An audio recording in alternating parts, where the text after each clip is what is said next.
I've been calling that brother all day long. Now he decides to call me. Okay. Going back to the StreamYard. Okay. And stop sharing the screen, right? They fucking with me. They're giving me a hard time starting it up. With the Black Experience like page. Group page, the private group that we got, Shabbat. Okay. And you trying to share it in there? Yeah. Hold on, whoever's tuning in. Okay, I have to remove it, I guess. Okay. You're gonna have to add it back, Shabaka, so it can go on there. Okay, I have to add what back?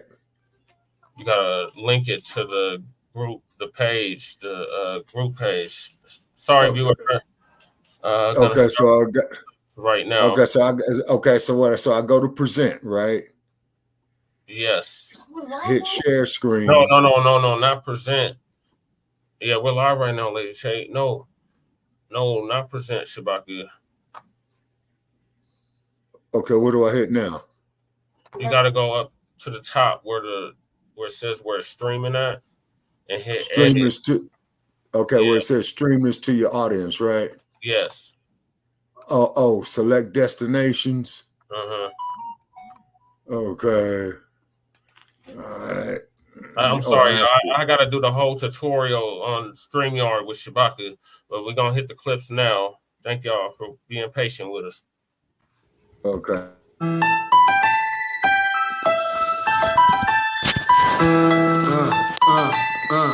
The Democrats don't speak for me. Speak for me. Speak for me. Republicans can't speak for me. Speak for me. Speak for me. A bitch ass nigga can't speak for me. Speak for me. Speak for me. You coon ass niggas can't speak for me. Speak for me. Speak for me. Listen here, this is a fact of life. I be rapping like Nat Turner came back to life. Grab Donald Trump by the pussy, he ain't acting right. I never run from a conflict, I be glad to fight. It's a very cold world that we living in. Somebody please tell Elizabeth you're not an Indian. You just trying to con them people to get the benefit. Just another immigrant, stealing from the Indians. That's some punk ass shit and that's too lame. Now we finna step over to Andrew Yang. And you a sucker, you could never speak for black folks. Fake ass pandemic, trying to get the black vote. The Democrats don't speak for me. Speak for me. Speak for me. Republicans can't speak for me. Speak for me. Speak for me. A bitch ass nigga can't speak for me. Speak for me. Speak for me. You coon ass niggas can't speak for me. Speak for me. Speak for me. You know your boy be high off sativa. Kamala wasn't popping, so we said bye, Felicia. She ain't had a right policy. We ain't trying to meet her. Y'all can take Biden too. Bye. We don't need him. We don't need Roland Martin or that coon Al Sharpton. Didn't need Cory Booker from the start, man. I don't fuck with police and no snitch. You know I'm coming with the heat when I spit it. The Democrats don't speak for me. Speak for me. Speak for me. Republicans can't speak for me. Speak for me. Speak for me. A bitch ass nigga can't speak for me. Speak for me. Speak for me. You coon ass niggas can't speak for me. Speak for me. Speak for me. If you ever go to court and this is your luck, try not to get fucked by Benjamin Crump. I know it's hard. You and I go it's hard. But who the fuck is Amy Cloak? Put her picture up on the bullseye and start throwing darts. People cut our organs out our bodies, that's a stolen heart. They can't save us from the flood like Noah's Ark. Black lives always matter, we finna go for ours. So then we savages, we don't need to pot the piss. Mike Bloomberg can suck dick with that stop and frisk. You ain't speaking for us, we don't know you. Bernie Sanders, they get your funky ass on too. The Democrats don't speak for me. Speak for me. Speak for me. Republicans can't speak for me. Speak for me. Speak for me. A bitch ass nigga can't speak for me. Speak for me. Speak for me. You coon ass niggas can't speak for me. Speak for me. Speak for me.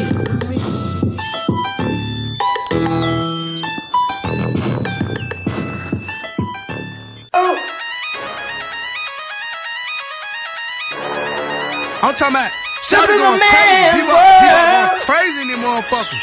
Run that shit back, man. But it means nothing. Nothing. About a woman on a day.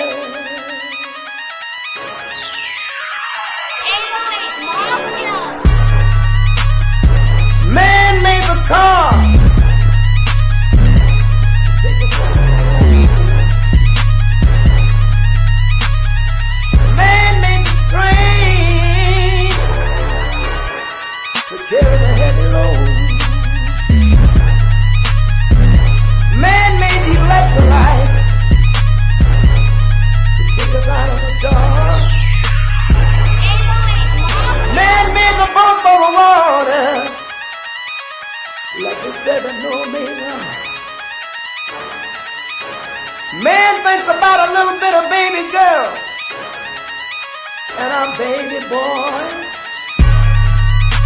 And man makes them happy because man makes them joy. But after man make everything we can,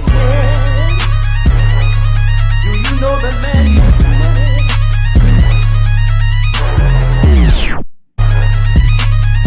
To buy from other men. This is a man's world. But all right, y'all. Grand risers. Grand evening. Greetings. I forgot what time of the day it was. Good evening. Okay, and we live on Shabaka's Black Experience Enhanced on the like page too, Brother Paris. All right. Okay. Yeah. Okay, so you see the avatar up there. We got twin out there, twin pyramid. Hey. But, yeah. You don't see the reparations now up there? No. No, you might as well just come with the way you was earlier. Yeah, because man, smash the like. Thank you, Deacon. Thank you for everybody that's tapping in. We're doing the most tonight, but we're gonna get it together. So thank y'all for tuning in to Shabaka's see, I'm already messing up. Thank y'all for tuning in to season 3, episode 8, part 1, or 38, part 1 of the Frontline Black News. I'm your host, Che Nkrumah, and I'm joined with my other host, Lady Che. And we have our West Coast correspondent in the building, Shabaka Sankoria, Shabaka's Black Experience Enhanced, which I'm the producer and co-host of. Greetings, Shabaka, from the Mile High Income City. Go Broncos. Yes. Oh, man, you and them Broncos, man, take them ponies back to the barn. This is Raiders out here, man. You know, and hold on, Shabaka. We got our political prisoner, who is currently now in Texas, El Paso to be exact. Yeah, Greetings. Yeah. Yes, sir. You know, so I commander there. Right there. And then also, too, we got our brother here tonight, you know, who's greeting us as well, too, who's going to be dropping a lot of knowledge there as well, too, Brother Infinite. And we got one more guest tonight, Black family. Who that? Further ado, we have Cobra Commander, otherwise known as Cobra Commander. Our anchorman, who was a political prisoner as well, here in the state of Colorado. Yes, sir. Yeah, so we covering the revolutionary agenda. Okay, so we pretty much got everything here, man. The Rockies to the west covered. You know what I'm saying? Okay. Oh, and by the way, too, and that crumb bum governor of California, Gruesome Newsom. Abbott. You talking about? Yeah. We're talking about two bum ass governors tonight, Abbott and Gruesome Newsom. Gruesome Newsom. California follow the example that Colorado did by taking I gotta get to that. I gotta finish up the intro with the topic. Oh, okay. My bad. I have my damn tablet in front of me. Okay. So we got tangibles. Never can let up on them tangibles. This is a decade of tangibles. We're demanding something tangible for our vote. So in college, picking your vote, demand something tangible for your vote, Black family. The next topic is we finally got a verdict, a guilty verdict in the Elijah McClain case. Decided to convict the paramedics opposed to the race soldiers. So they've been charged, and was I wrong? Because Jeff Fart and crew decided to block me from their bullshit platform, talking about it's garbage, bro. With them losing us is our game. Hold on, Shabaka, hold on. And speaking of mothers today, let's give happy birthday to my mom. She turned 50 today. Happy birthday, Mom, too. Happy birthday. Happy birthday. Many more. Happy birthday. Happy solar return. Yes. Thank you. Thank you. I let her know before we came on. So, Colorado, something about Colorado. Okay, so these coons out here in Colorado.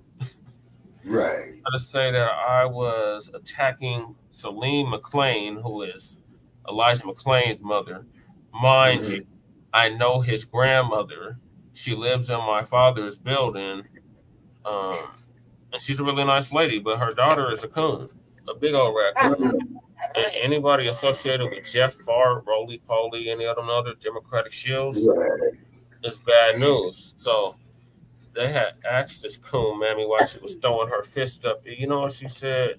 It was to honor Elijah McClain. No, it was. You should have said, no, this is Black power. This is Black empowerment. That's what we would have said. We're going to break all that down because I got blocked from Jeff Fart's program and all this shit. And Commander Shabaka was the first to get blocked from his bullshit ass platform, but because I call him the trick and the scrub. And Lady Che gets muted every time she goes on. So we did something right. It's Biggity Black over here today with the dog because we were told to tone down, and we're like, tone down for what? Right. So we just over here there's the dog no is white passes given over over there. There's no white passes. No. Like the fuck your fucking feelings. We just Biggity Black. Facts, Shout out to Jay Militant. Yes. Yeah. Had a very good conversation. Never let us knock you off the square. But getting back to the titles, so we got that, and then we got your boy. You were just talking about Shabaka, Abbott. Yeah. Oh, Bud Abbott down there, great state catch. Yeah. We're talking about that. He flies 100 migrants to Texas. Wait, no. Yeah. To Chicago. He flies them to Chicago, yeah. He just flew. And Black residents are tired of our resources, of their resources being stolen. And down as well as they should be tired. And then we got an update. We got 16 busloads of migrants have moved from Texas to Denver within 24 hours. And that just landed. So that's what we're going to talk about today. Okay, and then what needs to happen right there, Brother Che, is that the governor of that state, okay, or the mayor of that city, okay, needs to go out there, send a law enforcement agency man, and have them make a U-turn. Yeah. But that's too much like right. Yeah. They say, but that's too much like right. Because like what is Dr. Claude Anderson that told us 10 years ago, they're here to replace us. They're here to kill us. You see what I'm saying? And then this is what I was talking on a podcast earlier today about that. And I was going to go on another podcast earlier today because they tore down Shabaka's Black Experience Enhanced. Hold on, Shabaka, we're not done yet. There's more topics. So we got that. And then we got Black Chicagoans say the Democrats, or that say they're done with the Democrats. The Democrats are done. And they vow to flip the city red for the 2024 election. Yeah. That is I pray we just stay home. Chicago, let's just stay home. Go Black people. And then we got Colorado Kiccs the dump as a human shit. And we want to make that. We want to make that perfectly clear. Yeah, absolutely. Off the ballot in Colorado and Texas. And he got the immunity. Oh yeah. Yeah, they did deny him the immunity. So he had shot down like a fucking bad plane. Like just bam. And Texas criminalizes illegal immigration. Okay, that's good. Now I'm gonna tell you something. Hold on, there's more topics. Okay. New York forms Reparations Commission to finesse Black Americans into voting Democrat. We know it's Democrats. Call them Democrats. Right, that's what they are. And 2024, and Cobra Commander calls them Democrats. He's right. Yeah, the commander's right on that. And if we have time on this part one, keep in mind this is part one. Lately we've been doing part 2s and 3s. Salute to the commander. And then we got Unhoused Neighbor News, which is my turn, and Unhoused Neighbor Sweeps. Yes, sir. And there's some, and then of course too. Shit up. And out of the West, you know, there's some developments or misdevelopments on that. Is because that ragged ass Karen Bass out there, you know, who's the mayor, and we'll talk on that day as well too, because there's a lot of weird shit that's coming across California, which is only 42 miles away from where I'm at. Well, what's the first topic, Perry? That tangible. So this is a year and a decade of tangibles. Okay. Lady Chan's gonna take over for a sec. You gotta read the. Okay, yeah. I'm gonna take over for a second. That way, Jesse can get a break real quick, so then I'm distracted because we got him all over the place. He can't focus all the way, so he's gonna take like a 5-minute breather. I got it. I'm gonna go through the tangibles, and then after tangibles, we're gonna keep it like under a 2 minute. Like McClain, you gotta go in on Medina. Yeah. Okay. I got it. We're gonna keep it under 2 minutes, fellas, and when we could get some decorum, and we get through at least a couple of serious things before fucking Shabaka falls asleep on us. Right. So we're gonna do it. I'm gonna take over real quick and sit at the desk real fast and update y'all. Also, too, real quick before we get started, we must say this that we are being shadow banned on Blog Talk. We don't know if anybody else is, but we haven't been able to do like at least 2 shows for real. Four. Yeah, 3, 4. All right, 4. Thank you, brother. At least 4, and so it's been a real struggle. So now, and I thoroughly believe we should have our money back. However, it probably won't happen that way. We're just gonna manifest it. The thing is that we don't like being shadow banned, but we gotta get the message out somewhere. So we're gonna do it this way, and we decided to combine our forces and become one. Right. So Well, the minister said put these 5 digits together. The minister did tell us over 60 years ago, you just simply bring these digits together. Yep. And then now I'm gonna read through tangibles, and y'all know I read fast, so I'm just gonna breeze right through it. Okay. I was having fucking so sick. I would have been off camera already, but I did it. I got myself together. Right, you ready? Okay, here we go. Hold on a second. God damn, this is like big ass word. I'm all up close now. Where I'm back there, I'm a little back there. I can't read the font. Now I'm all up close. All right. Tangibles 2020. The 2020 presidential elections are coming up, and foundational Black Americans, as us, are going to reject the 50-year-old benign neglect policy that has been implemented by the political system. This benign neglect policy mandates that Black Americans should be ignored and only mentioned in vague and non-specific terms. 1 minute.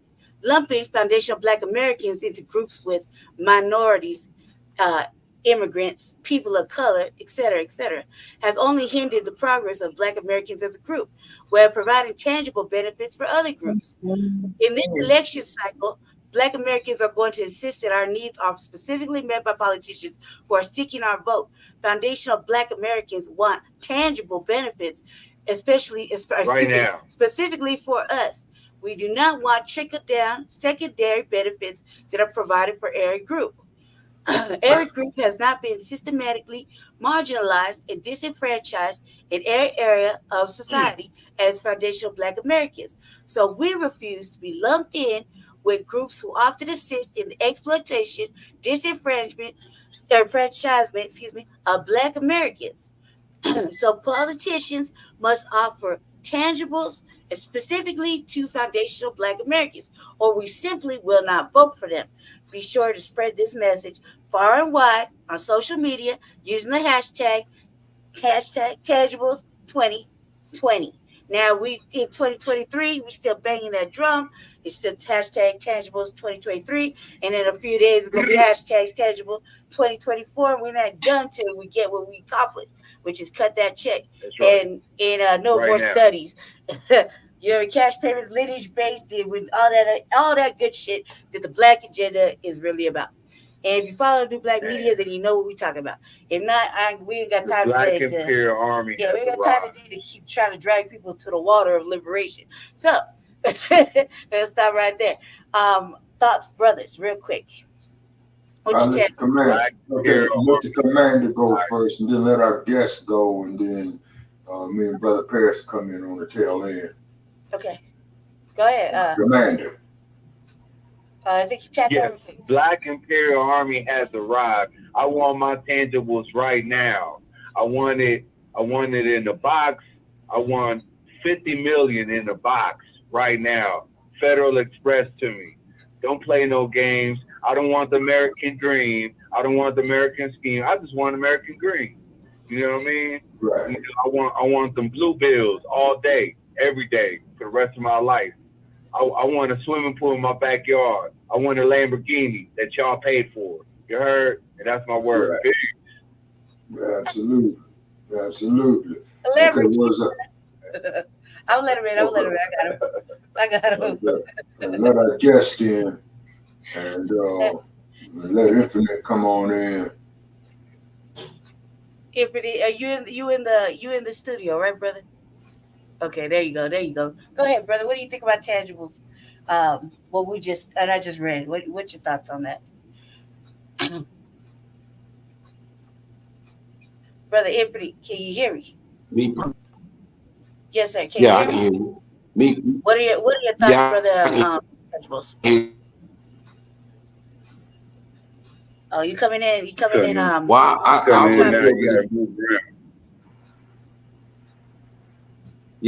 really feel that it's very unique. I mean, seriously, you know what I mean? I think that what you said was accurate. There's no mystery to that, you know what I mean? We're tired of the benign neglect, and as it goes, we're on this is an unapologetic Black platform. Only we're we're not content creators, message boosting over here for the new Black media, which is on a Black first agenda. We wanted tangibles, and we wanted specifically for foundational Black Americans, freedmen, those that are descendants of chattel slavery, and the foundation of America, Triple K. Shout out to Jesse Paris. Yeah. We want what we want, and we're not gonna back down till you say so. You know what I mean? But it's not in those days of them people telling us that it's white not say so. Those days are over. Cooning is definitely not happening over here, and you're gonna, we just don't tolerate that shit. And I'd probably say on this side, I am probably the worst one with it, because I don't have no tolerance for them folk. Period. At all. I don't even talk to her on a regular basis, and it seems bad, but that's bad for them. No, I didn't run nobody off. They in there. They right there.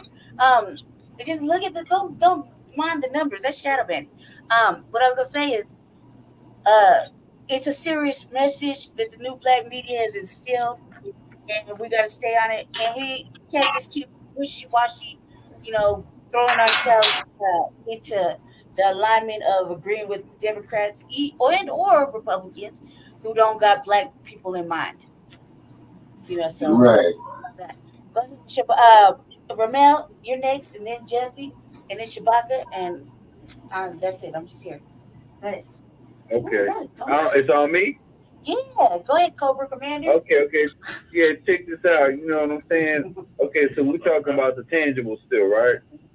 Yeah. So talking about the tangibles, it's been long awaited, and many have debated, but now it's time for the raking.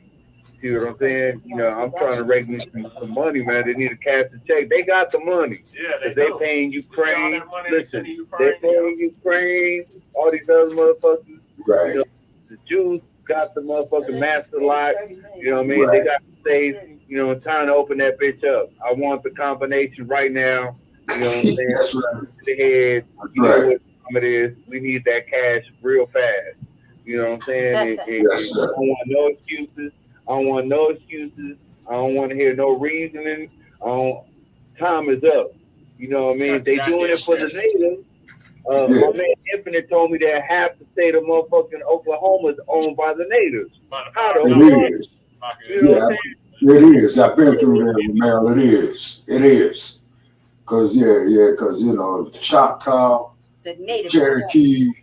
Wait a minute. It was about 5 indigenous natures that I went through, when I was there in Oklahoma, when I went and visited the Black Wall Street recently. Yeah, off of Interstate. Yeah, them motherfuckers on half of Oklahoma, bro. You know and what I they mean? owe reparations too. If they could do that for the natives, then check this shit out. They giving 4-star motherfucking hotel reservations for immigrants. Yeah, who paying for that? Who paying for that? Taxpayers. Exactly. Paying for the continental breakfast. You know what I mean? Exactly. Well, no, he's right about that. Dr. Please was putting them up in them hotels like that. Pay for the continental breakfast. Yeah. I want to know who's paying for the breakfast, the lunch, the dinner, because them motherfuckers they need peanut butter and jelly sandwiches. Yeah, no. They complain. They complain. We don't want these sandwiches. You know what I'm saying? Motherfucking steaks and shit. They complain. Big potatoes. You know what I mean? Real black people had to fight them during Thanksgiving. The immigrants, they don't even want to see another burrito. They're like, no, we need spaghetti. You know what I'm saying? We want steak. You know, they complained, and not only that, during Thanksgiving, run that beautiful beef footage at the RVA.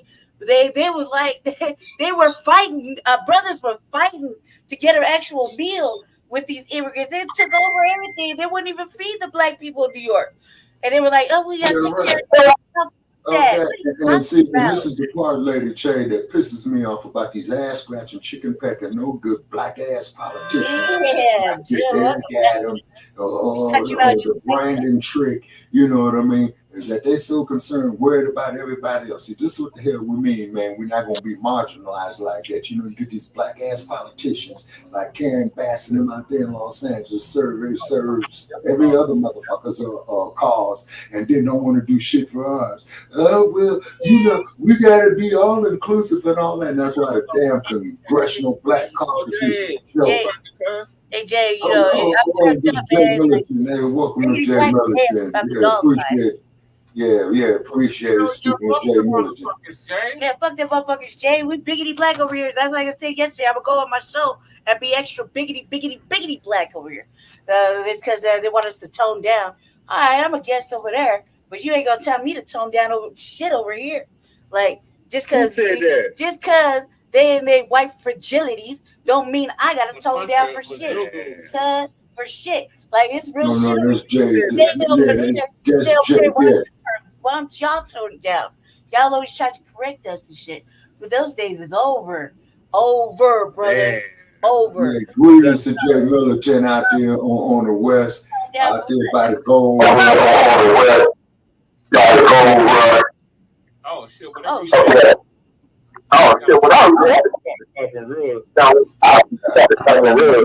man, that's it's almighty something like that. Yeah, it's almighty. That's a really infinite. No, it's infinite. Infinite, yes. Infinite talk, infinite sound horrible. Infinite sound like you coughing. Call it what it is.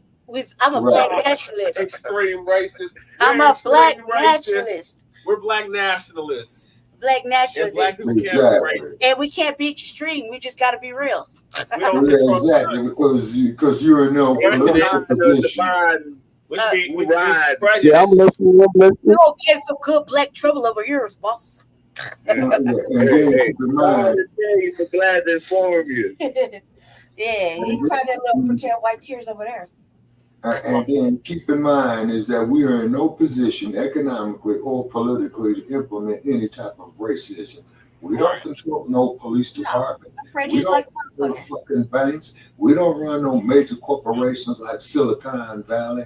So we're in no position to implement any type of racism. Now, all you other people out there that talk that bullshit like Joe Gibson and that ass scratching stupid ass nigga I cannot stand Bianchi. Oh, well, we're all the thing. Man, you kiss my ass on that. No, we ain't all the same. Bring your ass out here, man, next summer to Las Vegas. and come sit in the sun with me, and I'll show you other groups that we ain't all the same. Damn. Real. And I'm he heard the game. They need to cut the check already. Stop playing. They got reserves. They got Fort Knox.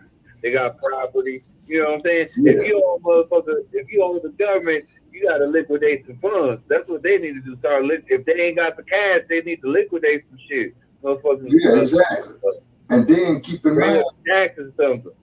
And then keep in mind that the Federal Reserve stole the money from the Freedmen's Bureau's bank after slavery.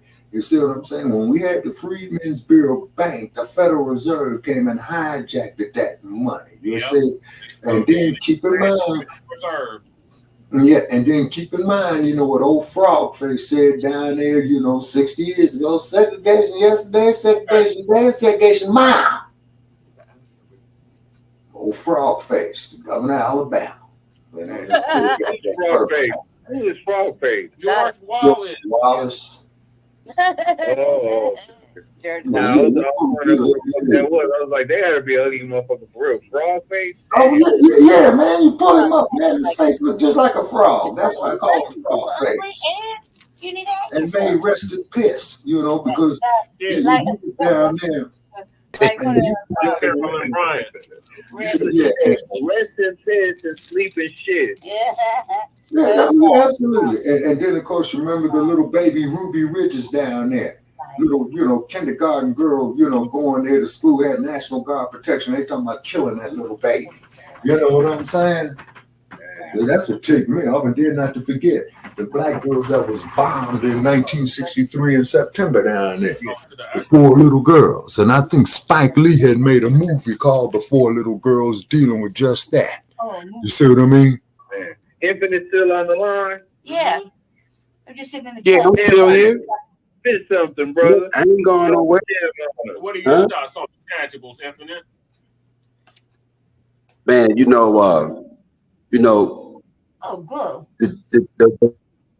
most important thing to me right now, man, is freedom, man. Because when you incarcerated for 17 years, almost 17 years, and you look at the news and you look at the people that's inside the prison, they fall apart.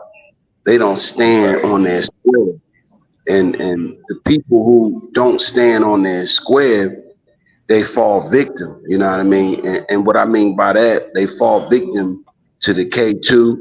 They fall victim by losing their manhood. They fall victim by just actually going crazy, you know what I mean? And what I mean by literally going crazy is that they lose all sense of dignity, of hope, and they just helpless, you know what I mean?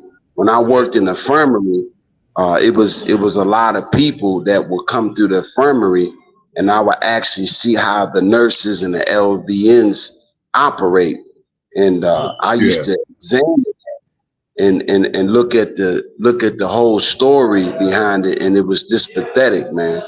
So when you look at tangible, you really have to look at the people, you know what I mean? And then my job was to go to them brothers and try to elevate them and put them back on their square and tell them that it's not over. Right. It ain't over till the fat lady sing, man.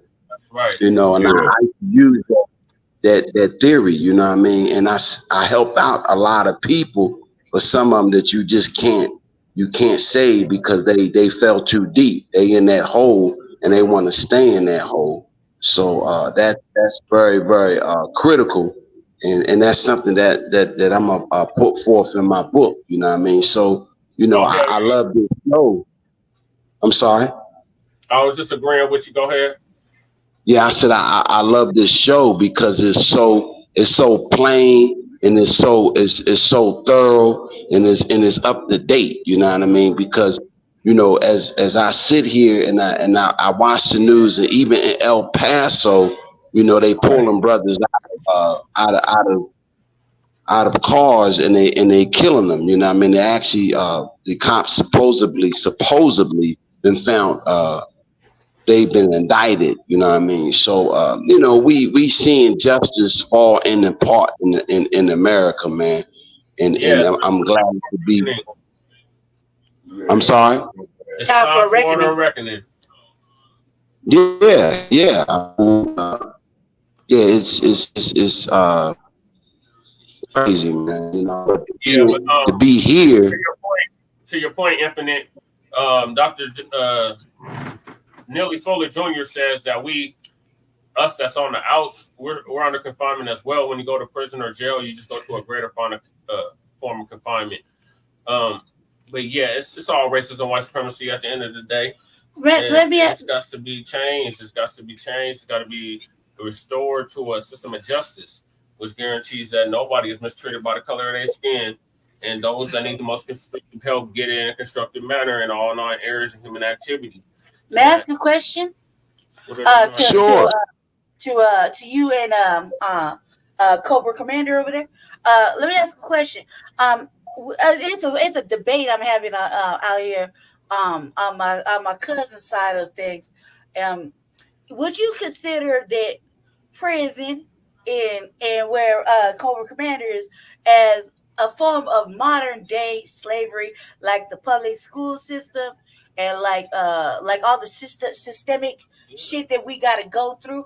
Would you consider that a form of modern day slavery? Because they'd be saying that the caucus would be saying that we tripping, and everybody who's locked up ain't in a form of slavery, considering they got to do all the work that we need, that we rely on now from the penitentiary, from the workers in the penitentiary. Because out here they make everything. They make license plates, clothes. They make everything. Yes, some of the food, dairy come from the prisons. You know what I mean? So shit. So like, would you consider that? Would you consider it? Would you argue against it? What are your thoughts, brothers?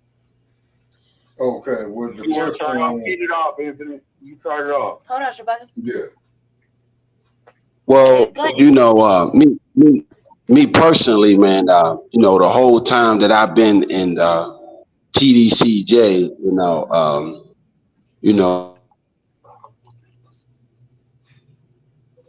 Go ahead, brother. We're listening. Because see, they had a chain gang, and with the chain gang, you know, you get out there and you dig that dirt, and that was real crucial. They actually killed that because, you know, a lot of people was dying and things of that nature. But like you said, they make the clothes. They do the wood, they do the farmery, they do the chickens, they do, you know, even the pigs even have air conditioning. You know, they've been fighting for air conditioning for so many years that they give the pigs air conditioning because they make so much money off the pigs. And it's the inmates that actually take care of the pigs and the chickens. So of course, you know, I definitely say that, yeah, it is a form of slavery, you know what I mean? Because we don't get paid at all, you know what I mean? Now, I believe it's 5 states that don't pay inmates. You know, I don't know them by heart, but most states will give you some type of. I believe it's all southern. I'm sorry? It's all southern states. Yeah, basically mostly all southern states, they don't pay you a pot to piss in. So what inmates do, they steal the bleach. They steal out the kitchen. You know, they actually rob TDCJ. You know what I mean? That's how they make commissary. Because see, a lot of inmates, they get incarcerated. A lot of them don't get commissary. So what they do, they work 12-hour shifts and they steal. You know what I mean? They steal, you know, whatever they can to bring back to their dorms, and they actually sell it for cookies and cream and coffee and things of that nature. So, yeah, I definitely would say, sister, that it's very, very important that it is a form of slavery. And then at the same time, it's no discrimination, because you got all different people in here that they got the TDC number, and they basically in here don't have no food, and they actually are working 12-hour shifts and not getting nothing at all. You know what I mean? So, yeah, you can really look at that, you know what I mean? So, and then on top of that, when you get released, it even makes it worse, because if your finance is not correct, then just because you got that TDC number they're gonna move you to a different division. You know, like I was in District 7, now I'm in District 2. So they sold me to District 2. So that's basically the way it works. So now District 2 is getting money out of me, you know. So, you know, they move you around, but they do it in a political way. You know what I mean? So yeah, that's the way it works. Okay, yeah. Okay, now if I may say something here. Yes, go ahead, Shabaka. Okay, first place, the things that you got to look at when you had the chattel slavery on the plantations, you know, that was brutal. Okay, now keep in mind, I'm not disagreeing with what you all are saying, okay, but I think that when we had the chattel slavery on those plantation systems, it was more brutal than it was on the inside. Now, with us, okay, now with us, if you ever saw a movie called In the Heat of the Night with Sidney Poitier, where he made this classic line, there are two types of time in jail, particularly in the South. You got white time and you got time, and the worst kind of time to do is colored time, which is just throw to that plantation system. You see, okay, so what it is though is that we as a people, we've got to come out of this all-inclusive bullshit, is because see, that's what is holding us back on our progress as a people. This ain't racism, this ain't hatred, this is economics, and it's just being real. Because see, economics, it's education, it's entertainment, it's labor, law, politics, sex, war. Exactly. And this is why they call it, okay, and this is why when you look at the words that they call it spelling, putting a spell on you. You know what I'm saying?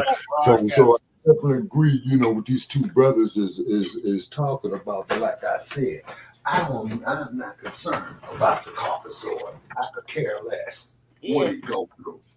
I don't give a damn about him. Okay, look at him too. Look at that line, that's bitch Carolyn Bryant. Yeah, rest in peace. And look what they did to him and Till. Okay, so, but one thing that the white boy don't want to do, that white America don't want to do, is to come to the realization and be held accountable for his brutalization toward us as a people, rather if we were in bondage, in jail, you know, in the state penitentiary systems, or just in person. They just feel that they could help themselves to us in any morally degrading way as possible. Look at Hollywood and what happened. They got all these black women out here twerking, showing their asses. Chewbacca. I gotta get my take on the tangibles, and then we gotta move to the next topic. Okay, so we need the tangibles. Okay, moving right along. Hey. Go ahead. So, go ahead, I'm just gonna let you know I got a listener on my end. Okay. All right, cool. Just to let you know, it's Lord Sincere. All right, okay. That's it. That's shout out. All right, go ahead, brother. Shabaka with the tangibles. No, me. I'm so sorry. Oh yeah. Wait, on the tangibles. Yeah, so on the tangibles, we need the tangibles all the way from 2024 all the way up to 2400. Continue to manage. That's it. You vote, and like I said, and every last one of them idiots out there like Bianchi, Joe Gibson, and all that, hey man, we're gonna keep it up in your face. Yeah, and then too, and on top of that, there too, we got to get rid of this house nigga syndrome. You see, that's the bad boss. You see, yeah. See, that's the main shackle of the chain right there, people. Is that house nigga syndrome.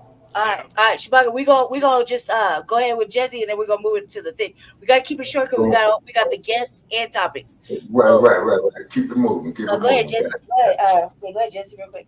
Yeah. So continue to man something tangible for your vote, Black family. Stop just voting just because the white-owned media told you to go out and vote.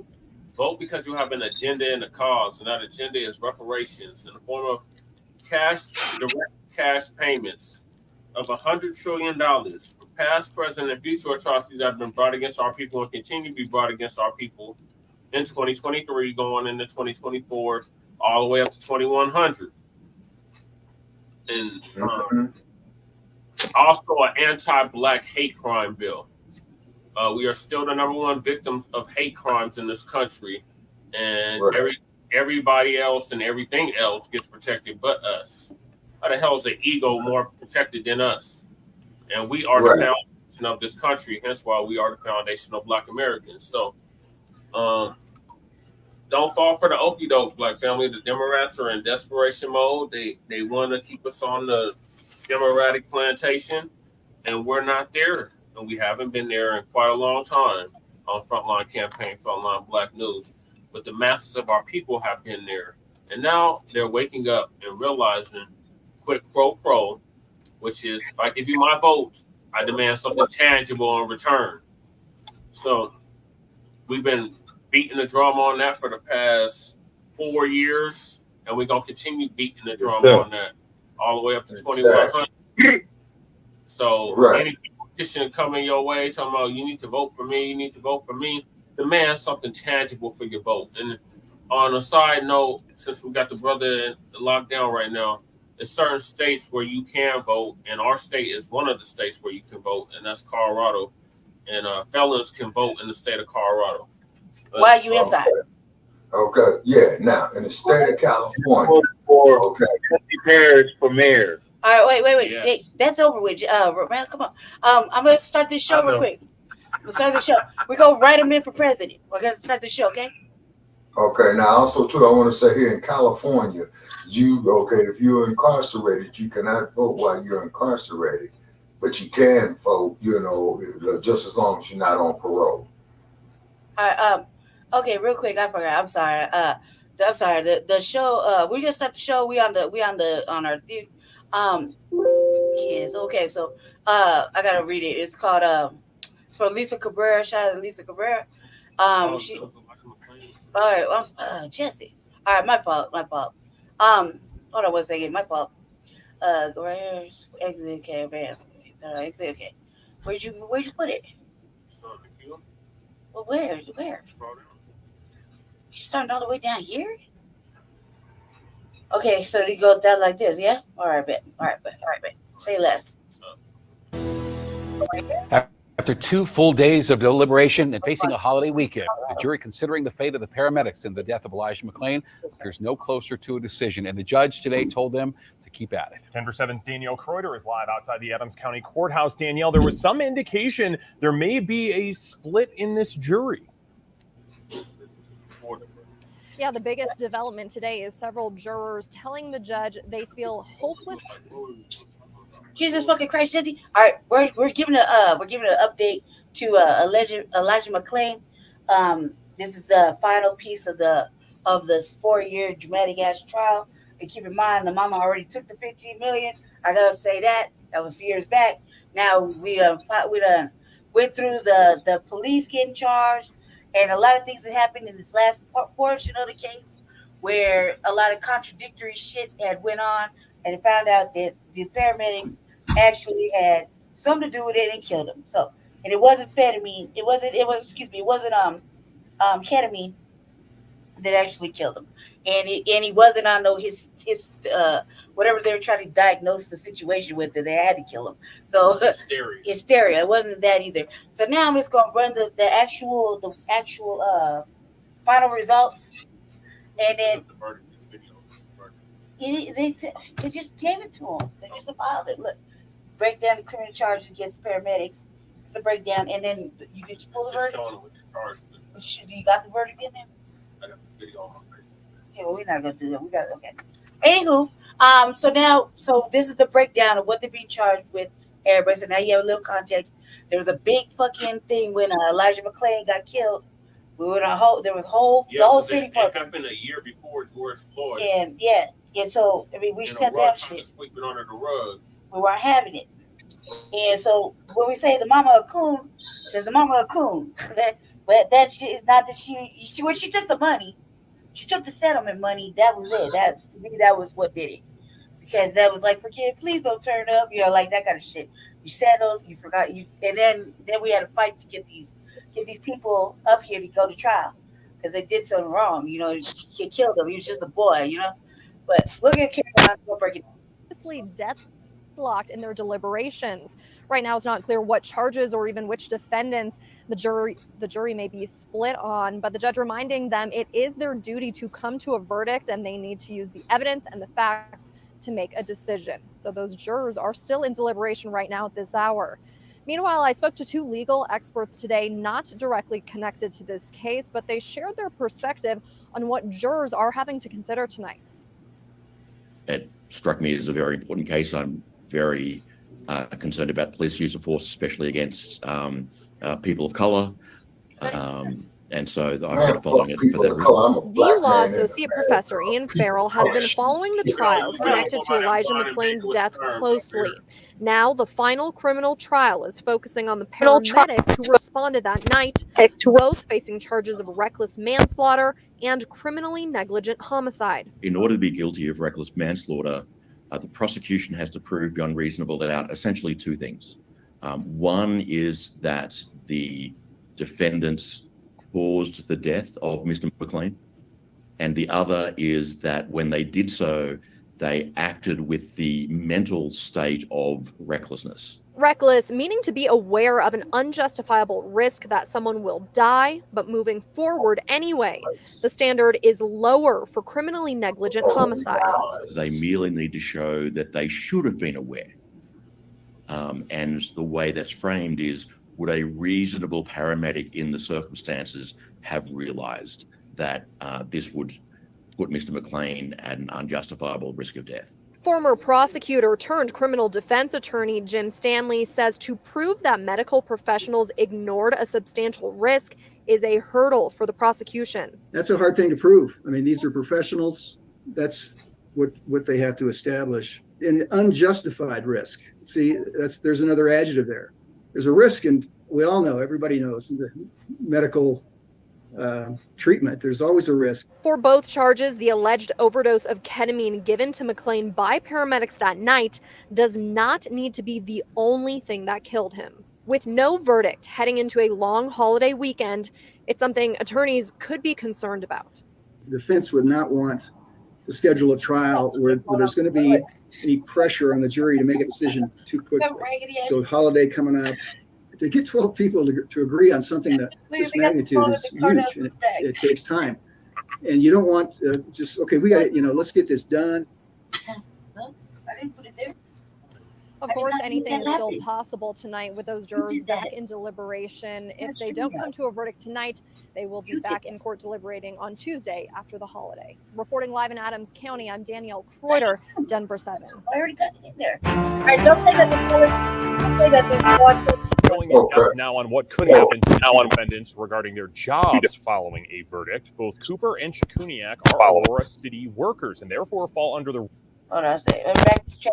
Okay, never mind. Which it did it on its own. Never mind. Which guilty and convicted of a felony, they will be fired. Yeah, but if they that's are not found on not us. guilty, they could be reinstated with back pay. That's what happened in the case of Aurora police officer Nathan. Are we on a conference call? Are we on a month? He will be last month. Whoever you got on the phone, $200,000. Corporal Commander, take them off because they're a guilty verdict for the 2 paramedics charged in Elijah McClain's death. Both Peter Chicouniac and Jeremy Cooper found guilty of criminally negligent homicide, and Chicouniac found guilty of second-degree assault. The jury finding Chicouniac unlawfully ordered an excessive dose of ketamine, a powerful sedative. All of this as officers held the 23-year-old down in an Aurora, Colorado suburb, walking home from a convenience store 4 years ago. My job is to stand up for what's right. McClain's mother, Shanine McClain, Instagramming this emotional video ahead of the verdict. What happened to my son that night was not about common sense, y'all. It was not about protocols. It was not about training. Hold on. Go ahead. So what was it about, Celine? Because you're talking about I was bitter and angry because I said that what it was, racism, white supremacy, white supremacist terrorism, police brutality, and police terrorism against your son. Yeah. It was not about protocols. It was not about training. One of the paramedics about the moments after police placed McClain in his chokehold. They said they had to use ketamine because he appeared to exhibit signs of excited delirium. This was more excited delirium than just an aggressive patient. Ketamine is the one drug of choice that we could use to help that. But prosecutors firing back, making the case that ketamine was not necessary. He was gasping and gurgling. He was pleading for help. A visual assessment was not enough. Loved ones remembering McClain as a gentle soul who played the violin. Police had received a report about someone sketchy when they stopped him, but the prosecution said he was just walking home. Stop. Stop. I have a right to stop you because you're being suspicious. McClain's mother said he wore a ski mask because his anemia made him feel cold. What this verdict really says to the general society, each person has to take accountability and be responsible for what their role is and how they interact with the individual that is subject to the search, the stop, or the seizure.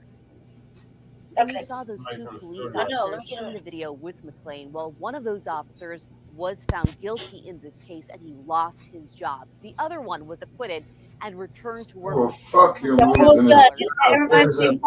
the paramedics, sentencing date. Yeah, we're almost done.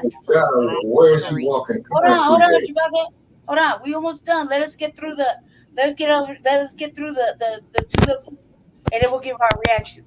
So hold on. We're almost done.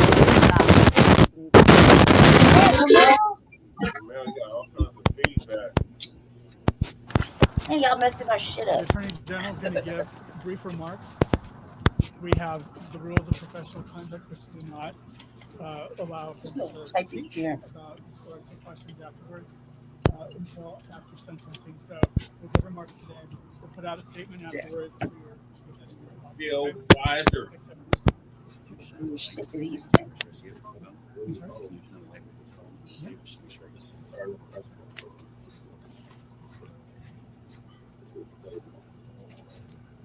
Like what? Since September, we have conducted 3 back-to-back trials to tell the full story of what happened in our department, improving policing, improving emergency response, and working hard to build trust between law enforcement, first responders, and the community they're sworn to protect. We all must do what we can to prevent these tragedies. Thank you. Okay. Hold on, we ain't done yet.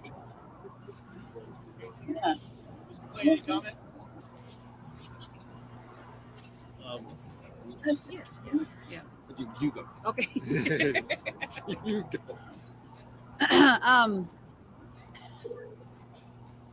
This story is Shani McClain's story, and it's Elijah McClain's story. This old raggedy ass. I can only represent an echo of her story and his story. Tokenizer, y'all. But what I will say, when something happens to one of us, it happens to all of us. Now it's all of us. Oh, this bitch is raggedy. I watched as the prosecution delivered the truth about what happened to Elijah in 2019.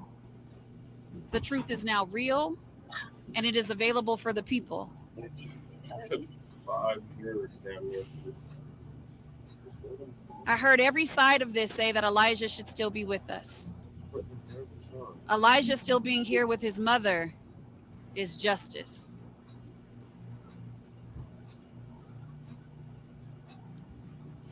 God made a promise to all of us when he made Elijah. This young man had a spirit that was sweeter than any of us can ever even try to be. No, you know, bitch. Self-taught violinist, self-taught guitarist. How's she know? And upon his murder, he was mastering the oboe. This bitch is wild. Yes. He was called to be a healer. Right here? So he went into massage therapy. And from what I understand, some of the Aurora police officers were actually some of his clients. Yes. He was called to be a healer.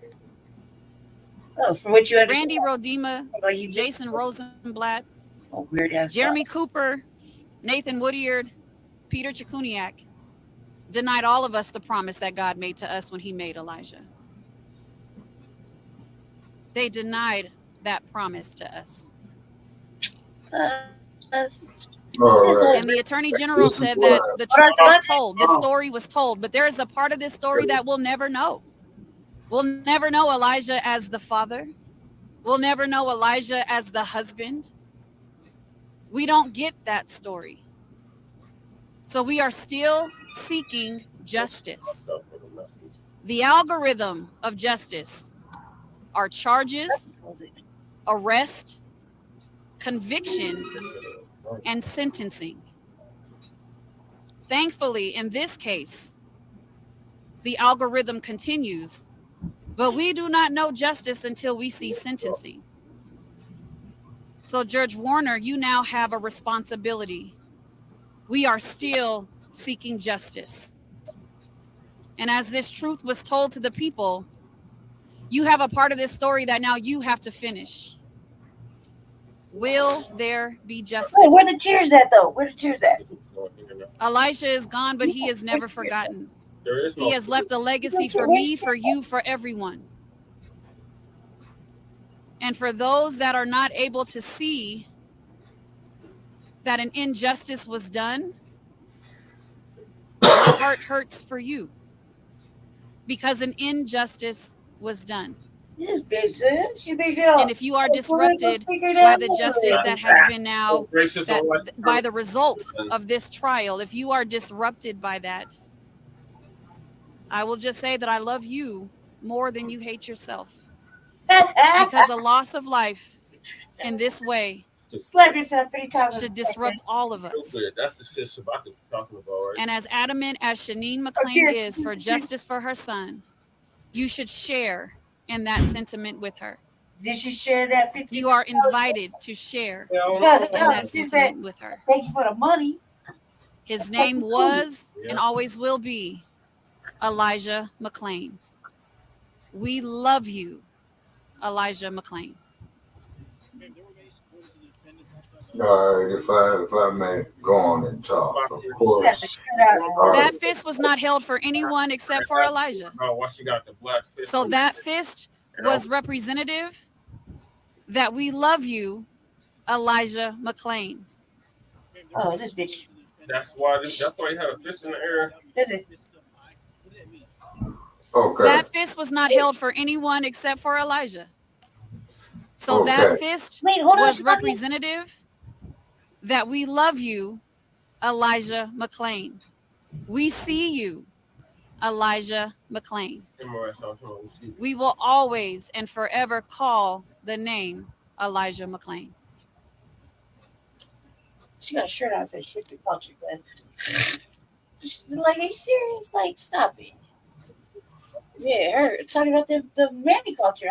Yes, on behalf of the Aurora branch of the NAACP, we want to thank the Attorney General's office and Phil Weiser for taking these cases on, giving Elijah McClain a chance to have a voice in his time in court, so that the story could come out. No tears, so on behalf of the not Aurora a branch of fucking the tear. NAACP, we thank the Attorney General's What you office. talking about, And sister? as we have Not a always done, fucking we tear. stand with Shanine McClain to continue not just to have justice in the courtroom, but to reform public safety in the city of Aurora and nationwide. She got no Thank you. tears.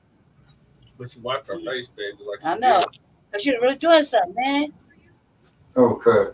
As I was saying, that woman Just Hold on, she was done. Elijah McClain Okay. is alive. That's justice. Right now, we're part of a process of accountability for what should have been justice. So right now, we're still going through this process. It's the courtroom process and also continuing the reform that needs to take place so that there's never another incident, another murder like we've seen and witnessed with Elijah McClain. Not a fucking tear in the fucking free world right now. Excuse me?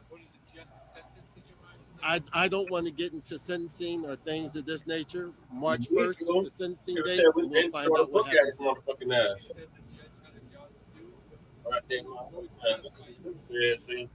Agency. They don't want us to get spoken. The responsibility that the judge has is to look at the law and ensure that the sentencing matches the punishment.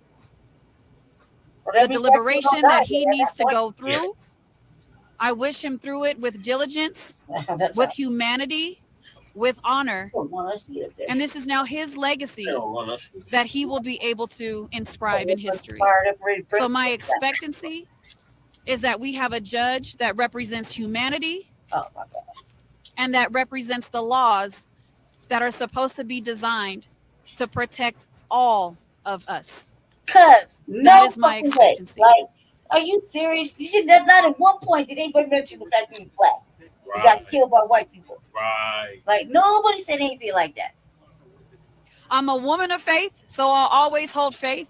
But I don't put my faith in the people. So with that being said, again, I will sit with expectancy that this is done the right way.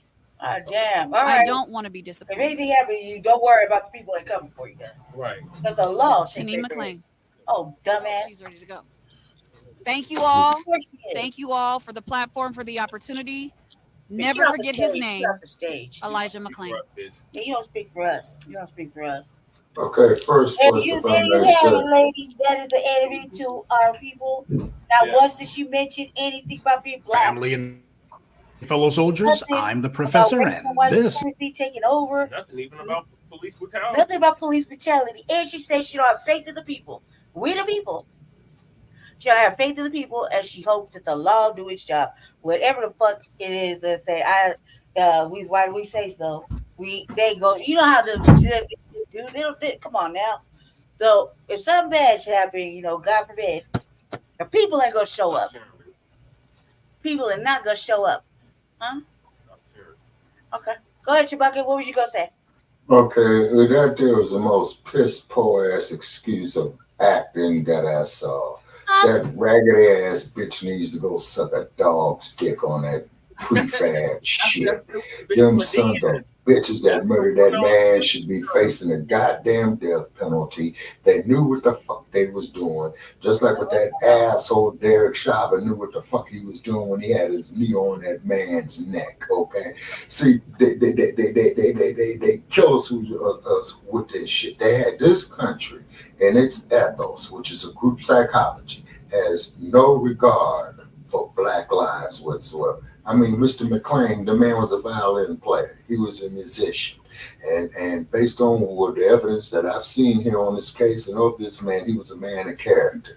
The police stopped him with no probable causes because those cowards that hide behind badges is that they got some hang up about themselves. Who knows? They probably got their asses whooped as kids. Who knows? They probably went and got fucked in their ass somewhere. So then they want to go out there and take it out on innocent people in the general public. That should not have happened to Mr. McClain, just like that should not have happened to Mr. Floyd there in Minnesota, just like that should not have happened to Mr. King out there in Lakeview Terrace in Los Angeles or Foothill Division, just like it never should have happened to Deadweiler, just like it never should have happened to Eula Love, just like it never should have happened to Sandra Bland, just like it never should have happened to Breonna Taylor, just like it never should have happened to little Bobby Hutton. You see what I'm saying? Just like it never should have happened to little Tamir Rice, just like it never should have happened to Mr. Freddie Gray. They're too long, no. Y'all listening? They're too long. See. Yeah. Go ahead, Jesse. Or actually, let's let our guests go ahead. Go ahead. Absolutely.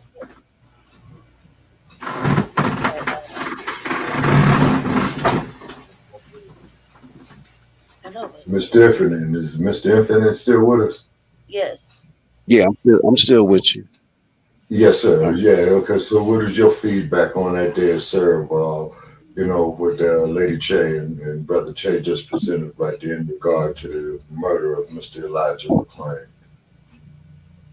Well, I mean, you open the doors to all the people who have suffered behind the inaccuracy of the police not acting, doing the right thing, man.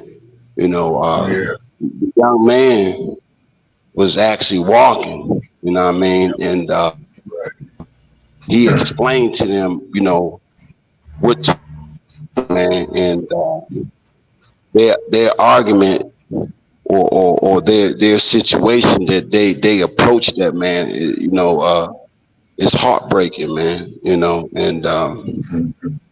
it's to me it's pitiful, man, and my whole goal these days too, once I get out this situation, is to be able to talk to the youth.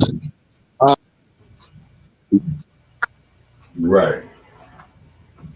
Oh, he's breaking up. With the police, because in certain ways you actually deal with them, because you really have to not do what they say, but he actually did what they say, you know what I mean, and it still causes death, man. It's been situations where people called out for their mamas, man, when they was dying, you know what I mean, it's really heartbreaking, man. I mean, there it is to see it, but it's just reality. And and basically what she was saying is just, to me, is just them people need to be penalized, man. Period, though. You know what I mean? Exactly. But like I said, sometimes justice can be frozen to 32 degrees, and it's heartbreaking, man. I mean, when you hear stories about this, I feel real saddened, but at the same time to the youth, and when they run into contacts with the police, sometimes it's just best to just sit down and put your hands up, man. I want no trouble, you know what I mean? And let me call my mother. Let me get some assistance. It's just crazy, man. But it's just sad, man. I just want to put that out there. I don't want to take too much time and pass the baton. You're good. You're good. Thank you for staying within the 2-minute mark. We appreciate that, because we gotta heavy things since I took over real fast. All right, now I want to say this though. The little dysfunction here with me, Jesse, with that broad that gave a little speech. She had the audacity, let's say it like that, to be cooling and shit and cussing Jesse out, because Jesse was saying the truth, that this was an act of racial terrorism. These individuals killed this young man, and they were laughing about it. They're mocking. They were doing the most. We had a whole couple of days of protesting. People actually got hurt. There was a lot of shit going on. Highway. We shut the highway. We shut the whole highway down. The police station. And I don't remember, and I did this. I'm just gonna put it out there like this. I'm gonna say a hot boy statement, but I don't remember that broad out there during the protest, out there fisting it up. Right? I don't remember that. Recall any of and that. I don't remember. Only in the last 2 trials did I see this broad. Now, however, she was there all 4 trials, and then when old girl settled for that 15 million. I don't know why she ain't showing she got it, because look real shabby, old lady. However, yeah, I ain't see this. But if you was there, you could really prove that shit, because we debunked old boy Terrence talking about he was there when he wasn't. So, go ahead and prove that to me, and I'll apologize for my little hot boy statement. However, this whole fucking fist, black empowerment fist, you weren't black and empowered when you took that 15 million. Right. Then you submitted to that act. You were just there for the paycheck, because that's what it looked like. We ain't no Democratic shit over here. You took the money. You said forgive. Don't turn up and burn the city down. You just said no words, but that's what it mean when you took the money. Yeah. So now that we went through all that, and they hushed you up, so much ruckus in Denver and Aurora, they have to hush us up. Yeah. This is right in the midst of George Floyd. Yep. We ain't got first with George Floyd, because we definitely weren't having it, and we know, everybody know how Colorado got down during that time. It was very ugly. Police were scared to come out their building. That's how it was. So, I would say this: that bullshit ass motherfucking speech that Broad gave, like, bro, we saw you way back. You tripping, and whatever you're doing now is not a flex. And like I said, when you actually was co-signing some weirdo shit Tay Anderson, and got Jesse took out because he's keeping it too fucking black. You can't be black now. You don't get to pick and choose when you're going to stand up for the people. And according to you, you're not for the people. Yeah. So, everybody. You for everybody. You're inclusive for all people. You let a white bitch token on and you. then get mad at us so you gonna get some money. Yeah, and I don't even like you, sister. I don't like you. You're not even you one of them. But we think a whole commercial. Yeah, you sitting on this bitch's couch or you let her in your couch. Oh man, that couch is real raggedy then. You had this bitch sitting on your couch. You had a whole white woman in your house. Just like they brought the white woman to Kwanzaa. Stop it. That's wrong on all levels. You bring the white lady to Kwanzaa and have her singing the black national anthem when she run for fucking political office and she just touch you and pat you on her head and now you wooed and in love, holding her signs and shit, dancing on her stage. But when she don't fucking acknowledge you, you ain't got shit to say, but you got a lot of shit to say to us because we telling you not to let her token out. Go get your bread. Fuck them. They don't get to capitalize on our fucking shames. But you don't want to hear that because it's too fucking black, it's too real, it's too much. That's why you got all this shit to say. But that's why we were like, you ain't gonna say it to us if you see us. They're not. You gonna sit there and look scared. You gonna act big and whatever, but when you see us, you ain't gonna say nothing. So if it's really like how you say it on site, when it's on site, nobody did nothing. Right. You got fucking old weirdness in the corner, like clutched up, and you sitting on the same row as Jesse, but you ain't got that fucking heat in your heart to act on it. So stop it. Stop it. I'm the same all day, every day. You gotta tell me to shut up all day. Okay? You can't do that. I'm sorry, you can't be like this. It is. We wouldn't be making that speech. They would have to take the mic from one of us because we would get the city all fucking hyped up. Yeah, we would have incited. We would have incited some bullshit because that's just the way it goes. Used to be. It's not just for. Yeah, okay, we're gonna remember the boy. We're gonna remember him. Yeah, but what you was saying was some off-brand cool fucking shit. Yep. And you know Democratic mammy shill you talk. Straight mammy shill talk, and we ain't with it because those are enemies to our people.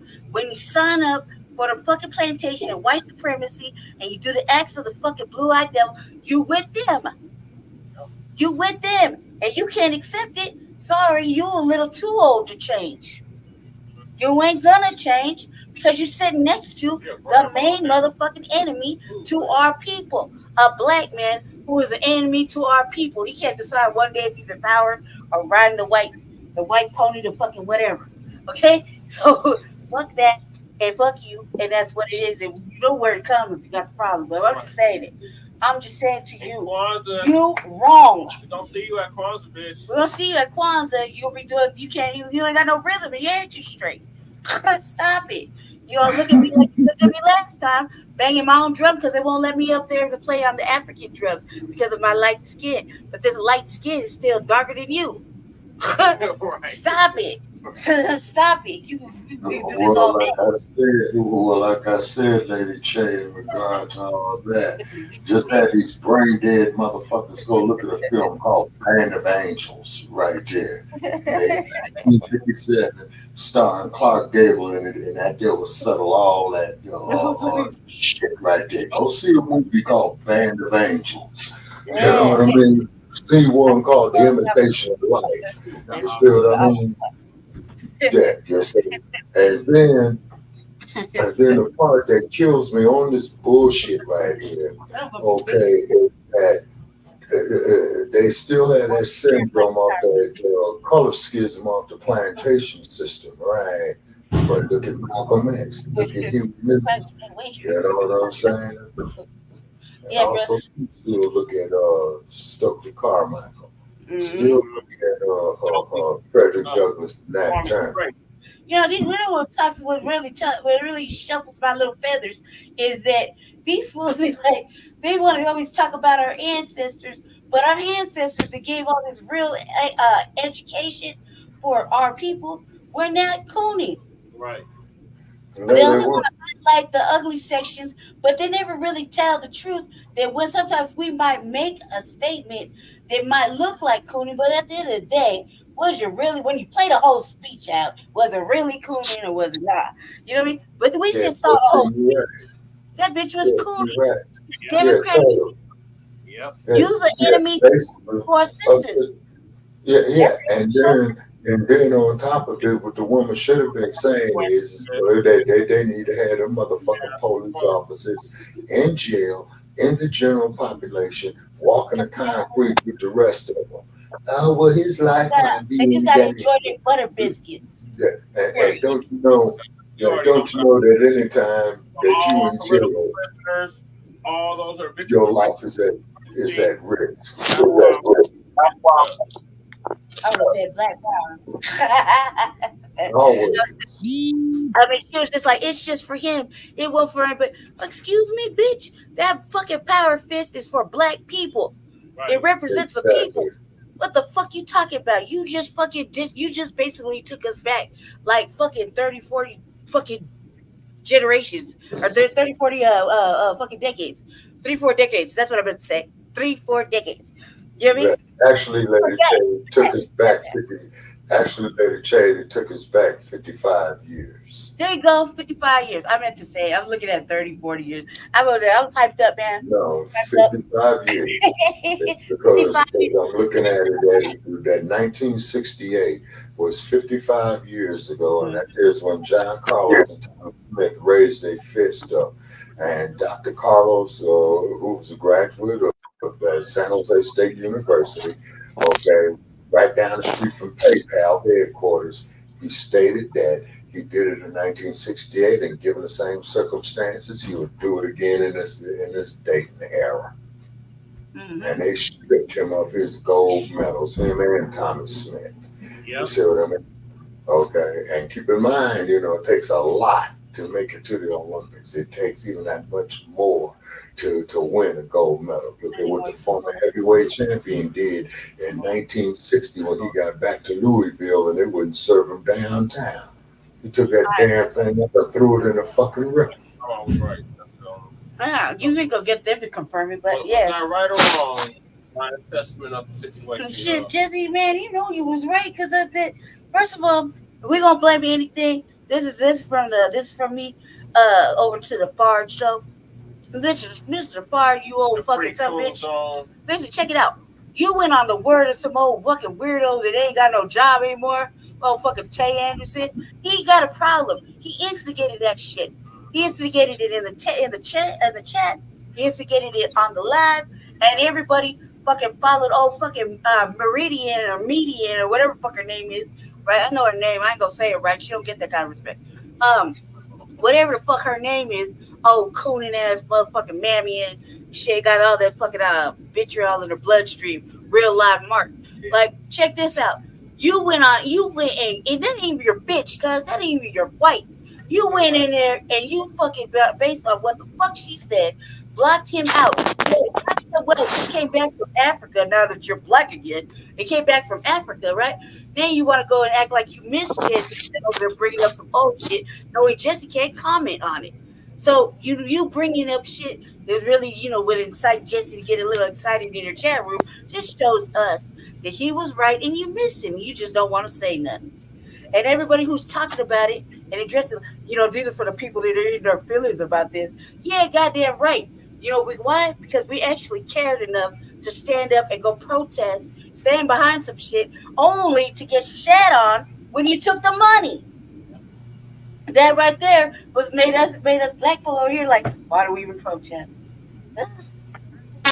Right?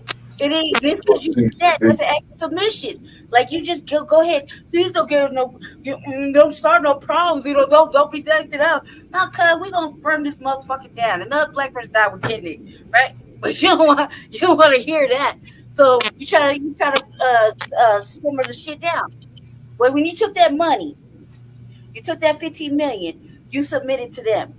And that shit was a shit in everybody's face who went out, put themselves in harm's way with the police and every other person who wasn't on that level are standing up for Elijah McClain.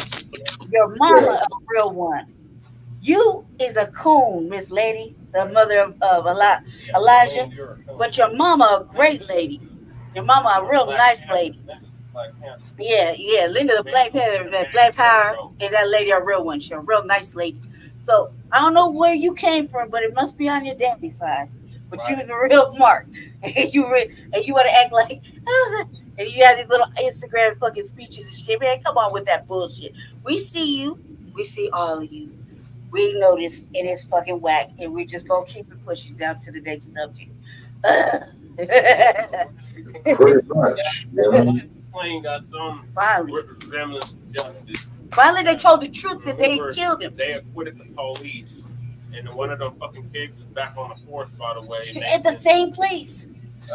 What you're covered down on a previous Yeah, like check this out, family. If your family got killed by an officer and he then go back to work at the same fucking department that they killed him at, I mean, wouldn't you feel some kind of way? Would you not protest to have that motherfucker shifted off to, like, I don't know, wherever fucking cops go? You know what I mean? Well, not the same department, the same city you live in. How are you gonna? I mean, how the hell are you gonna go up here and be a friend with a motherfucker or acknowledge a motherfucker that killed you? How the police gonna hire him back? Let's talk about that. How the police gonna hire him back? Okay, well, see, then that's the fault. Then that is the fault on the chief administrator of that city, which would be the mayor and the police chief. And both of those no good sons of bitches need to be hauled into court. They need to be charged with murders because they co-signed that shit when they rehired that son of a bitch. And then when they stood there and did every fucking thing for him not to get convicted. You see, so that's when the justice system does not work. Is that any time when the state goes out and commits murder, okay, particularly when there was no probable cause, okay, and then the sons of bitches who are responsible for yanking a chain on that bastard, when they don't do their job too, those sons of bitches need to be charged with conspiracy to commit murder all the way down from the goddamn mayor's office to the captain, to the lieutenant, to the watch commander who work at all of them, because that's the system. Yes, sir. That's the system. And I get blocked for that they were all complicit in his murder. I get blocked for that. I'm attacking his mother because she was trying to gaslight me, like, just let it go. I moved past it. This and that. Like, oh no, man. She used foul language, and everybody know I cannot stand when people talk to Jesse a certain kind of way. I don't know why. I just can't leave it alone. But you'll see me jump bad, real bad. I didn't call her out her name. I didn't do none of that. Somehow I get blocked. Ain't nobody gonna talk about folks like that. we see Brother Paris, as you know, just like what we're going through with Blog Talk. Okay. You see, nobody likes it when you speak against a popular version of what is true.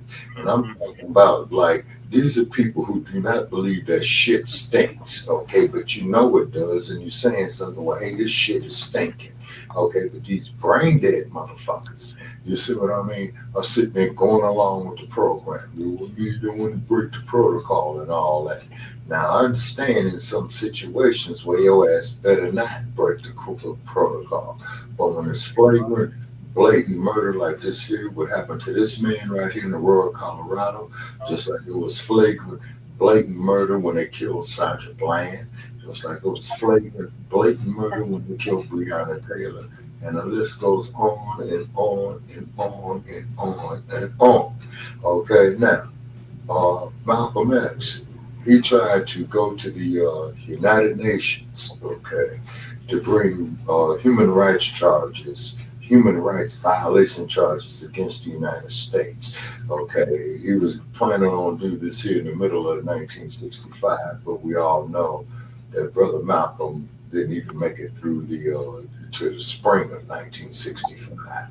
Okay, but then when we bring up, these issues right here, they look at us like we're crazy. They look at us like we don't know what we're talking about. But at the same token, we're supposed to go out here with this bullshit and sympathize with a grown fucking man with a 5 o'clock shadow putting on women's clothes talking about that he's a woman. Man, you on my head and telling me it's rain. And that makes me very, very fucking angry. Yes, I concur. But getting back to this Elijah McClain situation over here, Yeah, I already gave it to him. You already gave it. Oh, that was it? Those were my thoughts on Elijah McClain. Yes, sir. All right, cool. What we're gonna do is go to the next topic real fast. And this is Governor Greg Abbott flies 100 migrants to Chicago. Black residents are tired of resources being stolen. And apparently right after that, we're gonna go into Black Chicagoans. All right, hold on. Gotta keep it on the same thing. It's Chicago. Then us.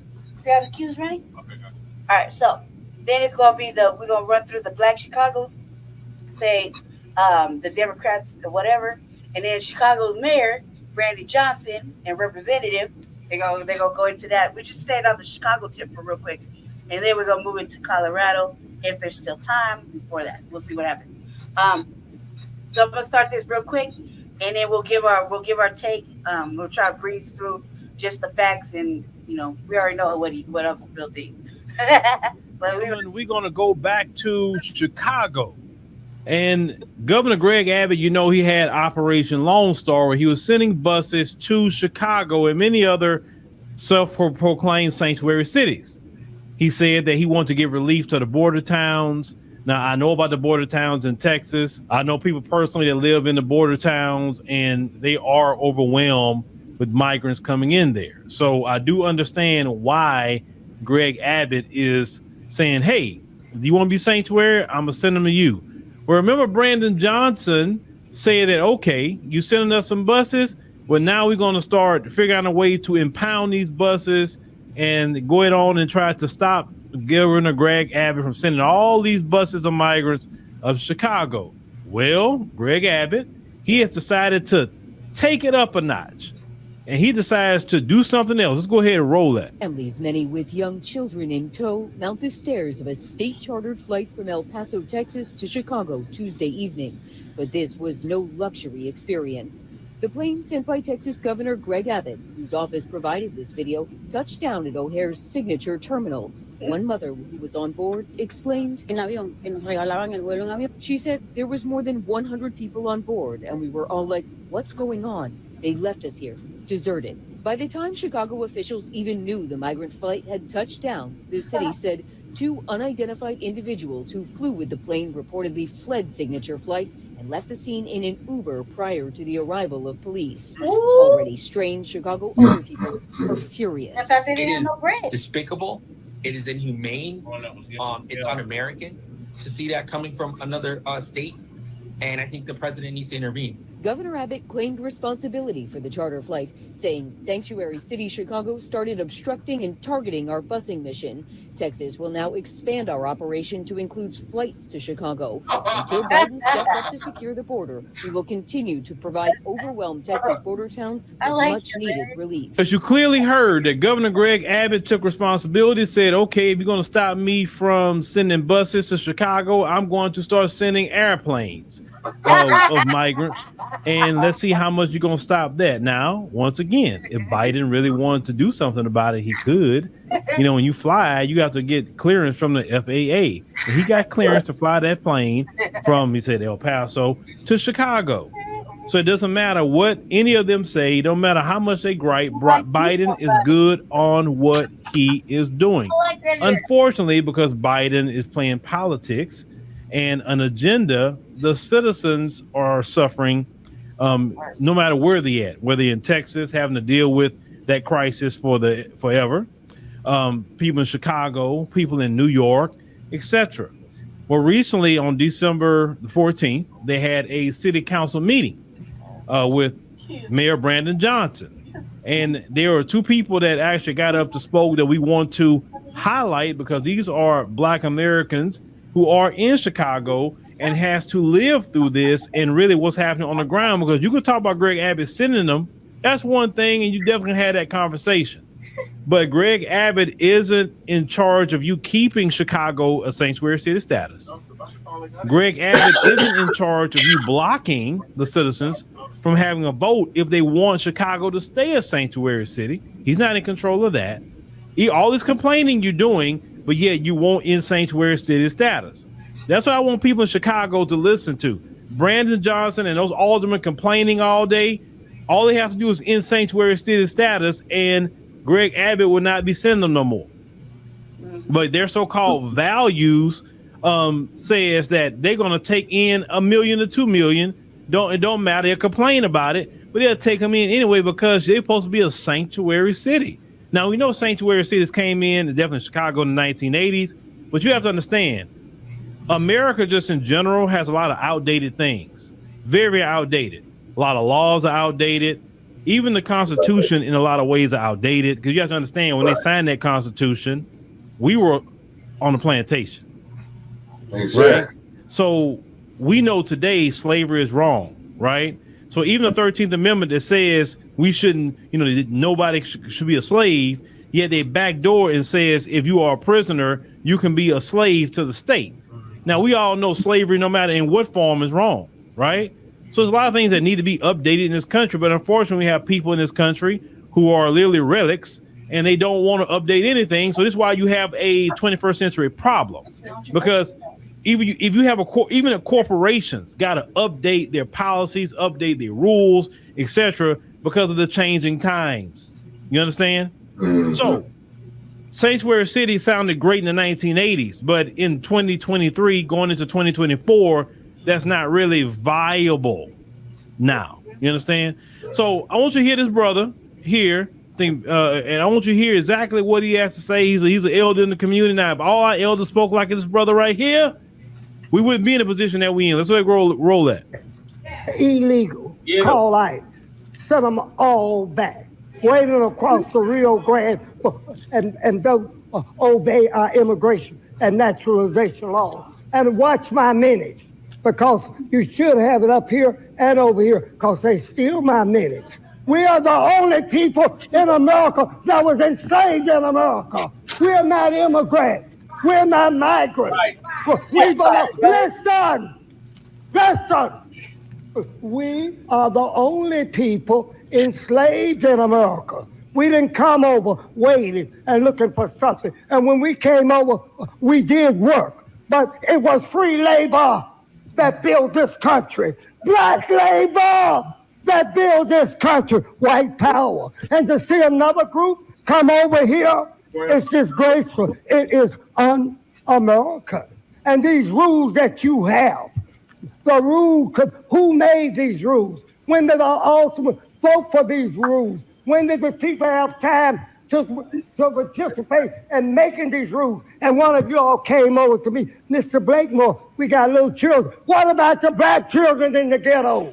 We got to make a future for them. These others will move them out.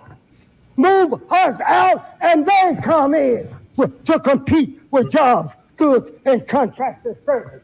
The historian Paul Anderson said that they have a negative effect on the black community. Reading is fundamental. I don't have to love nobody but me. Self-preservation is the first law of nature. And these black ultimates, I urge you to vote That's no. what is always saying. Because aren't you black? Mm-hmm. Aren't you black?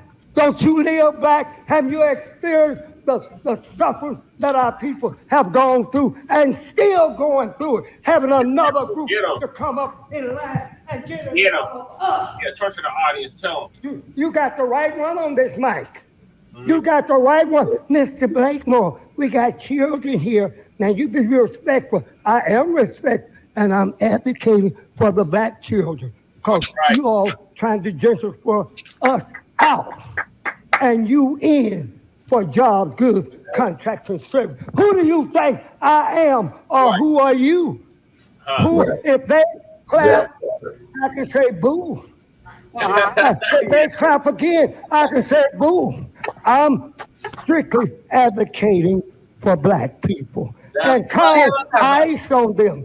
Trump, come in here. Clean this mess up. The most corrupt city in the United States is the city of Chicago. And that's not my... Thank you, Mr. Blakemore, for your comments. Thank you, Mr. Blakemore. Well, Mr. Blakemore, he was definitely fired up. Now, look, let me tell you something. mood is fired. You know the message is getting out there, ladies and gentlemen. Every talking point Mr. Blakemore was saying, that is, don't come from the boule. Right. It don't come from Joy Reid. It don't come from any of those types. That conversation he had verbatim come from the grassroots, the black media on this side. Right. You understand? Yep. He hit every talking point that we are not immigrants, because we're not. When they try to say, oh, black Americans left the South and came to the North, some, not all. Trust me, it's some. The majority of black America is proven. The majority of black people still live in our ancestral homeland, the South. It's only a small number that was scattered and went in a great migration. Yep. And how do you immigrate from the South to the North? There's no immigration. You're not going to a different country, a different government, a different system. It's the same country, same government, same system. That's like someone living in South Africa and they move from Cape Town and then they move, let's say go up there to Johannesburg or something. Did they immigrate from the southern part in Cape Town? It's the same freaking country. Right? They trying to do everything they can, these Democrat shields, to try to put us in the same line with people that have nation states, that have embassies in the United States of America, right?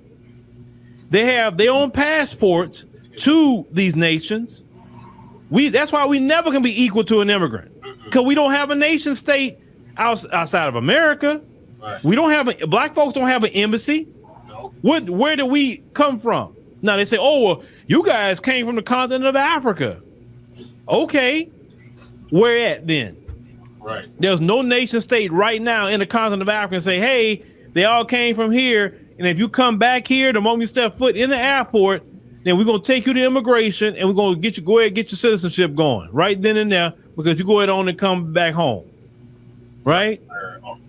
We don't have that. So what are they talking about that we're like the immigrants? If something happened bad in America, all the immigrants, they can leave and go back to their homeland if it got bad in this country. You know, y'all watching the movie like Leave the World Behind, all that sort of thing, and you know, if they would have some power grid that will go down or some war or something happen in this country, those immigrants would be fighting a thing. They'll be on the first thing fighting to get out this country through a plane or crossing borders or whatever, because how they got in is exactly how they were doggone get out. And they got a place to go. Black America don't have a place to go unless we get ahead of the curve and figure out, okay, let's make sure all my family have passports. Let me make sure that I have a place somewhere in case something go down, I can go. If we don't think like that, we don't have nowhere else to go. Right. So no, we can never be in comparison to any kind of migrant, immigrant, etc. Right. This brother say we built this country, right? Which is the truth. Yeah. Immigrants can't say they built this country from scratch. Nope. They can't say they are the foundation of this country. Nope. They can't say they innovated this country. Nope. They can't say that. I'm not saying the immigrants didn't work in it. I'm not saying they didn't do a couple of things here and there, but I'm talking about what we have done. No, they Johnny come latelys. Period. Right, Uncle Phil. Now I know because the clip that they kept showing, because you know over here we're gonna look into things a little more, was the part about when he said we need to bring Trump in here and clean this up. That's the only part they kept clipping, but they didn't play the whole clip that I played for y'all about this brother. They didn't want to play that because they don't want that message out there where black folks are saying this. Chicago is corrupt. Brandon Johnson and the Democrats are corrupt because they don't want the sanctuary city status put on the ballot like it should be put on the ballot, so the people can decide if they want to be a sanctuary city or not. I don't want to hear talk from Brandon Johnson complaining about migrants and you won't get rid of sanctuary city. You playing games with the citizens. Now, let's get to our sister here. You got another sister that's going to come up and she's going to follow behind our brother here. Let's go ahead and roll that. Good morning. My name is Loran Lawrence, so that all of you all know that I am representing multiple communities. Let's start with Brighton Park. Let's start with Alston. And let's also go with East Morgan Park. All of these communities that I have been out there with them protesting for these unsanctioned rights that has been going on here is just crazy. I'm going to get started with a few things since I got 3 minutes. Number one, I'm a native to Chicago. I was born and raised here. I've seen the changes. Don't let the age fool you for how I look, because I've been here a long time. I have seen things just transition as if a lot of people are not important here. I'm not for the sanctuary city. And the reason why I'm not for the sanctuary city is because people have waited years to come in here legally, not just transported on these buses, dropped off in our neighborhoods, raise of crime, almost got hit several times just making it down here today. And this is ludicrous. There should not be two sets of laws. Also, the West Side and the South Side Black communities have been earmarked for having funds. Never seen it. We're still waiting on those funds to come into those communities. Brandon Johnson, many people stood behind you. They feel let down because the day you came into office, which I believe was May 15th, you already had signed an executive order. Now, whether it came from Governor Pritzker or whomever that directed you on this, is it fair to these communities that have been waiting for years? You said you're on the West Side, but you should know what's going on over there as well. Let's also talk about the things that I witnessed about crimes that are going on. Also, just watching my neighbor hook up electric. Okay, why reroute the gas, burning grass on the lawn? When are you going to have our neighborhoods cleaned up? And when are we going to get the rights that we deserve? I'm not against anyone coming in here legally. I want to say that clearly. But for those who have not, they don't top us. They don't go before us. We're not last in line. $9,000 going to illegals, but those who live here have not gotten funding yet. Many people homeless. My husband is a veteran. Now, you know I got a heart for that. But we got a lot of these on the street. And I also have been one that worked in food pantries, also helping people who are on the streets. They need to be taken care of.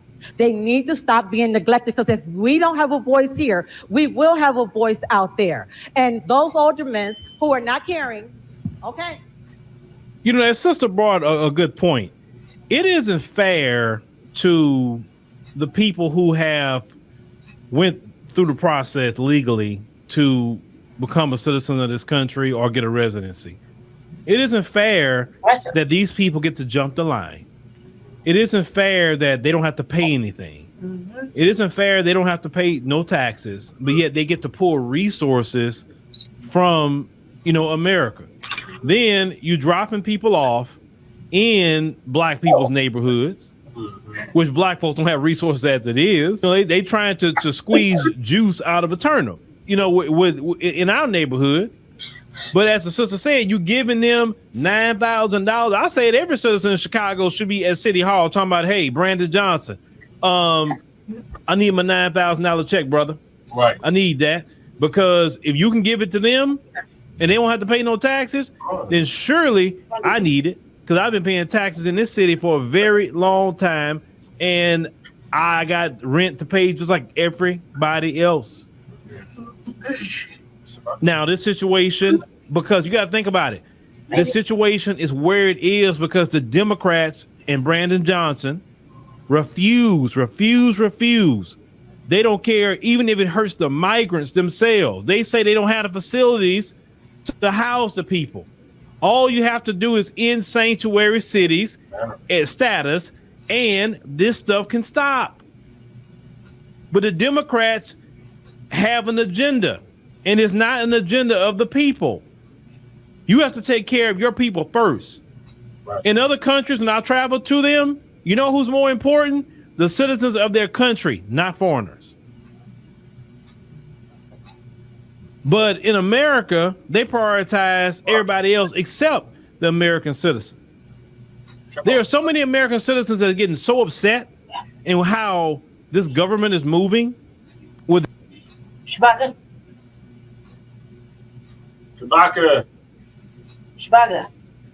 Yeah. All right, we're gonna pause right there. Let you out. You want your last thoughts on what they talked about? Final thoughts. Yeah. We're gonna let you out. Yeah, okay. Next clock picking like you're doing the nasty, cause it's so rhythmic.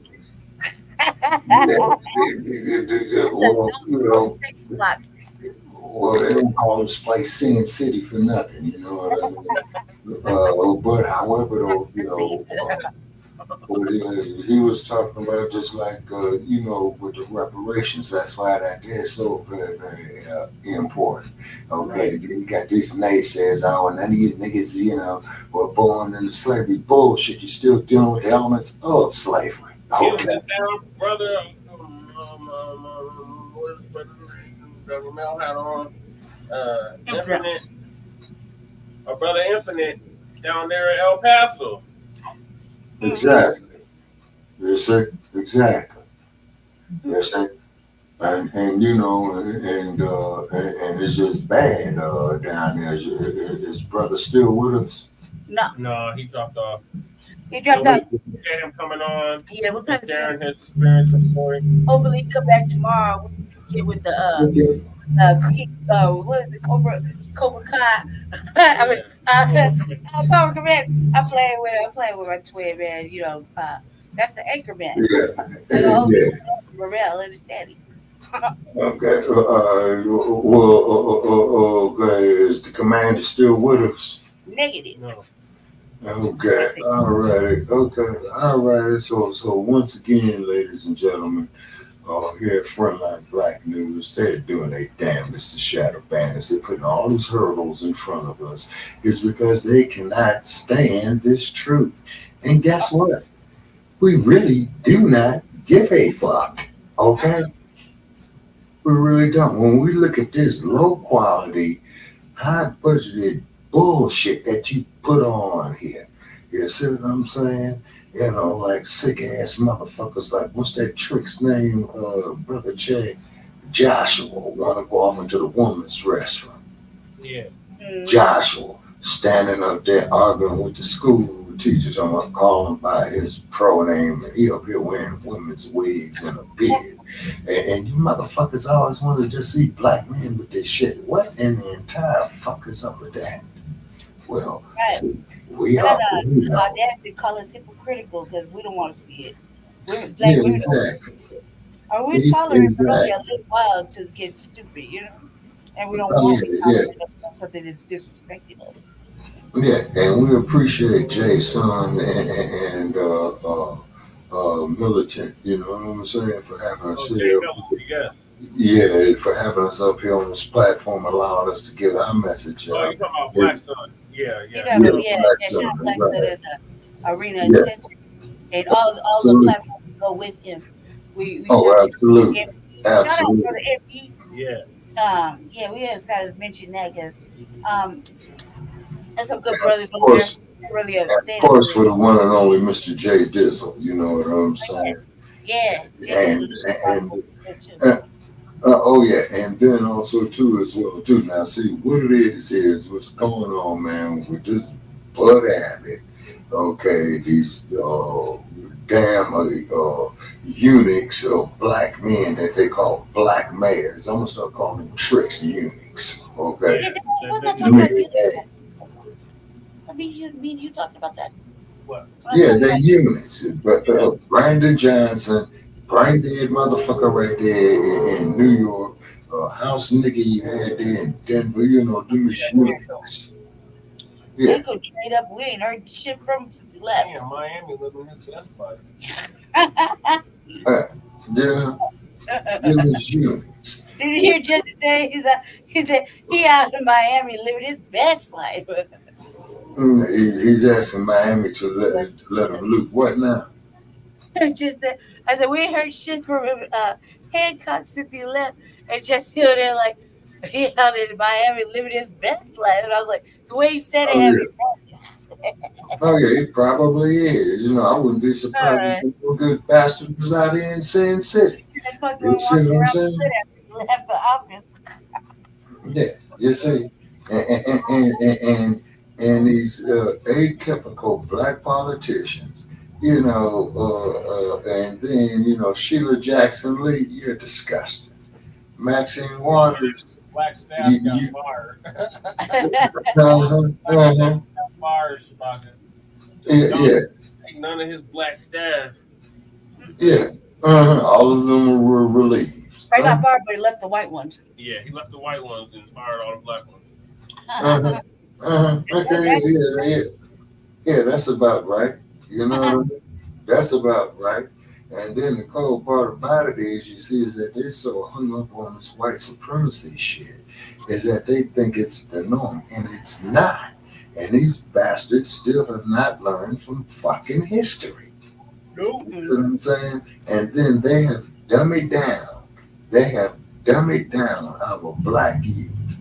You see, they have dummied down the second generation after me. Not the generation after me, but the second generation after y'all, after them. So that there would be the ones who was born in the 1990s. You see? They have dummied you brothers and sisters. You know where they can find you, where they can reach you, and what's happening with Shabaka's Black Experience Enhanced.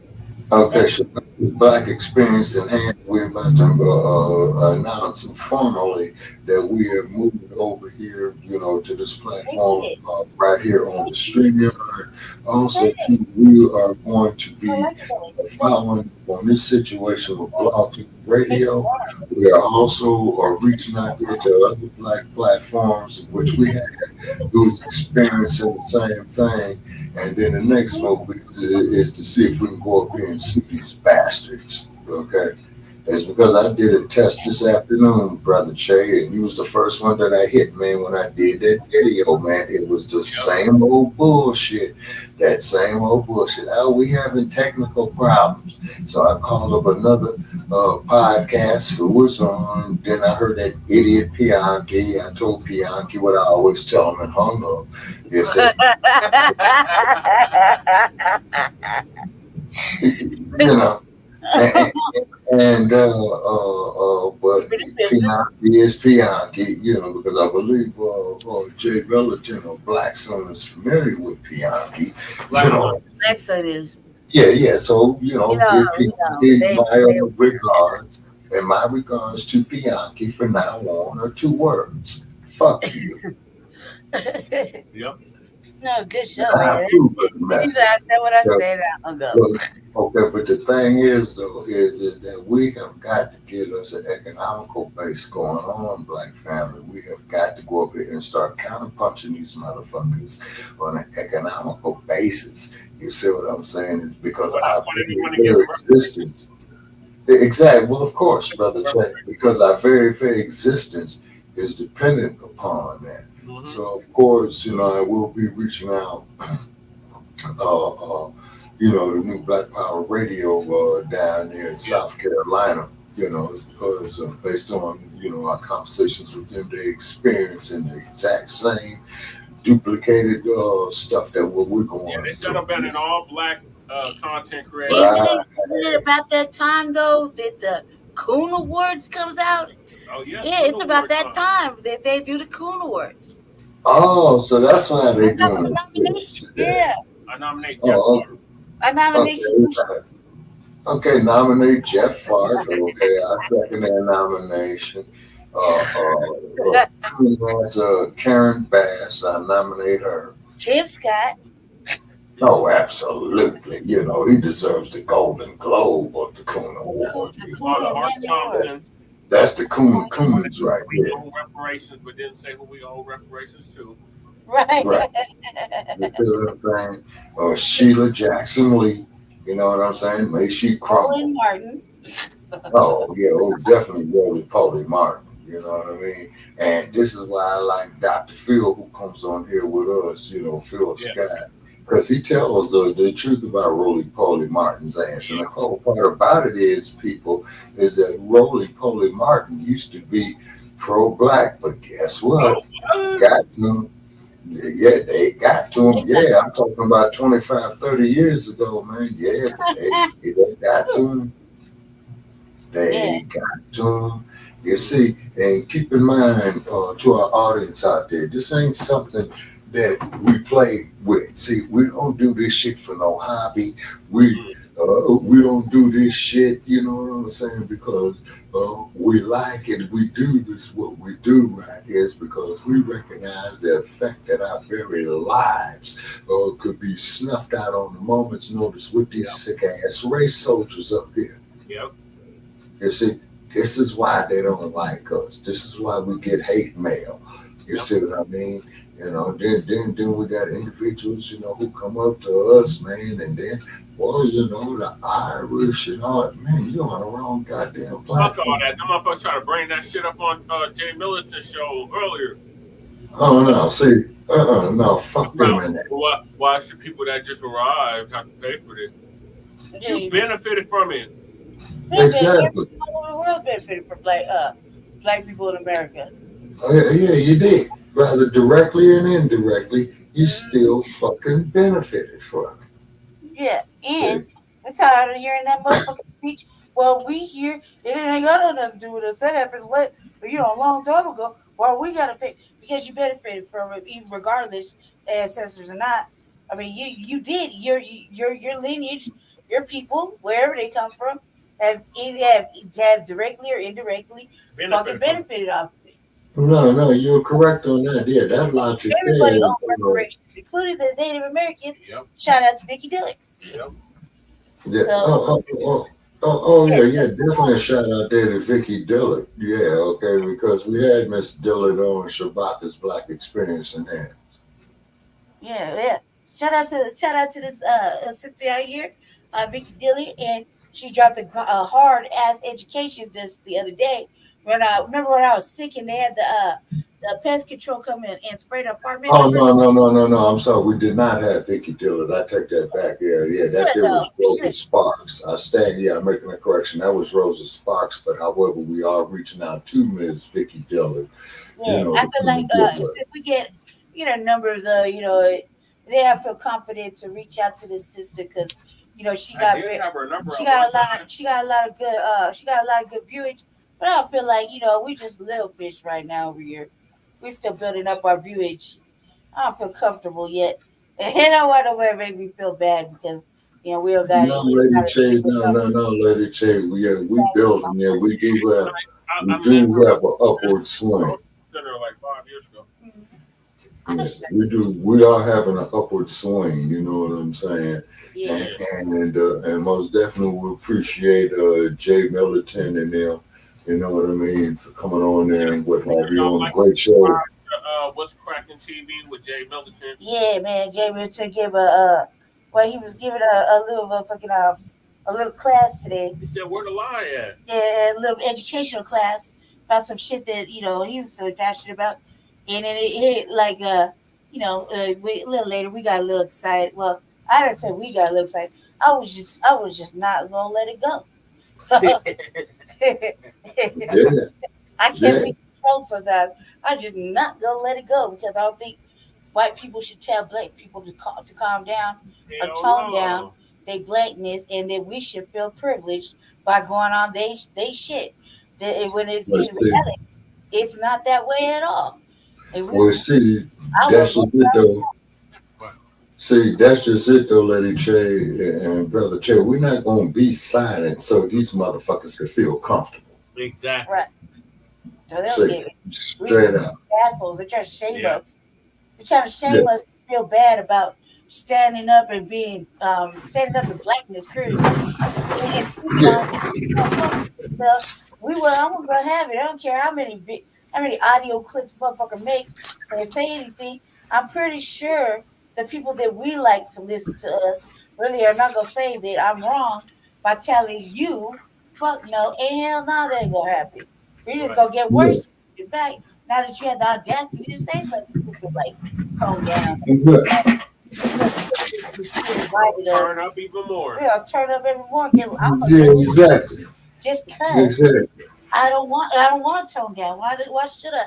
I'm comfortable with myself. Right. Hey, shit. Just because you feeling fragile and emotional and you don't like Right.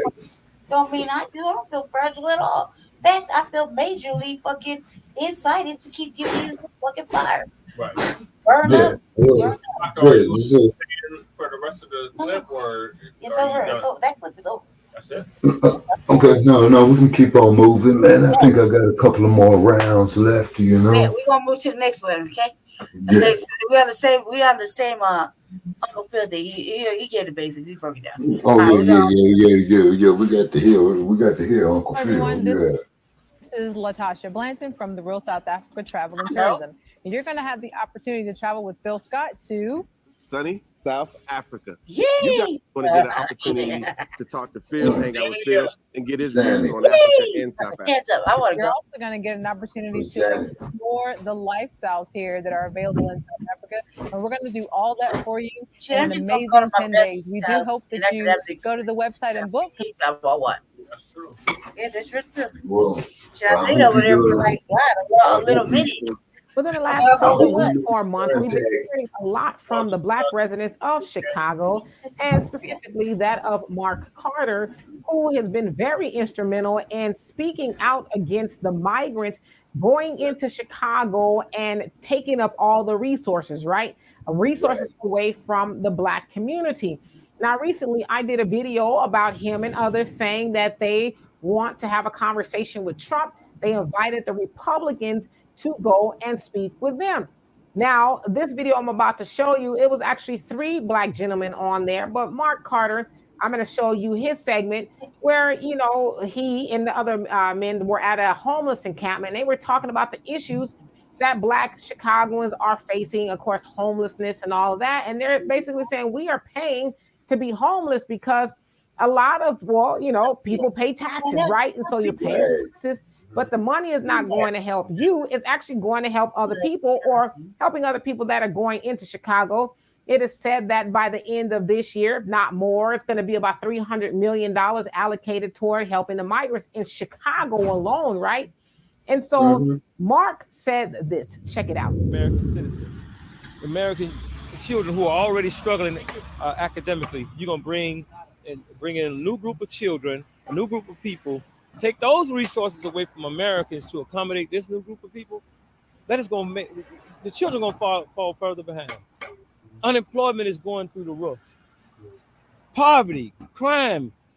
This is going to impact our communities across this city to the point to where violence, murder, robbery is going to spike. Not just with Americans, but also with these people coming here. 3,000 illegal immigrants are living in this factory, almost a half a block long. And this is going to transcend into public housing. They keep saying that there will be no public housing for illegal immigrants. That's not true. So we pay to be homeless basically now as United States citizens. We're going to flip Chicago red. The Democratic Party is done in Chicago, and that's a fact. By summer, you think it's a lot of them coming in. You watch the uprising of red. So as you saw, you know, he was talking about the issues that will happen due to the resources being taken out of the Black community there in Chicago, talking about crime. And also he talked about earlier youth not being able to read and things like that. And so another gentleman saying we need to divest from big government. We need to divest from the Democratic Party and everything else that has held us down, right? Now, going back to Mark, he says the Democrats are done here, right? We are going to flip Chicago red. Good. Now, when you flip something red, that's a political term, right? Or blue, that means it's either going to go toward the Republicans, which is red, or it's going to go to the Democrats, which is blue. Now, traditionally, Chicago is a blue city. Illinois is typically a blue state. And so he is saying here in Chicago, we are going to flip it red. We're going to give it to the Republicans because the Democrats have been thumbing their noses at Black people for the longest, even to the tune of, well, we're not going to help y'all. We're going to help the migrants. We're going to help them get everything they need. We're going to build them weatherized tents and We're going to make sure they get vouchers and money and just everything. We don't want them to be uncomfortable, right? Even though they've seen they being a politician there, Black Chicagoans uncomfortable, having to sleep in, cold weather, the trains. Even we've done videos about that here. Black Chicagoans sleeping on the train when the weather was 15 degrees. They didn't have a problem with that. All of a sudden, they got to comfort the migrants when they are fleeing for whatever they're fleeing from. I'm not saying that they're not fleeing for persecution or anything like that, but they're coming over here and they're getting help immediately, right? It's like almost overnight. And in a lot of cases, entities, politicians, things, they're demanding more money to help the migrants, but they're not demanding more money to help American citizens and specifically Black people. And so I agree with Mr. Carter. Yeah, it needs to be one and done or 52,000 and done because, Black people, we always vote for the Democrats, but it just needs to be no more. The Democrats do not deserve our vote at all.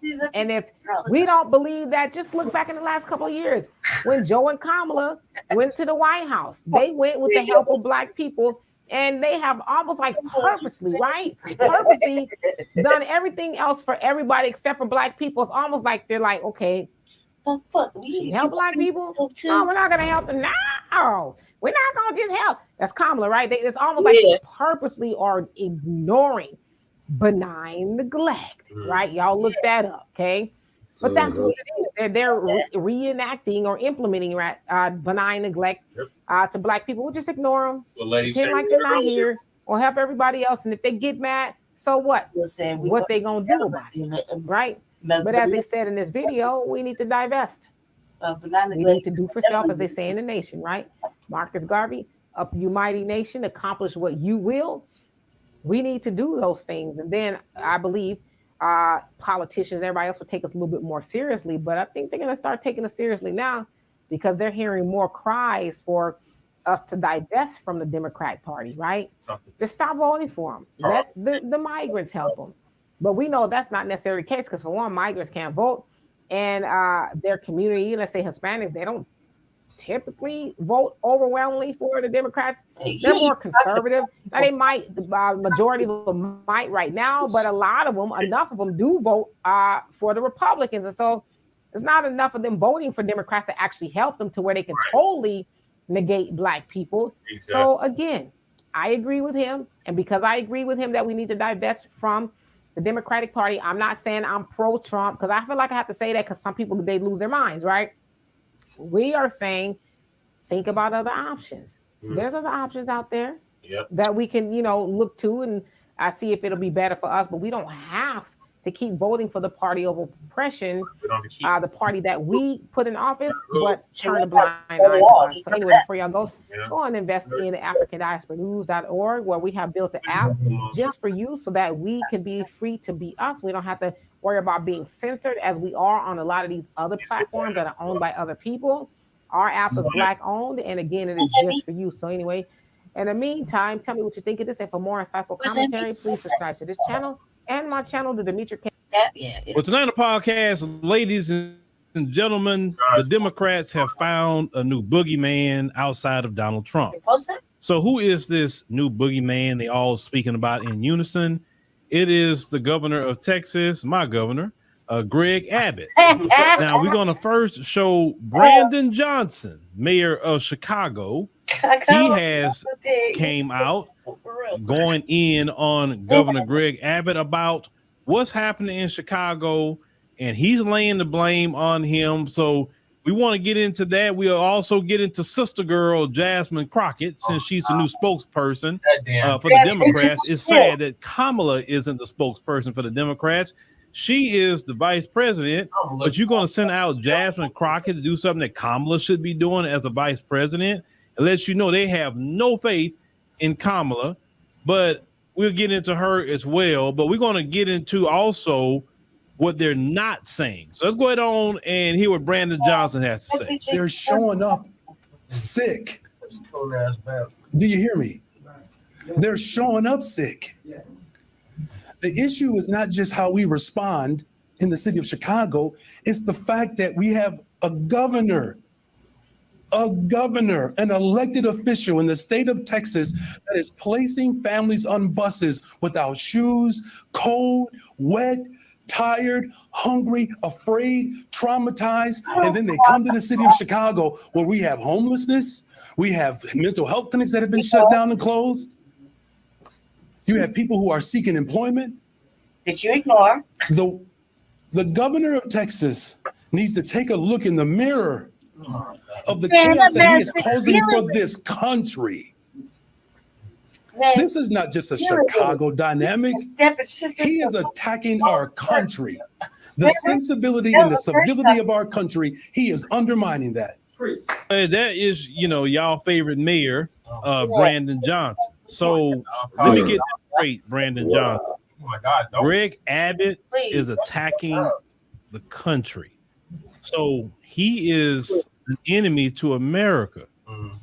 Now, we're not going to talk about how you, sir, and your alderman block the citizens of Chicago from voting if they want their city a sanctuary city status. So, Brandon Johnson, let's go ahead and just re-educate you a little bit. How did Operation Lone Star happen? Operation Lone Star is a program that was created by the Department of Public Safety here in Texas, and they gave about $4 billion to this particular Operation Lone Star. Now, Operation Lone Star came because for a while, when Biden got in office, Greg Abbott kept calling him and said, hey, we got all these people showing up at the border. We don't have the resources to take in all these people. For months and months and months and months and months, Greg Abbott called the president of the United States, which he has the Homeland Security, he has ICE, he has Customs, he has all of that, Border Patrol. He kept calling Biden. Biden did nothing. Biden said nothing. The borders are for decades. Texas has been one of the states that migrants come to, and they a lot of times stay in the border towns, or they come up here to the Houston area, Dallas, San Antonio. They kind of do float around, right? For decades, it's been a migrant crisis in Texas. Greg Abbott said this: okay, since Biden won't do what he's supposed to do, no problem. What we're going to do is we're going to bus these migrants to sanctuary cities, who has a policy of saying that they're not going to turn in people who come to this country illegally. So what Greg Abbott and the state of Texas decided to do, Brandon Johnson, was to send buses of migrants to sanctuary cities like Chicago, sanctuary cities like New York City, sanctuary cities like Los Angeles, California, sanctuary cities like San Francisco. He sent them to DC. He sent them to Denver. He's been sending them everywhere because these cities have sanctuary city policies. Yep. Texas is not a sanctuary state. Even Illinois say they're a sanctuary state, right? So he's sending them to a sanctuary city, Chicago. He said it was and even though the residents that live there say they don't want their city to be a sanctuary city no more, Brandon Johnson, you speak out both sides of your mouth. Because if you really cared about the city of Chicago, if you really cared about even the migrants themselves, you claim you don't have the resources for them. So to help the migrants themselves, you would end sanctuary city status, say, hey, we don't have the funds for you. We don't have the facilities for you. You need to go over there and talk to the president and holler at him, because I'm not here to take care of you. No. And Brandon Johnson, not one time did you say anything about Biden. Have y'all noticed that? Yep. He says nothing about Biden. It is Biden's responsibility to secure the border. That's his responsibility. It's not Greg Abbott's responsibility to secure the border, or any governor along that border. It is the president's job. So he can make them pay.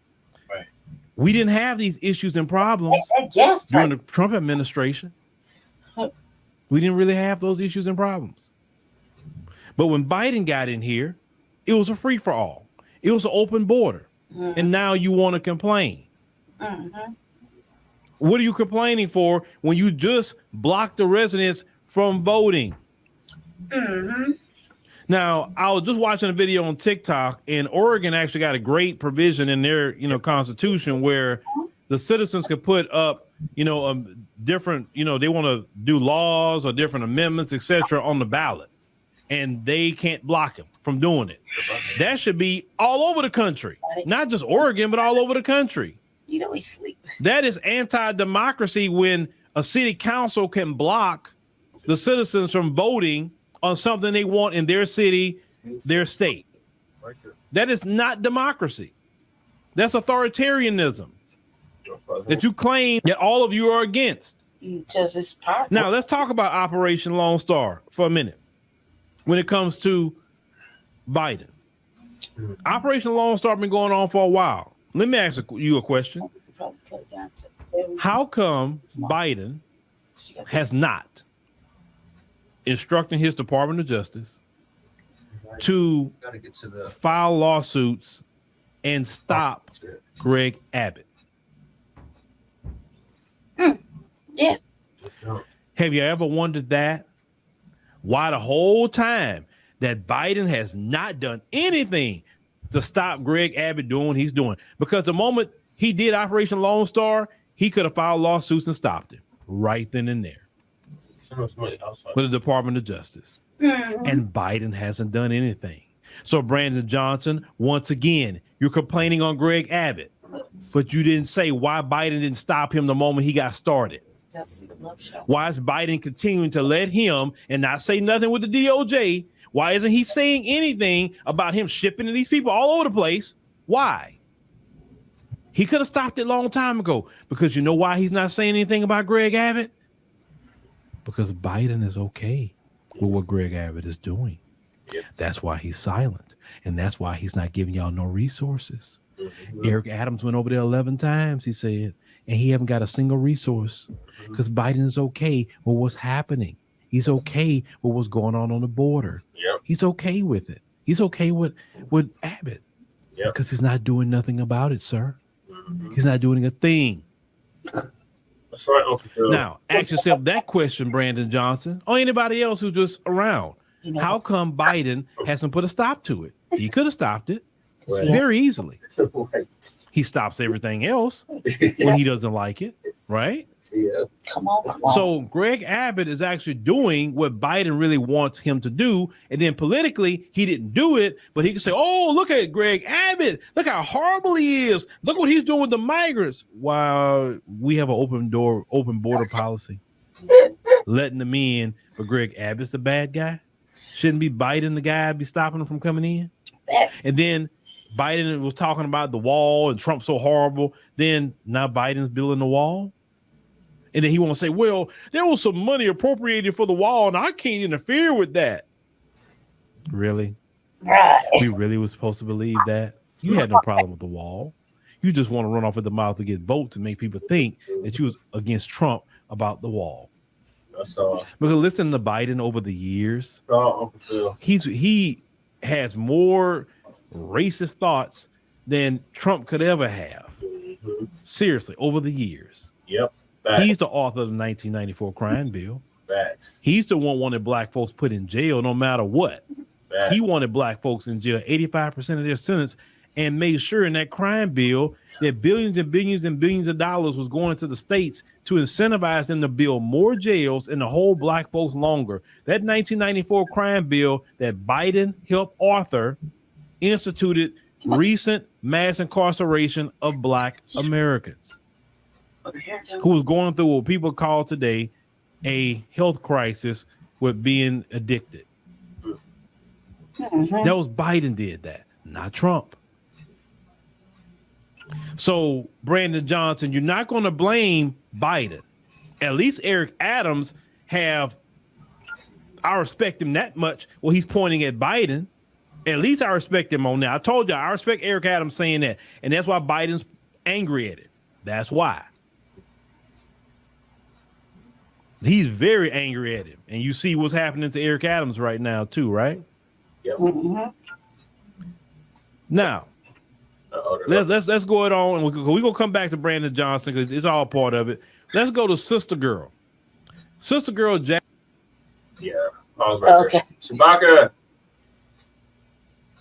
Shabaka, your clock is giving us that grown vibe again. All right, we're gonna let Shabaka out and let him take his little night nap, to sleep and then his good dreams. The clock is gonna put him to sleep in such a rhythmic fashion.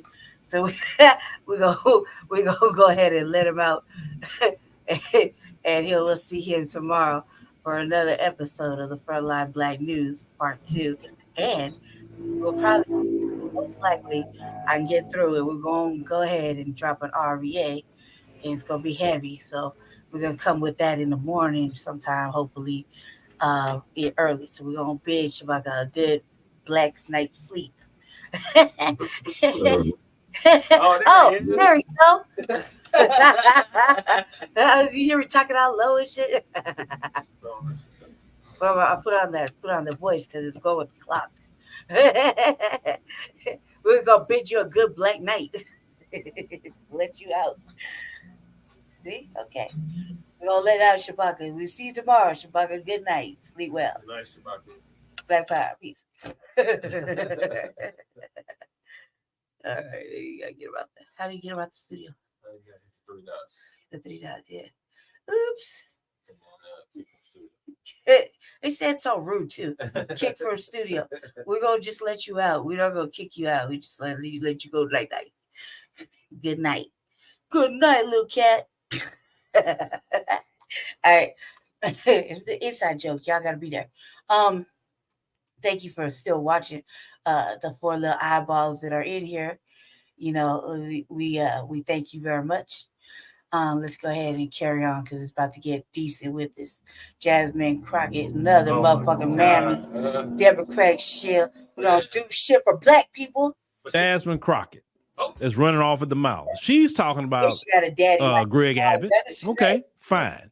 The level. But I want y'all to hear what she has to say about the new law in Texas, SB 4, that was just signed into law that gives Texas law enforcement the ability to arrest illegal immigrants and have them deported from the state of Texas. I want you to hear what she says about SB 4. Let's roll that. Look at somebody like Greg Abbott, my governor, and his solution. His solution is to basically say, hey, we're going to kill people that are trying to come in. Like, that's not a solution. Like, the Republicans don't have the solutions. They want to continue to defund the aid that is going, not the aid, but they're continuing to defund border security. Well, I mean, who's going to sign up for this job and you're not paying worth anything, or a court system that doesn't have the resources that they need? So as you heard sister girl Jasmine Crockett, she says that Greg Abbott wants to, and I quote, kill migrants. This is what she said. Now, if you don't know anything about what happened with that law, what brought it up, you're like, oh my God, a sitting governor is trying to do this to people? Lord Jesus, what kind of tyrant is Greg Abbott? See, she's using the same old Democrat fear-mongering politics that's based on lies. It's based on lies completely. Now, they're complaining because Greg Abbott had put razor wire at the border. They put these buoys in the on the Rio Grande trying to come into Texas. And these buoys got like some sort of like razor in the middle of them and all of that. They say that a few people have lost their lives trying to cross and got caught up in those buoys and all of that, right? But if you come to America and go through the legal channels, go to the right immigration, have a visa to come, you don't go through all that. You have air conditioner, you have snacks if you need it. You have nice immigration people to welcome you to the United States. You don't cross no razor wire at all. Because even when you come back from a trip, like I just came back from a trip, I have to go through immigration coming back into my own country, which is kind of ridiculous. But I got to go through immigration coming back into my own country. And I'm a citizen of the United States. Now, of course, I go to global entry. I went to global entry the other Sunday, went to global entry, took my picture, went up, me and my wife went up to the counter. They say, oh, okay, where y'all coming from? We say we came back from Costa Rica. What y'all brought, with you? Brought it in, asking questions and all of that. And they say, okay, all right, you good. Say, see you later.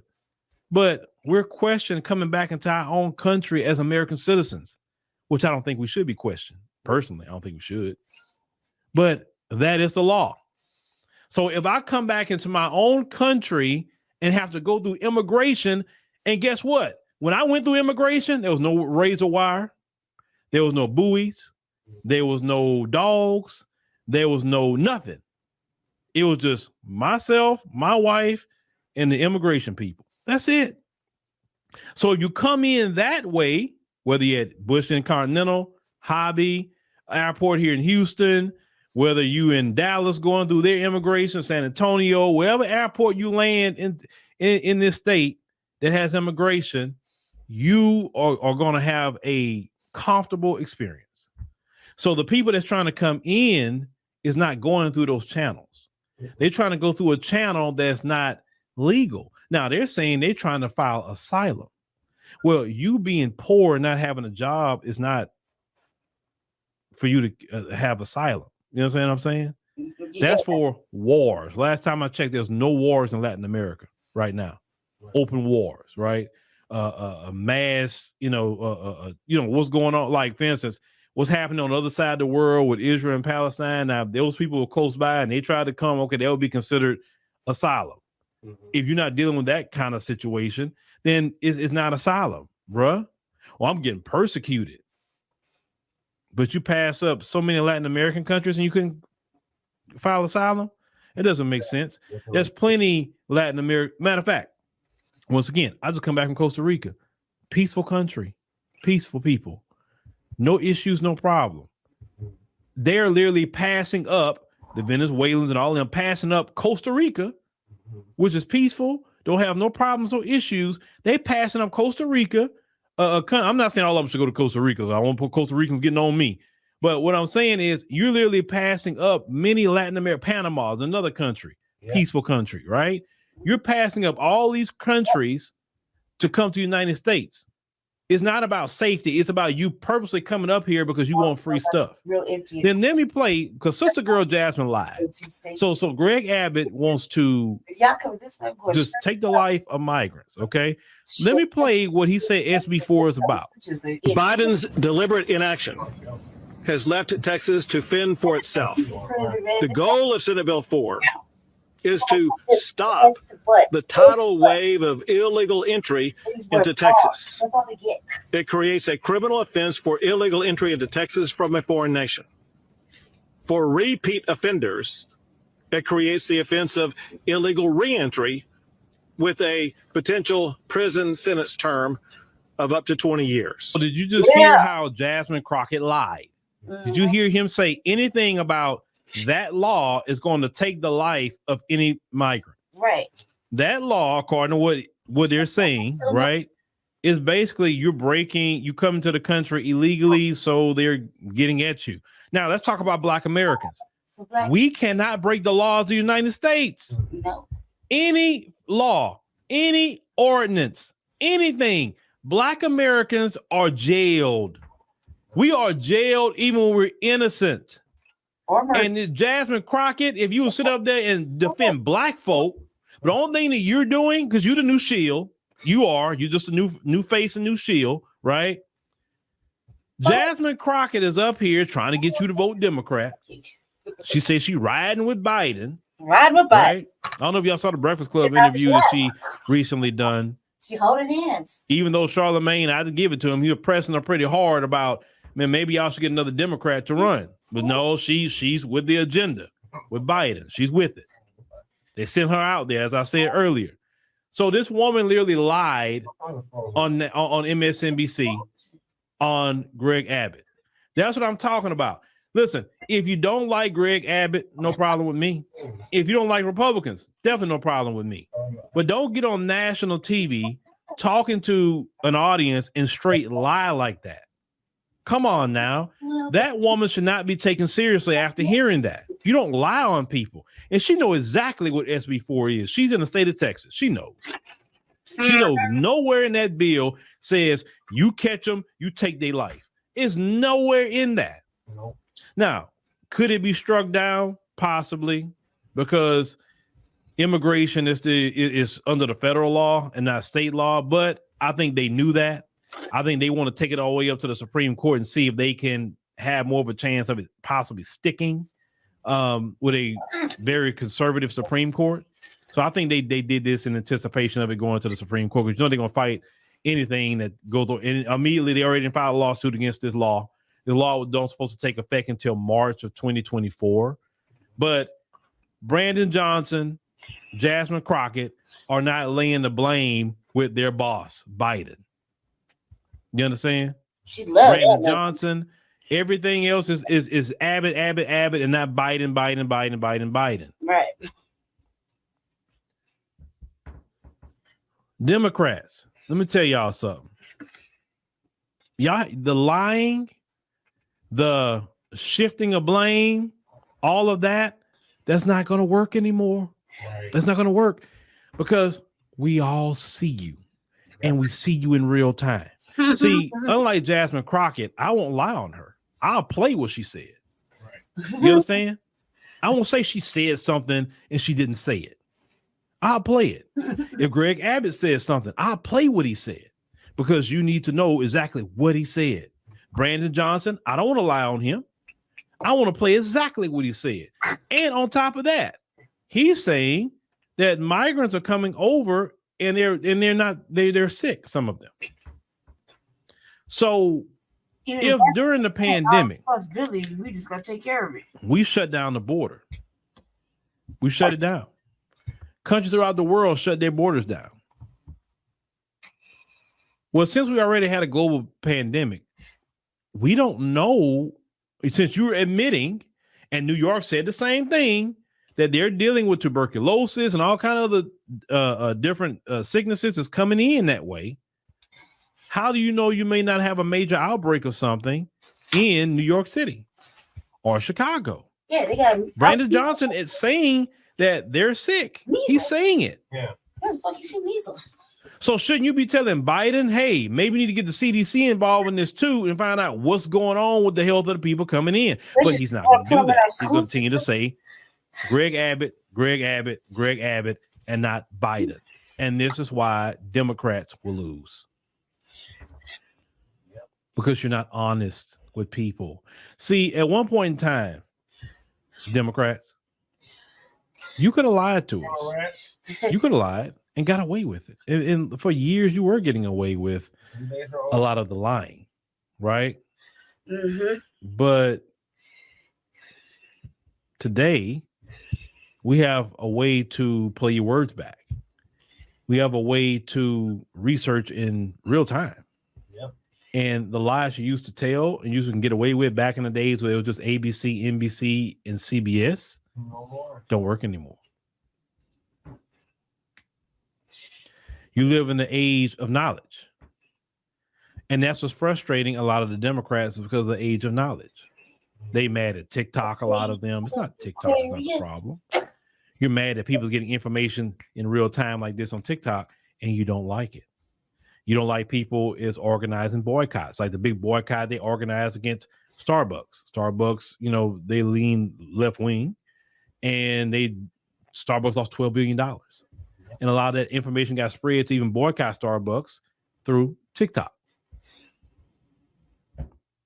So these lawmakers try to put in laws so you can't boycott Israel or something like that. I'm like, well, how are they going to force you to spend money with a corporation? You can't force nobody to spend their money. There's no laws to enforce that. You can't force anybody. So what's happening with Starbucks right now, that's a fear of corporations that people will boycott they behind. And I've been saying a long time ago, if you really want to hurt these corporations, you boycott them. Like Dr. King showed us a long time ago, economic boycotts is what get their attention.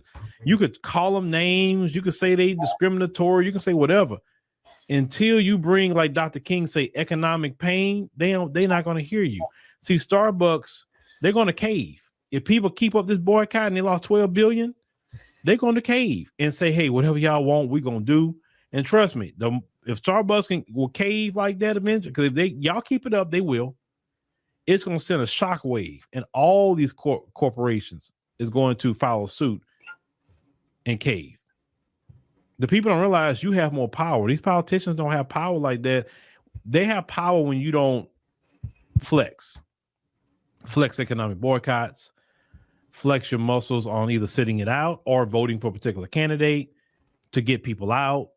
Like Brandon Johnson, he should, like I said, I can't vote in Chicago at all, but you better believe if I had to be, living in Chicago, you better believe I'll be voting him out. As a matter of fact, all them aldermen that voted against the people voting about sanctuary city status on the ballot,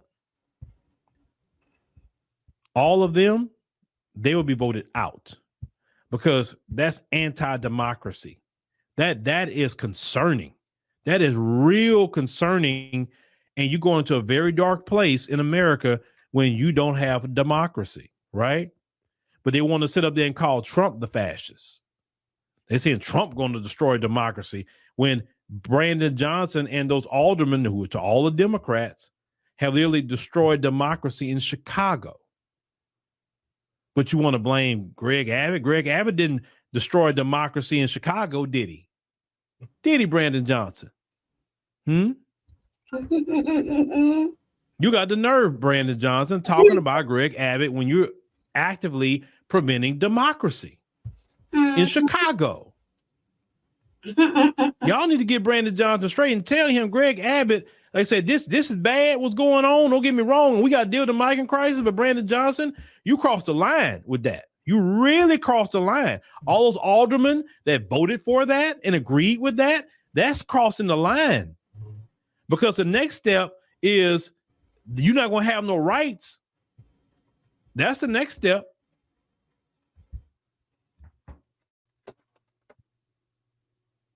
These Democrats are desperate.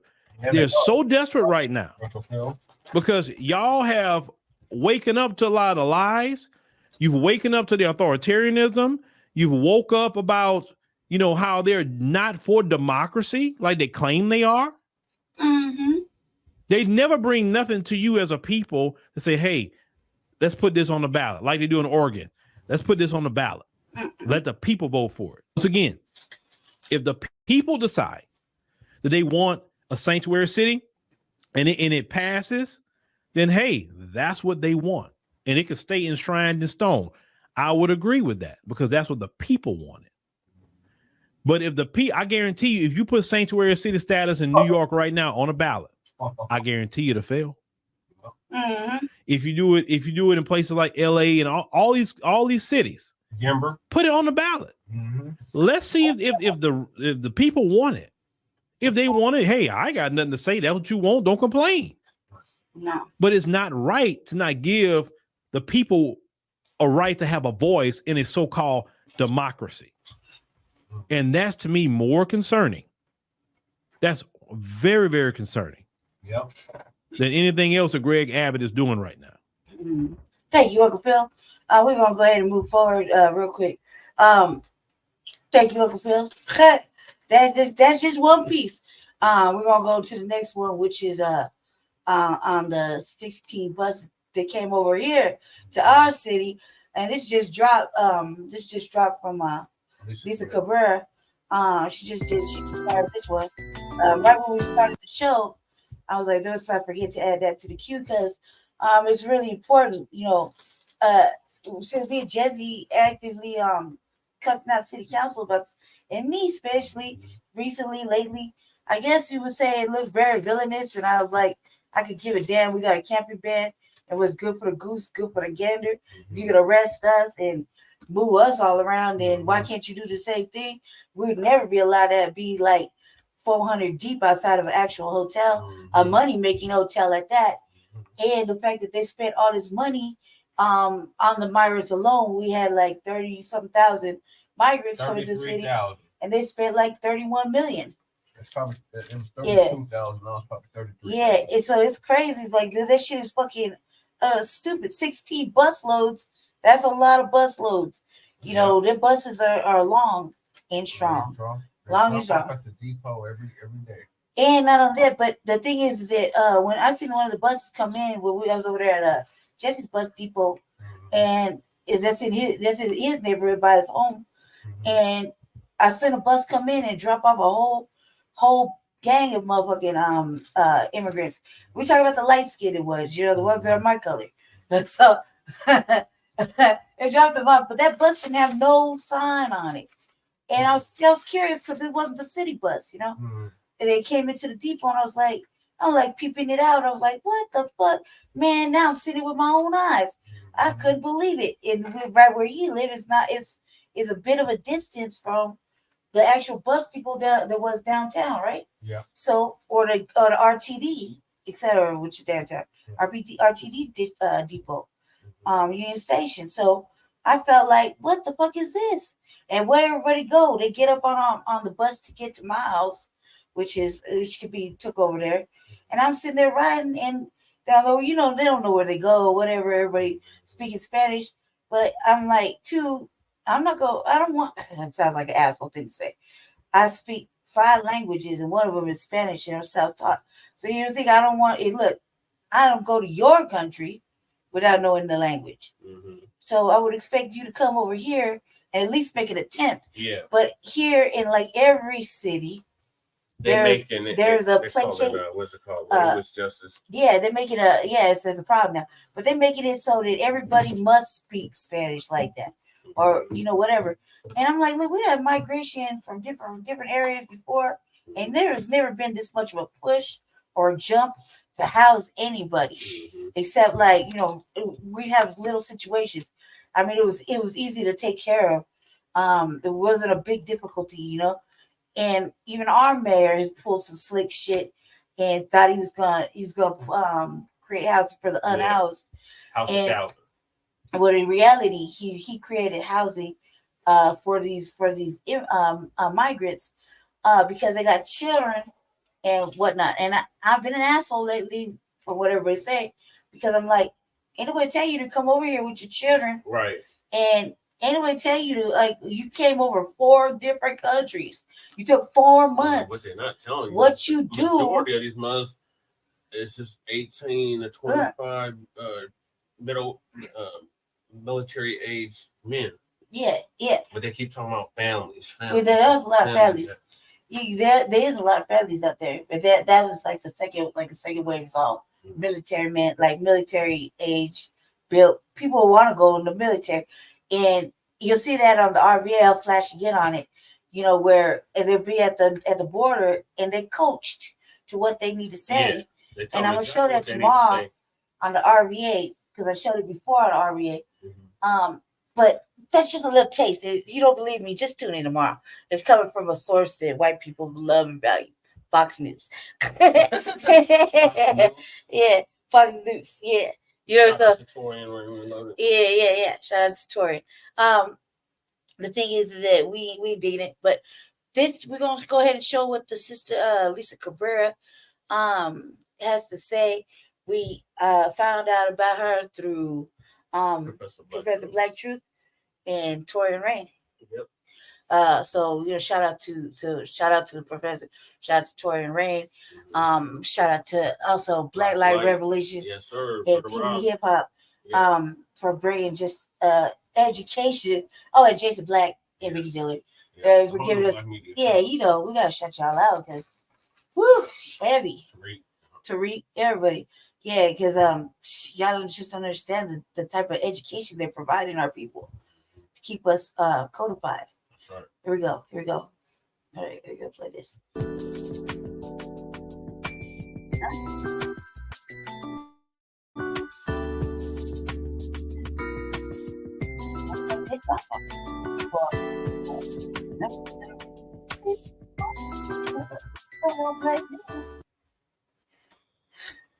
$16 busloads of migrants My God. in Denver in under 24 hours. And these big busloads, y'all, came out of Texas. So Denver, Colorado is the latest city being bombarded with migrants. Let's get into it. Hundreds of migrants moved to Denver in less than 24 hours. Resources become limited. Like, let's see. Yeah. So in less than 24 hours, 16 busloads of migrants arrived in Denver. The city of Denver confirmed this. 9 buses arrived Thursday night and 7 more on Friday. God damn. They said there are 3,800 right now in shelters. They ain't lying. This comes around a time when more than 10,000 migrants are crossing the southern border into the United States. They said that's what's coming per day. Yeah. That is just crazy. That sounds about right. That's about right. So the city said there are at least 340 migrants that have been dropped off on Thursday night. Many arrived from Texas, but their original places of origin, Venezuela, Colombia, and Guatemala. Mm-hmm. This is an area they have never seen before. So Denver is not used to being bombarded with all of these migrants at one time. So, ladies and gentlemen, I'm going to show you a video from CBS out of Colorado, and I'll be right back with the rest of my commentary. Denver, in less than 24 hours, 16 buses packed with migrants arrived in Denver. The city of Denver confirms 9 busloads arrived last night, 7 this morning from Texas. Overall, there are about 3,800 migrants right now in shelters in the metro area. This comes as it is expected more than 10,000 migrants crossed the southern border into the United States in each of the last 3 days. Your reporter, Brian Sherrod, is live in Denver right now. Let's go to Brian. You met with many of the migrants today who are unsure what to do next. And Alan, the city of Denver tells me at least 340 migrants have been dropped off here since last night. And many of them don't even know where they are. They're unfamiliar with this area. Now, with them being in the area of Zuni and Spear, many people tell us, including one woman who works there, that it's just making it difficult for her to work in the area right now. This has become ground zero for migrants in Denver. Many struggling for food and money, even asking our crews for help while we were there. All the migrants we spoke with didn't speak English. I said no. Translator, we found out they are originally from Venezuela, Colombia, and Guatemala. Jarena, who works at the Shell gas station at Spear and Zuni, tells us she tried to help but didn't get a good response. They speak bad to me. I'm the only one who speaks Spanish. I try to help them and try to explain the rules, but they don't like it. Too many people, they are so bad with me and with my boss. 3,800 migrants are currently staying in 7 shelters, specifically for migrants across the city, but resources are dwindling. We can run out of room. We can run out of resources. We're already limited as is, and it's just straining an already strained system even further. With the shelters reaching capacity, the city is working to find migrants jobs and housing. They tell us they are doing whatever they can to keep everyone off the streets, especially children. So we recognize everything is much more difficult with a child. That's why we've given families that more time. We don't want children on the streets. We don't want anyone on the streets. Jarena tells us she is thankful for the city's help, but resources need to come faster for these migrants. They are making it harder for her every day. We have to take the stick to clean the window because they still every night. The city tells me that more busloads of migrants could make their way here over Christmas weekend, but right now they don't have the answers of how many and when. But when that time comes, they could be opening up an 8th shelter. I'm Brian Sherrod covering Colorado First. Brian, thanks a lot. All right, so you heard what they said, and Denver is saying a lot of what New York was saying, that if this continues to happen, it's going to be a huge problem for the city. And I mean, let's face it, this country is not prepared for stuff like this. You know, wow.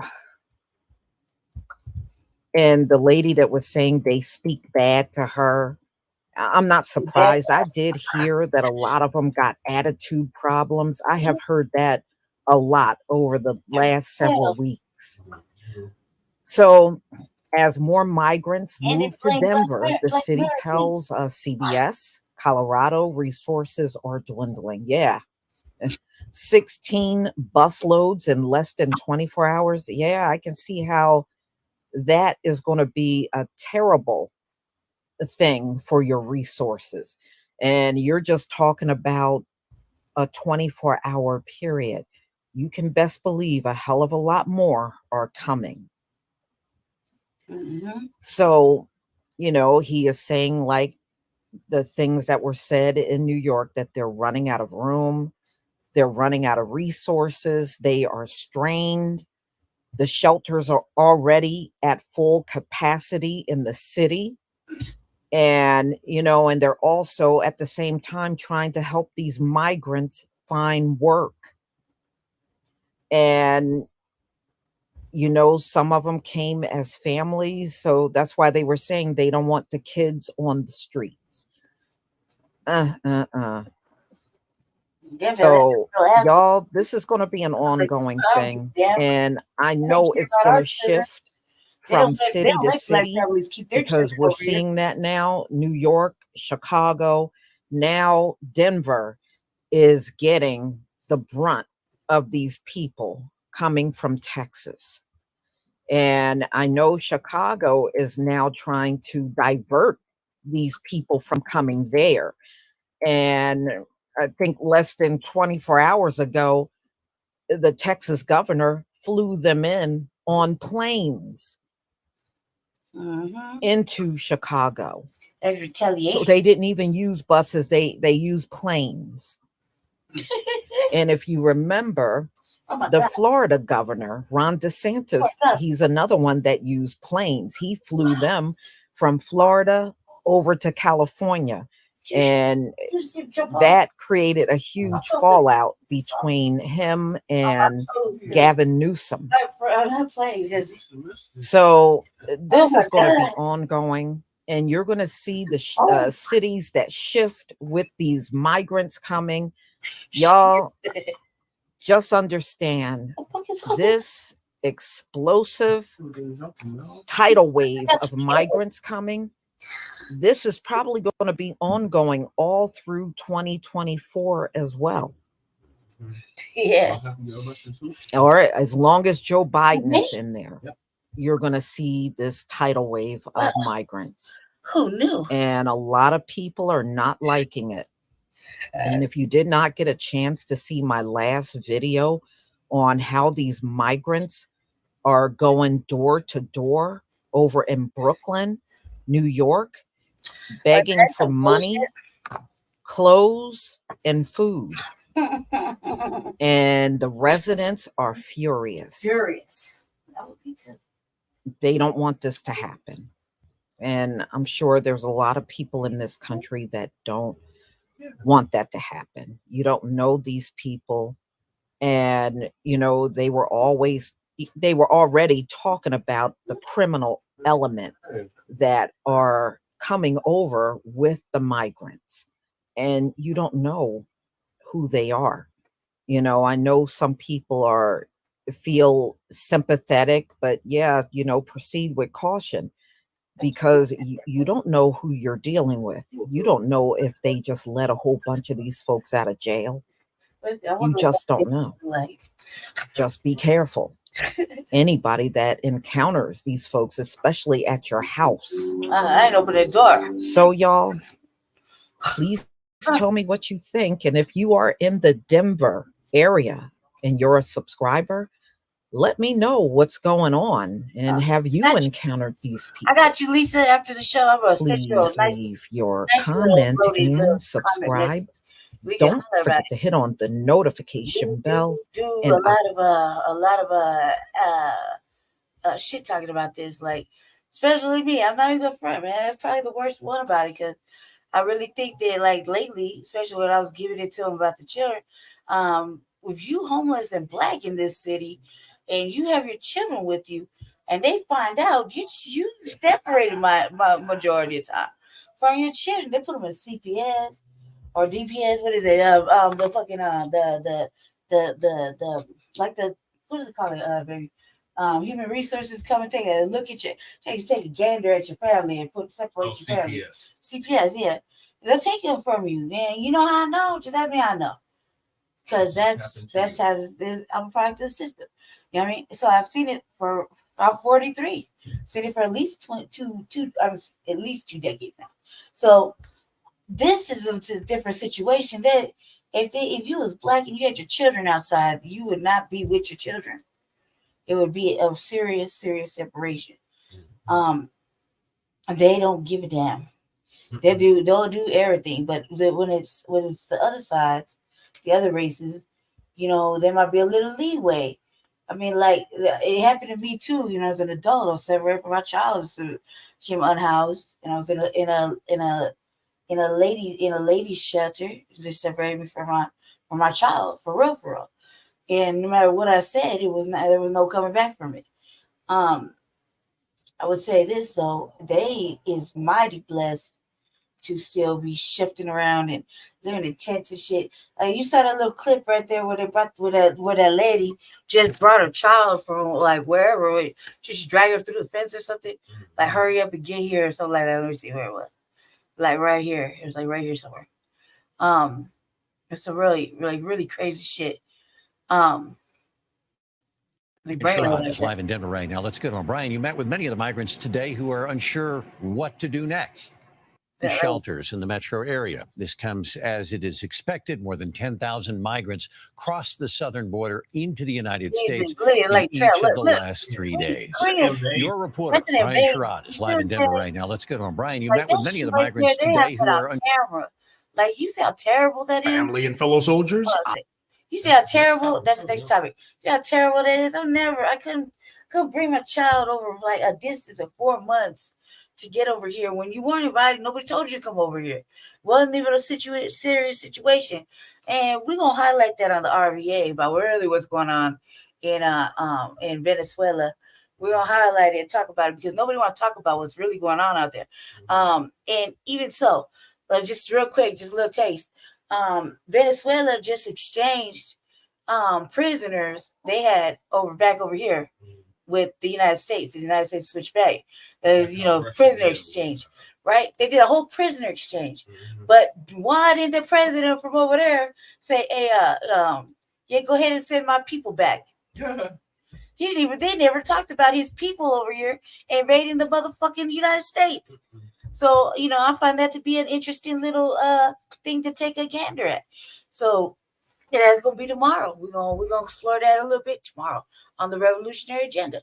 Because that shit is fucked up. I was up like, hey man, you gonna grab these 3-4 million motherfucking people you got over here invading our states. Well, you take your 10 back. Why don't you add this next 3-4 million of people back? Or whatever the numbers is, because it's pretty high. We got 32,000. I mean, let's just factor it in with all the other blue states. Do the math. There's a lot of us. Yeah. Take your people back. You won't come get your people? Did you go take? Come on now. It don't make sense. Now we're gonna go ahead and highlight the Professor Black Truth.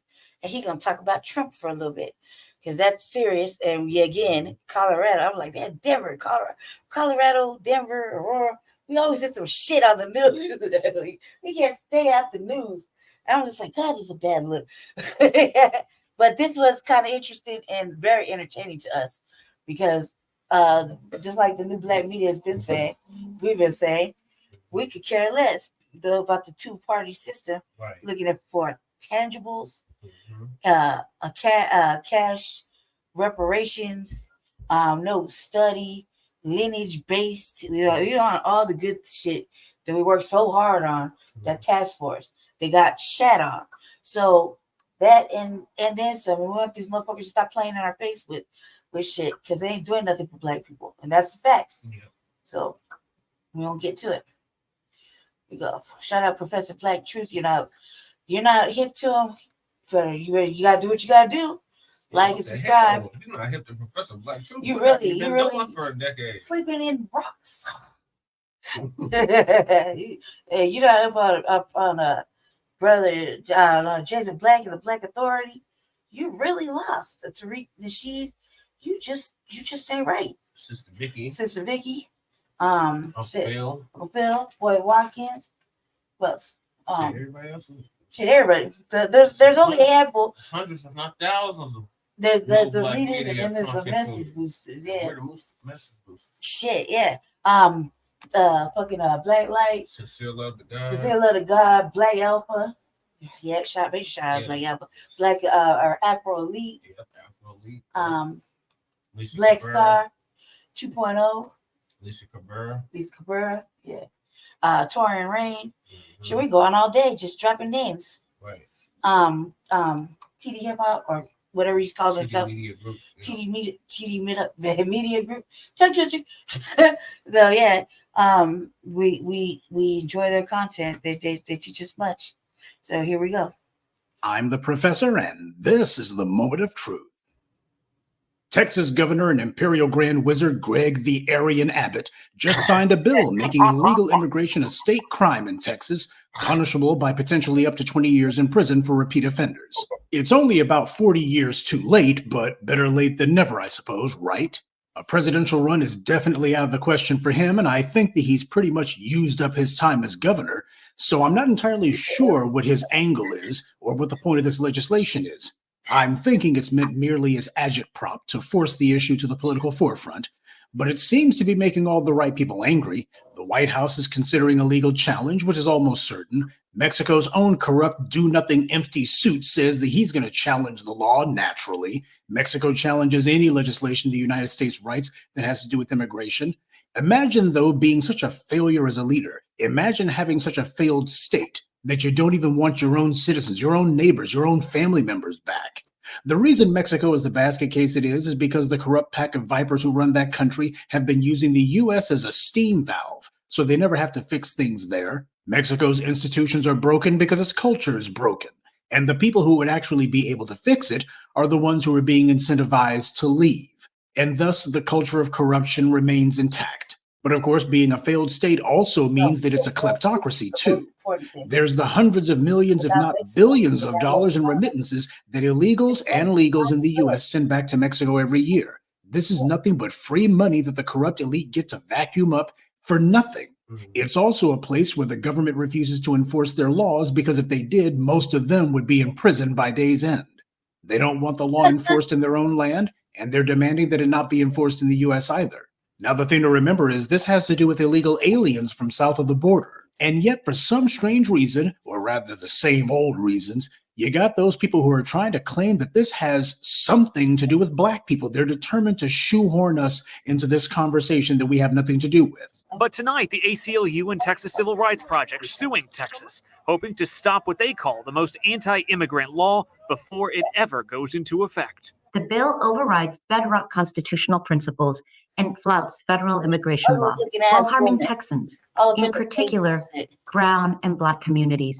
This law doesn't apply to Black people at all. We have nothing to do with this. This law doesn't disadvantage us at all. This is more white liberals trying to do what they did when they wanted to make a federal gay marriage law. With that one, they made all kinds of phony claims, total lies, saying that it was meant to protect interracial marriages. And they always made sure to show Black people whenever they said that. That law had nothing to do with us. And neither does this one. This is more of, as Malcolm said, using us as political footballs in their games of power politics. And this is also the result of Black misleaders and half-brained sellout activists using the phrase Black and brown all the time. These self-interested anti-Black racists on the left have seized on that phrase to promote policies that harm us while lying and claiming we're trying to protect Black people. This is them trying to tie us into this and give people the false impression that Black people are in favor of this tsunami of illegal immigration, when we're not. The ACLU is who this woman works for. Now tell me, what has the ACLU ever done for reparations? What have they done about all the legal discrimination that we face? When have they ever gone to bat for us and claimed that reparations for us, specific legal protections and tangibles for us, would be a benefit for everyone else? No. And that if we are denied reparations, then this harms brown people too, or anyone else? They never do that. This irrational exaggeration and hyperbole about the harms of policies only gets expanded when they think that they can rope us into the fight. So the ACLU is not on our side. They're working against us. It is reprehensible that they're trying to drag Black people into this, because what they're really trying to do is they're trying to hide behind the coattails of our suffering, and they're trying to also hide behind the moral legitimacy that we represent, the unique moral legitimacy that we represent. This law has nothing to do with us, and it's not going to be harming Black people at all. Again, I'm no fan of Greg Abbott. He's pure trash and anti-Black racist, full stop. This law, however, doesn't have anything to do with us. And considering the open, blatant racism of Latin American culture and the way that they practice that same racism when they come to the US, this law actually would benefit us if it was enforced. Now, that's not to say that we need to weigh in on this or that we need to stick up for Greg Abbott. Wrong on both counts. Yep. But understand, the white left isn't looking out for us. They're trying to use and exploit us. And all the years of letting these Black bootlicks throw around the phrase Black and brown and do it with impunity, now you got these white leftists doing the same thing for their own interests. These so-called Black activists, who only the white media ever decide to call our leaders, they're the ones who the white media will put on TV, and they're the ones who help to push the idea that the Black community saw itself as part of some multiracial alliance. The problem is we were the only ones in the alliance. We were the only ones talking about Black and brown.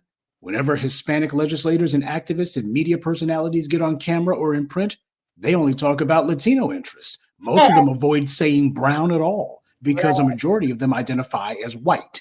So this whole Black, brown, whatever, it's been dysfunctional and fraudulent from the very beginning.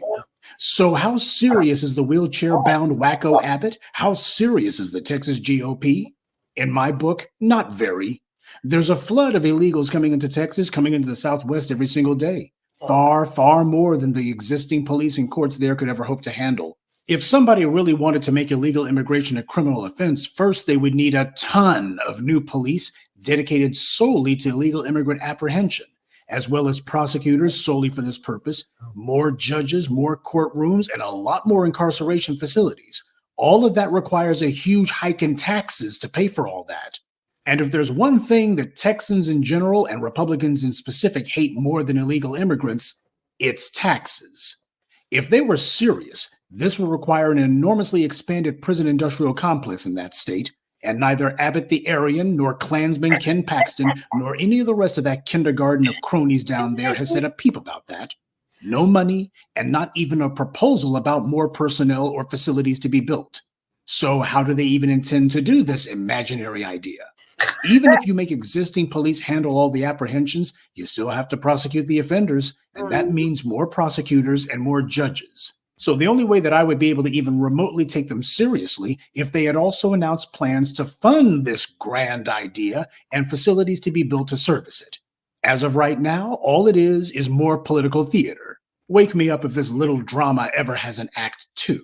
And speaking of legal consequences, the state Supreme Court of Colorado in a 4-3 decision has ruled that Donald Trump is ineligible to be on that state's primary ballot due to his violating the 14th Amendment of the Constitution when he led an insurrection in 2021. So what does this ruling mean for the 2024 election? Well, as for this ruling by itself, not much. First of all, Trump didn't win Colorado in 2016 or in 2020. His Democratic opponents carried that state in both those election cycles, so it's not like he needs it in order to become president. But there's the question of whether this will start a judicial domino effect against him. So far, his team has successfully fended off the attempts in other states to remove him from the ballot. But this is the first time the 14th Amendment challenge against him actually worked. So will other state Supreme Courts take this as precedent? The U.S. Supreme Court will certainly hear this case, and already the white media is shrieking that Clarence Thomas has to resign or recuse himself because his wife not only campaigned for Trump, but she also tried to help his illegal electors scheme too. This is going to cause a constitutional crisis when it lands in front of them, no matter how the Supreme Court rules. Trump put a number of those judges on the bench. They're people who he chose for their loyalty and willingness to be political extremists. The Democrats have set up a high-stakes game of political chicken, and it will be very interesting to see if these Federalist Society flunkies blink. The Democrats, of course, are denying all responsibility for this ruling in Colorado, but let's be honest. These are Democrats bringing all these lawsuits. Now, I got to tell you, though, as a matter of law, I personally agree with the Colorado Supreme Court's ruling. Trump did carry out an insurrection in 2021. But does anyone seriously believe that the Democrats would be fighting so hard to have Trump removed from all of these state ballots if his polling was, say, in the low double digits or even the single digits? If Donald Trump was indeed in the toilet bowl when it came to his public approval ratings, do you think they would actually be going through all this trouble? Or do you think that they would be doing what they were doing in the hours and days following the 2020 election? Crowing about how Trump was now gone and how Trumpism was on the ash heap of history and how before long this guy would be forgotten. He was an empty suit. Nobody would even care about him. His own followers would abandon him because they would eventually accept the reality. Only that didn't happen. I'm not a fan of Trump because he hasn't done anything for us, but the Democrats are trying to portray this as an impartial judicial process here, and that's not true either. In fact, a few of them have let the mask slip, and they've admitted that this is about removing a man from the ballot who they know would most likely beat Biden in 2024. A recent poll released this week has Biden's approval rating at an all-time low of only 34%. His attempts to duplicate Obama's talking around the issues and trying to overcome people with his personality isn't working. He has to make big moves to benefit the American people, and his problem is he's still trying to keep the donor class happy. He's trying to see if he can talk his way to re-election, and people are tired of it. And Biden's lunk-headed attempts to try to BS his way past the voters aren't the only thing that's getting old. Biden himself is ancient at this point. What's called for is for him to go ahead and bow out of the race and somebody else to be the party's nominee, but Kamala Harris would be an even worse candidate than Biden, so they're stuck with Jim Crow Joe.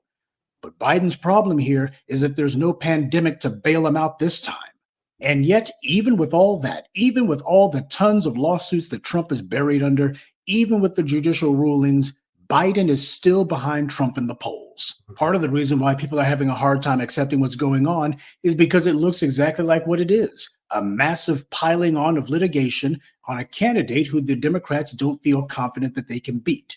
They're denying that that's what they're doing, but that's sure what it looks like. Now, I'm sure there's going to be a lot of people who will try to claim that, well, you can't actually prove that this is some sort of plot that the Democrats are putting forward to basically get the guy off the ballot because they can't beat him in the election. Well, here's my question. Strictly as a thought exercise, if the Democrats were trying to weaponize the law to remove Trump as a candidate because they knew they couldn't beat him by any other means, would it look any different than this? On the one hand, Trump did lead an insurrection, but on the other hand, he's more popular than the man he lost the election to 3 years ago. His opponents have been beside themselves at the prospect of him getting back into office, especially since he's declared that he's going to be wreaking vengeance on anyone who offended him. And as for Black people, I would give the same analysis about Trump that I do about Biden. No matter how many lawsuits Trump has to contend with, or how dire the potential consequences for him might be, he can't be taking it too seriously. Otherwise, he would be coming to Black voters and trying to make a deal. If he thinks disenchanted Black voters merely staying home next year will be enough to secure him victory, well, he's probably right. Democrats are certainly terrified of that prospect, but this isn't about the party's political futures. This is about ours. This is why I say that we cannot back the GOP, because like the Democrats, they're also trying to figure out how to win elections without doing anything for us. We cannot lower our political standards. That's something that Black people are notorious for. Always so desperate to get anything, even just a pat on the head from these candidates, anything that even remotely sounds like they're going to do something for us. And failing that, well, just tell us that you don't mind having us around. And in the process, we always settle for accepting anything, or rather, we settle for accepting nothing at all. Maybe Trump genuinely thinks that he can regain the White House without offering us anything. He's certainly welcome to try, but considering how things went south for Trump's casinos, if I were him, I wouldn't be so eager to make such a high-stakes gamble. Good day, and be one. I'd like to take a moment to mention some of our contributors. Dwayne Demps, Michael Gilmore, Deep Eye 904, Thomas Jones, and Nod G95. Salute to them, and thank you to everyone for listening, liking, and sharing this message. Black empowerment only exists because of you. Yes, sir. Well, tonight on the podcast, ladies and gentlemen. Before we get back into that, Uncle Phil, that's leading into the New York Forum's Reparations Commission. But we just wanted to say that we shout out Professor Black Truth right there for giving us a nice, interesting read Yeah, we over here in Colorado, well, over here, especially over here, I want to say it's probably handful of us that are like, ha, ha, ha. You know what I mean? We kind of figured. We didn't, it's kind of shocking for everybody in the United States that saw that. What effect it'll have on the other states, the world may never know. Right. But they try to get that shit to the Supreme Court early so that he can run on time, but it doesn't look like it's gonna happen. For him to go into the forums on time, or the debates or whatever, the whatever he's supposed to be doing next week, or in early January, whatever. Doesn't look like it's gonna happen. They're gonna take the time with it. I give him a little credit though. He did try. And it's kind of funny to me. So, I think that they don't have a real plan. It's not a real plan right now. And if other states are trying to get, or even just thinking of trying to get Biden off the ballot, too, it's gonna be kind of a crappy selection, because they don't have nobody really to represent either party that is good enough to run the city or run the states. I mean, so we shall see. We'll stay as usual on top of it, because it's one of those topics that will affect us ultimately, Black Valley. So we'll keep you in line, in tune with that. Ultimately, we're gonna ride the helmet and just keep it consistent for us, what's important to us and our thoughts. So we're gonna move on to the next part, which is very important. Reparations. This also is our last topic of the night. So we're gonna free everybody. We're gonna release you after that. Thanks for staying up late with us. Thank you for staying up late. So yeah. So I'm gonna go ahead and start it really fast. Let's see. Yeah, I feel like this shit just dropped like that. We got some development out of New York, and no, we're not talking about the migrant crisis this time. We're talking about the governor of New York, Kathy Hochul. She has. I swear to God, man, I felt like just off topic, real quick, just as funny. I thought that Kathy Hochul passed that shit to make it so everybody could go on to this Me Too movement and shut it down at the very last minute and they go, he touched me too. Right? I had Nick Cannon too. I thought she just did that specifically for motherfucking P. Diddy. That's what it felt like anyway. I was just kidding. I'm just playing. I was just joking around. Just side note. Because they mentioned Kathy Hochul, that's the first thing I thought about was, man, that old crotchety ass bitch. She made it impossible so everybody could bring up some old shit and play it in everybody's fucking face. I thought that shit was funny as hell. I was just making a little joke. Don't believe the hype. I was just kidding. I was just playing. Okay, let me play. I'm gonna build it up. Yeah, but signed a bill to develop a reparations commission. Let's go ahead and roll this a short clip real quick so you can kind of hear about it. But then we're going to, we definitely going to talk about some things. Roll that. To a round of applause just a little while ago here at the New York Historical Society. It effectively creates a community commission to study potential reparations for Black New Yorkers. The 9-member commission will study the effects of slavery on the here and now and make recommendations. These recommendations may include compensation, but can also include policy changes. Slavery was made illegal in New York in 1827, but supporters of this bill say a racial wealth gap still persists. White families in the state have a median net worth almost 15 times that of Black families, according to the comptroller. The new commission will study the link between historical racism and current disparities in housing, policing, and income. The governor pointed to the Buffalo mass shooting for those who doubt racism still exists. A community commission to study potential reparations for Black New Yorkers. Wait, pause right there, man. Look at them raccoons. Ain't nothing but raccoons surrounding. Just watch Trump to get all excited and shit real quick. Hold on a second. I'm sorry, family. We really, if this is our first time hearing it with you, so we're just gonna rewind the track just a second so that we can hear exactly what he just said, because it sounded like some it just sounded like some old stupidity right here. a community commission to study potential reparations for Black New Yorkers. The 9-member commission will study the effects of slavery on the here and now and make recommendations. These what passed that and passed and the black tax and the motherfucker man. Recommendations may include compensation, but can also include policy changes. Slavery was made illegal in New York in 18. I'm sorry, Bradley. Just hear the words. Every word in this word salad bullshit is effective. Slavery on the here and now and make recommendations. These recommendations may include compensation, but can also include policy changes. Slavery was made illegal in New York in 1827, but supporters of this bill say a racial wealth gap still persists. White families in the state have a median net worth almost 15 times that of Black families, according to the comptroller. The new commission. Why is that? Yeah, and what about Wall Street? What about all that shit? They fucking they're the first time. What the fuck, man? Like.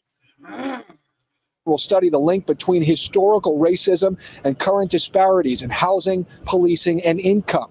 The governor pointed to the Buffalo mass shooting for those who doubt racism still exists. White gunman Peyton Gendron allegedly had written on his gun, "Here's your reparations," when he shot and killed 10 Black New Yorkers in May 2022. The Reverend Al Sharpton says the creation of this commission is not about writing a check, rather about starting to heal the scars. Where have we seen this before? Gavin Newsom, Governor Gavin Newsom out of California, formed the California Reparations Commission is going, and they're going to do their work for what, about a year and a half. Or so. That's Black political suicide. Like, I don't understand why anybody don't see what I'm talking about. You ain't gotta get crazy with it. But why don't you just every time you see him as a Black person in America, you see fucking great or motherfucking Gruesome Newsom, why don't you just give him the hard look? Like, man, you really are doing a shit ass job. Not only you running off people from your own state, and you just doing the most for China and whatever when they show up, right? And you cancel Christmas, God, like who cares about that? But I'm just saying, right?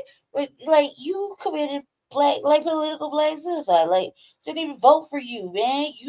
You wasted everybody's fucking time, hard work. You guys fucking trauma bonding and fucking going through shit and trying to express yourself through that reparations task force. Months and months and months of FBA and Friedman got up there and fucking tried to get that shit together, help the task force put it together for something comprehensive, and then kick the move. We pushing the message on top of that, and then you just like I said, I've always said it since he did it. That first time he said no, and then we walked it back, like, made a whole little thing a couple days later. That first no was a no to me, and that's all I heard. And I was like, you going to do that to Black people in your state? You ain't, and then like, what are you doing, Gavin Newsom? So, yeah, it does sound like that. And that was shit then. This is shit now. So, and they come out with recommendations, and then when the recommendations came out that they should pay Black folks some money, the first thing Gavin Newsom done actually went on Sean Hannity on Fox News and said, no, we're not saying it's a check. The Democrats make sure to keep saying that over and over and over, that no, it's not a check. We're not. And listen, if you see Al Sharpton around anything, then you know the fix is in. But let's talk about something real quick. Foreignassistance.gov. Now, some of you who've been here for a while, you know about foreignassistance.gov, and they never need a study or a commission or anything about foreignassistance.gov. But let me go ahead on and just kind of visit foreignassistance.gov with you a little bit, and then you'll understand kind of where we're going with this. Once again, this is foreignassistance.gov. This is something that you can go to yourself. We covered this before, but anytime they talk about reparations, it's fine. I always want y'all to go to foreignassistance.gov. Maybe it's you new, you have not, you don't even know about this site. As you can see, it was last updated on 12/15/2023. This section here, I have 2023 and the disbursements. Now it has this here because it's partially reported. It's not, everywhere, right? Okay. So when they talk about reparations and they say that we need a commission and a study, they did not need a commission or a study for any of this. They just decided, hey, we're going to do this. This is what we're going to put in the budget, and that's that. So while we are talking about reparations and we need reparations, also American citizens are talking about, hey, you know, we suffer in this country. We need certain funding. Well, let's kind of look at so far what was dispersed, right? So if you go to our neighbor to the south, Mexico, you look at 110 million was dispersed to them. But what did they get money for?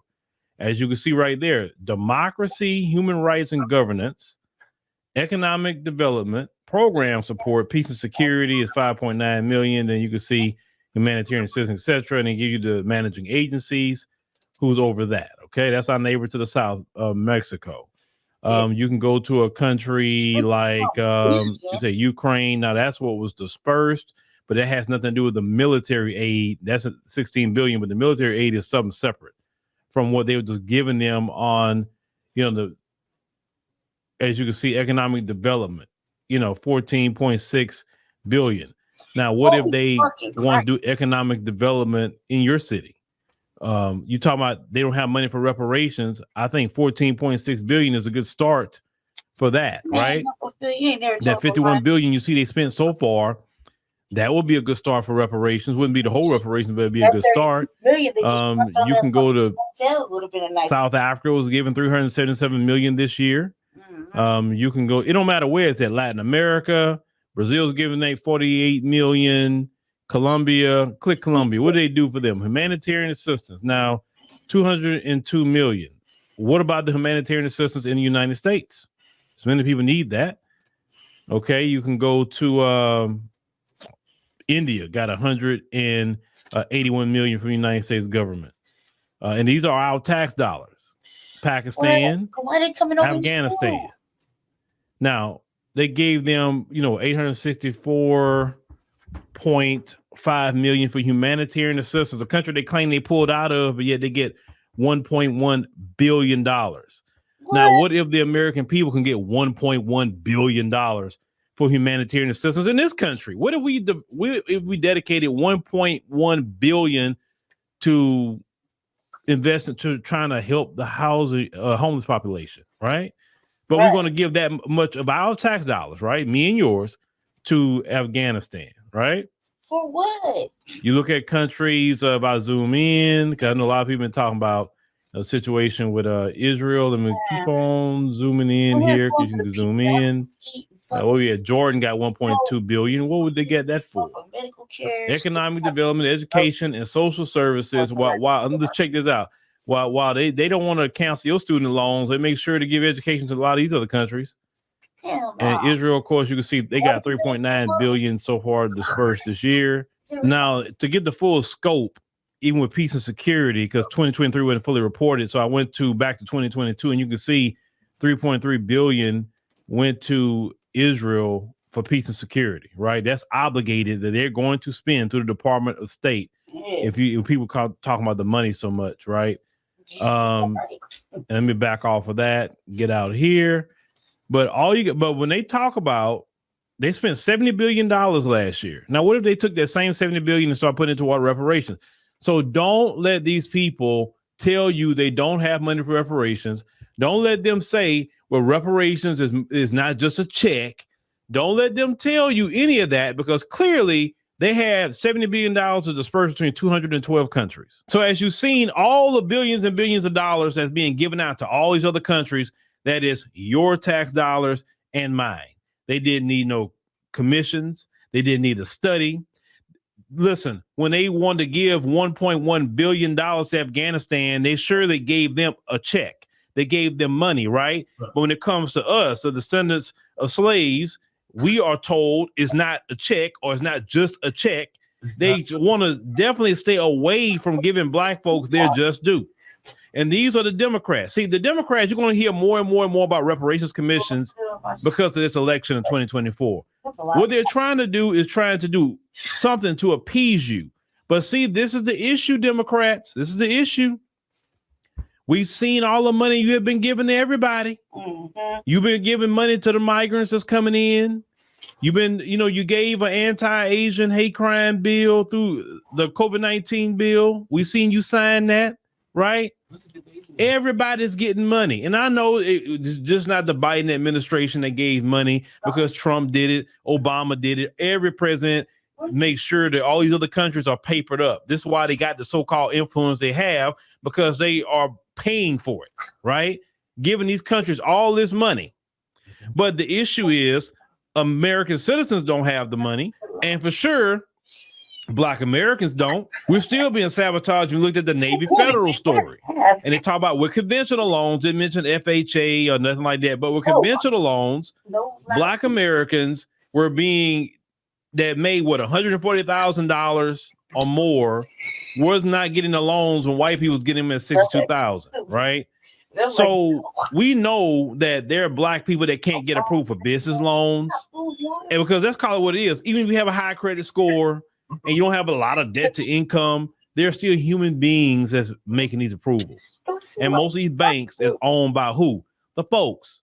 So if you want to say reparations is more than just a check, if I had to put together reparations, yeah, it would be definitely the check. The check is the main thing, but I'll also overhaul everything financial to make sure that we have an equal playing field and not just this one group who gets it all, no matter, they just got to show up, and the other group who are Black people get nothing no matter what they get, or they get very minimal. You understand what I'm saying? But the Democrats are going to keep putting out these commissions. They're going to be city commissions. They're going to be state commissions in these blue states. They got to try to get you back on the Democrat train. You understand what I'm saying? If you don't, as Black Americans, get back on the Democrat train, then they're going to lose, because they know all the investment that they do into other groups, they don't come into the voting booth for them. You understand? Either they're sitting it out, or some of them vote Republican, and some of them may vote Democrat. But you are the only group that has proven to actually show up for them. And this is the most insulting part about all of this, is that Black Americans have a standing legacy of showing up for the Democrat Party. Yeah, and as I said many, many times before, you would think that they would say, let me prioritize Black Americans, because we know, guarantee, they will show up for us, so we make sure they're right. But you have to understand, whether they're Democrat or Republican, they believe in white supremacy. And with white supremacy, you got to keep Black people at the bottom. The Democrats depend on the same white supremacy as their white conservative. That's what they do. The Democrats play the game a lot different. The Democrats say, well, we got to let a few of them participate in white supremacy. And if you look at the people like Al Sharpton, who participates in white supremacy, right? And all the people that follow him, they don't do anything that bring up the greater Black community. They don't. They are the only ones that's getting butter on their biscuits. They're the only ones that's getting their checks. They're the only ones getting their little jobs, right? But the greater Black community aren't. They constantly talking about what's happening to Black folks, but even though they are at the White House, how come nothing come out of it? They don't want but photo ops. That's it. I talk with the president. I talk with the vice president. I talk with the press secretary. I did this. You talking, but nothing comes out of it. Exactly. And that's the reason why you're up there. Because if y'all, Al Sharpton and the rest of y'all, if y'all actually was about the business of the Black community, you wouldn't be up there. Right. Because you have to understand, the Democrats do not want to see Black Americans rise. Nope. Y'all always pointing at the Republican. No, let's talk about that Democrat. You vote Democrat over half a century, and you have not risen. You have perpetually gone down constantly. It's the worst one. When you look at these Democrat states, you don't have a sanctuary city. Chicago is fighting to stay a sanctuary city. But where's the sanctuary city in America for the Black man and woman? You don't have a sanctuary.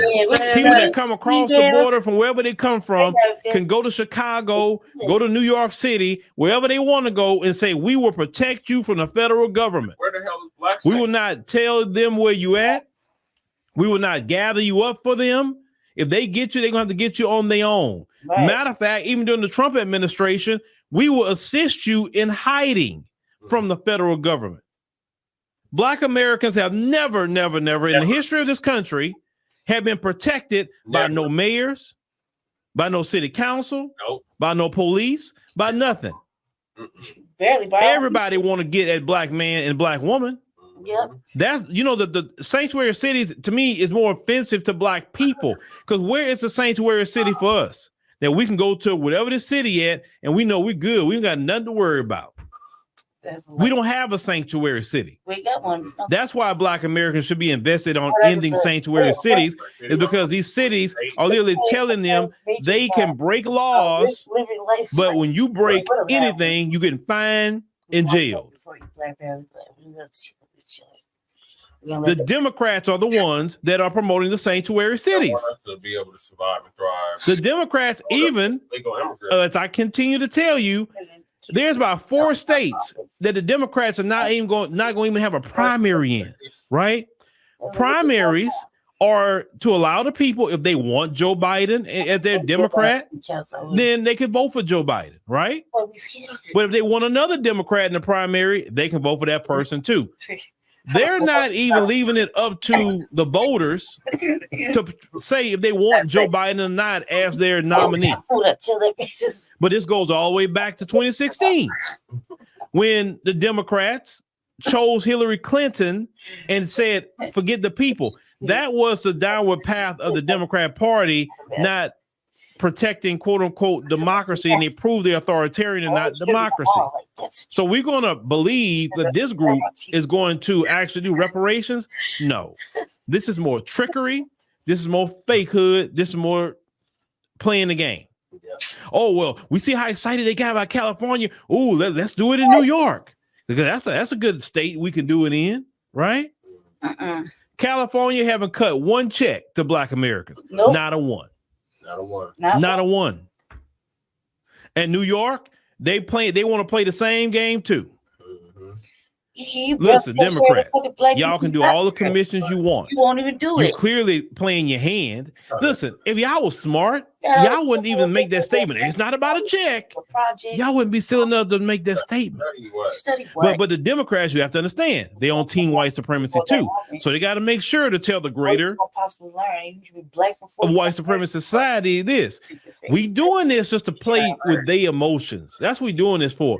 We got to let you know we're not giving them nothing.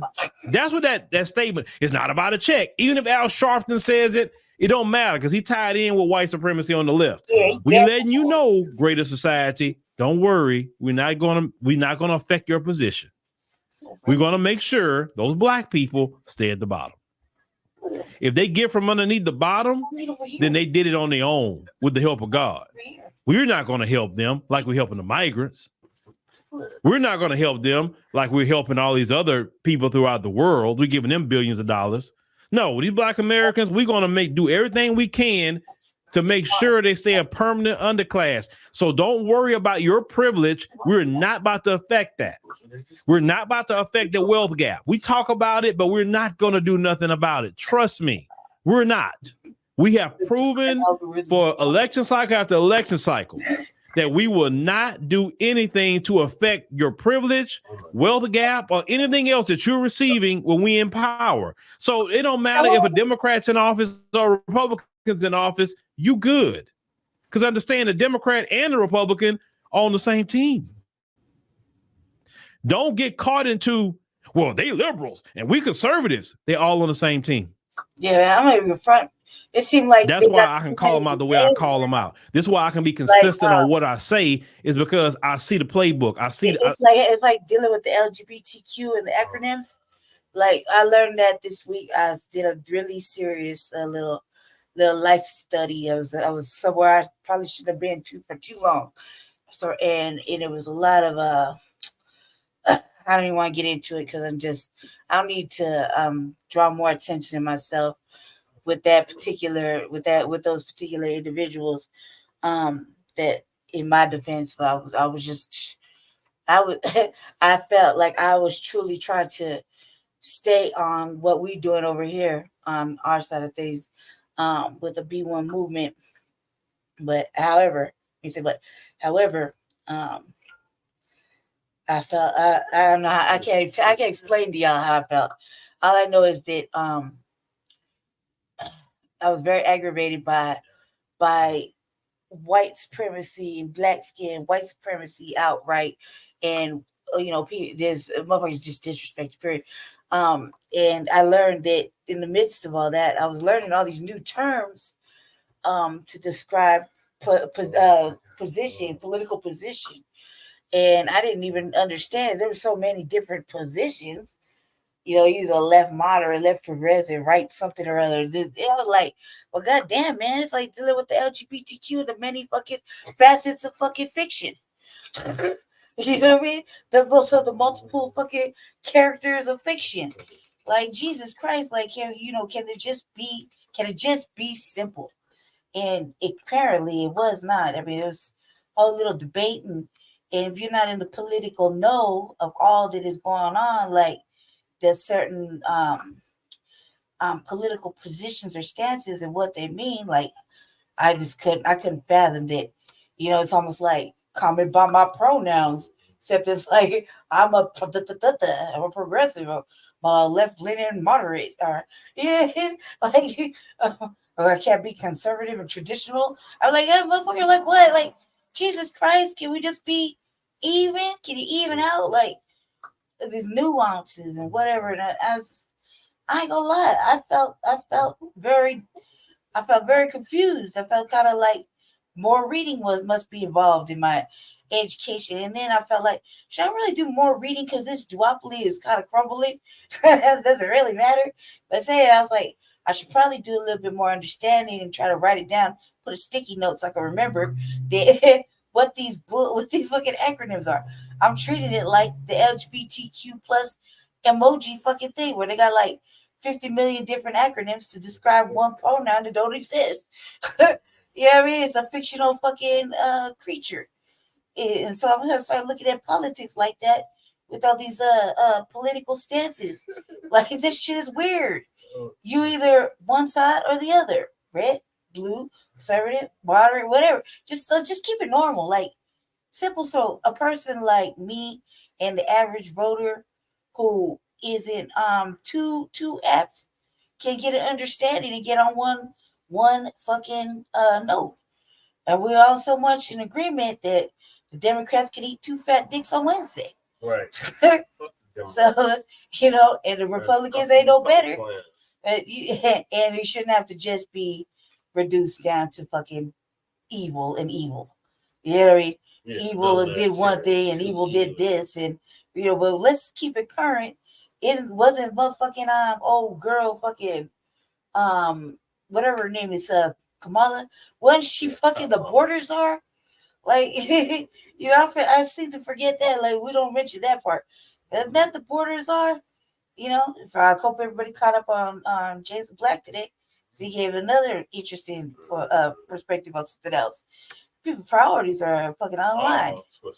And reparations, goddamn right. It's old. Right. There shouldn't even be a discussion. Shout out to Big Brother K. He said it on one of his songs on his new album. Yep. K Reno. Yeah. So what you're saying is like, it's stupid now. It's stupid. They're really I'm calling it now. There's not gonna be too much of a motherfucking selection to select from, and that isn't already very slim pickings. It's gonna be very slim, and to keep your beautiful black self at home.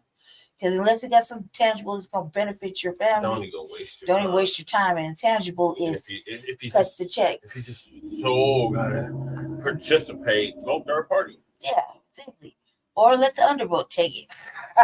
If you must go, stand your ass in the motherfucking line. If you can't help it. But I mean, you don't see them really talking. If you care about it, if you care about black people, like everybody said they care about black people, you don't see the bus pulling up and trying to talk to, what is that, raccoons? Oh, cats. Why the fuck would they be out there like that? Who made them go to sleep? That's weird. Like, that's so weird. Like, are they drugged? That's weird. Sorry, Pete. Jesse got me distracted. But, like I was saying, then you don't see the bus pull up talking about Black votes matter and get your Black ass over to this bus and let's talk about it. They don't got that up there. Not at all. They ain't even trying to talk to us. And the way the polling is going out here, who are they polling? Right. I ain't got no message. I mean, everybody's like, they sold our numbers just like they sell us. They sell all our shit to fucking media and whatnot and advertising and so motherfuckers see a spam in their email or on their phone. Ain't nobody spam me with no political questions. Ain't nobody ask me shit. All they want to know is, do you got a computer in your house? Do you have, I can't even do any applications for anything important like Leap, bring down the high energy costs without them asking me if I got a computer. The fuck I got a computer to do with you fixing the heat? Right. And lowering the price. Right. Like, what the fuck is the computer and you and the price of motherfucking electricity got to do with anything? Or if you're Black with a computer in your house, why the fuck does it matter, Excel? Right. Do your damn job. Lower this motherfucking rate. Or can you lower the rate? And can, the people over here, can everybody just work together so I can have heat in my house on a cold, windy night like tonight? You feel me? Can you bring down these charges? Can it be at an easy, manageable motherfucking payment system for people who are on the system of housing because they have no other choices, but they shouldn't be housed with this fucking high ass electric bill. This continuously stays high because it's too hard to pay for. Because it was a renege on a promise. So yeah, so they're like, you see what I'm saying though, people? Ain't nobody asking us anything. We're not getting the fucking surveys. We're not getting the vote. We're not getting questioned about what are we looking for exactly or what we want or what we expect. And when we do say it in our local areas and our local elections, we do say and we do ask what the main questions are like, what are you gonna do for Black people specifically? It's an all-inclusive answer. And they don't like it when politicians, or people who want to attempt to make change, like myself and Jesse, or Jesse's leading this level over here. When we want to make changes, significant fucking changes that that we talk about in the Black media that are specifically for Black Americans, freedom, etc. They don't want to hear it, but they're so quick to take a Black idea and spin it around and add brown people and Asians and whoever else in it because they'll say that it's unfair. Now we realize that there's other people that live in the state. I mean, how can you not? When they get benefits, they get heard, they get taken seriously. Legislation is passed for them. There's activists out there activated specifically for, you know what I mean? And there's obviously, the Caucasians out there, the ladies, we just showed that on the Revolution Agenda a few months back, how they told the sisters to sit it down. They were going to go talk to the people at city councils just because they know Black women get shot. Are you serious? Like, this is what we doing? Like, some people don't forget. I didn't forget. I don't forget. That shit is fucking ridiculous. They're talking about it, that day it was their Selma. Like, come on, man. That shit was whack, and I had to check. I'm just saying though, in hindsight, they ain't talking to us. And if you get talked to and you're lucky enough to fucking stand up and say something, then fucking say it. But remember, stay on the fucking consistency of what we're talking about is, Black first, foundational Black Americans, and we at war. We are at war. And these are democratic shills trying to play in our face and on our intelligence, trying to keep us oppressed and under the benign neglect thought process. And just keep in mind, there is Uncle Phil that said, if benign neglect us, we're going to do the opposite to you, And fair is fair, fair is fair. Tired of it, man. Even in a racist state like us, the few of us, well, let's say few of us, because they don't let the empowered speak on camera. Really, they'll let like earlier in the show. They do, they'll cut majority of like it. Yeah, they won't even show you like when they had you in the camera. They just showed your feet, right? And then the white lady was there to interview you. She wasn't even looking at you. The first time she directly at me. Yeah, she was moving around like she was uncomfortable. And so don't let the empowered really speak. And when we do get to speak, then the next week we got the subliminals about how we can't address the council directly, and we still do it because it's fucking foul. It's like it really is foul. They write negative articles. They don't want to address the shit that are really concerning. They don't care about our natives that are out there living on the street. They're predominantly Black. They don't care that the immigrants here are blaming Black people around them. They're letting them run free, willy-nilly, putting up tents where they would never let us put them up. And, they put the children, if they are sick, they put them in our schools with our other children that have been here, and especially our Black children. Not that our Black children, thank God, that the genetics and the motherfucking sun bless them so well that they don't rarely get sick. But when they get sick, they get sick. You know what I mean? So we have to, be thankful that the good genetics of Black children, keep them well. We have to be thankful for that. But if they didn't, and they had bad shit going through them, they'd be really sick. So we'd be thankful that they're not sick. But that still don't give the people that invaded our shit to come over here be sick with something like measles. When the last I hear about measles? Chicken pox. You know what I mean? Chicken pox like, goddamn, for real? Like, these are unvaccinated people. We're not talking about the jabby. We're talking about just basic vaccinations that you get when you're a child. I mean, my pops kept losing the paperwork. I got vaccinated like 3 times one year just to go to school. Make sure I got the paperwork. Yeah, but when it comes to the jabby, fuck no, you dick. Nah, you're sticking me with that shit. But nonetheless, they didn't let us do that, and they get mad when they have us saying, we got camping bans and shit like that, man. I don't see why anybody can't be walked back to the immigration office. It's only right down the road. You got the bus here, cop the bus there. They got plenty of space. Yeah, they probably don't, but they got resources to get you back on to get home. And as far as Texas is concerned, I would say this too, like, or Mexico. Mexico probably don't get hit with all that shit because here in the United States, there's money to be had in crime, drugs, mental illness, everything that's negative. And if it's coming from the borders, any border, whether it be any border or port you can get into, whether it be from South America or Mexico, anywhere that like that, they got pipelines everywhere. And if it wasn't for somebody here in the United States receiving it, we wouldn't have it, right? So just think about it like that. Without Mexico funneling all this fucking guns and drugs and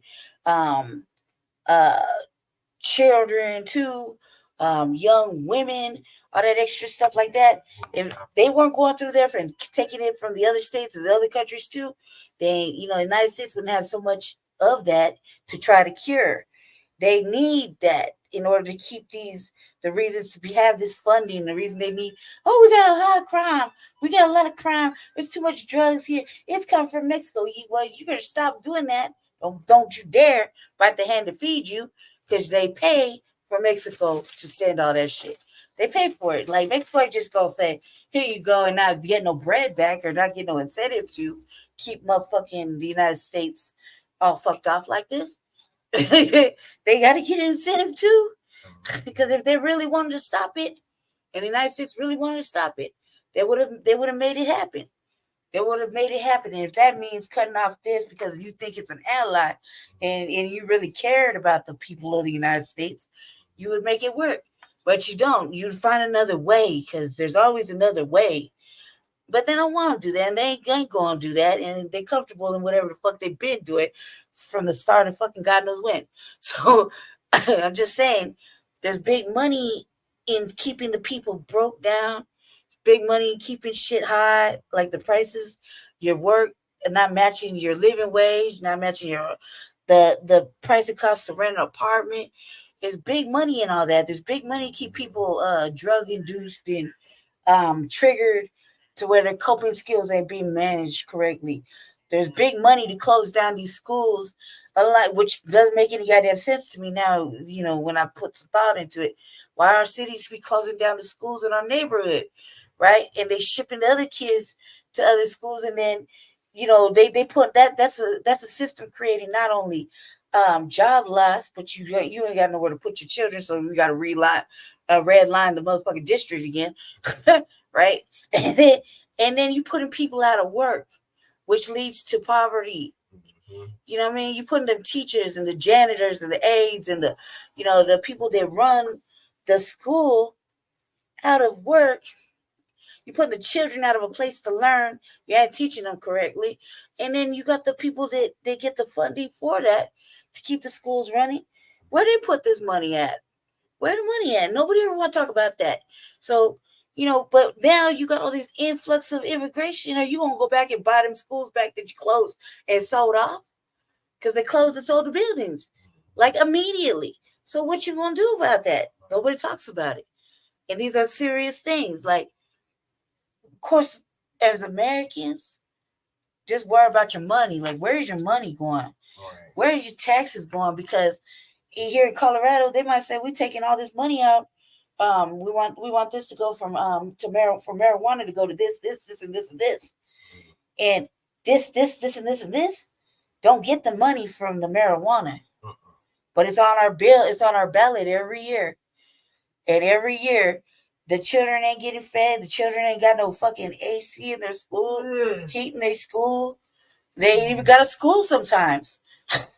They, you know, they support racism, white supremacy, and all kind of other extra shit.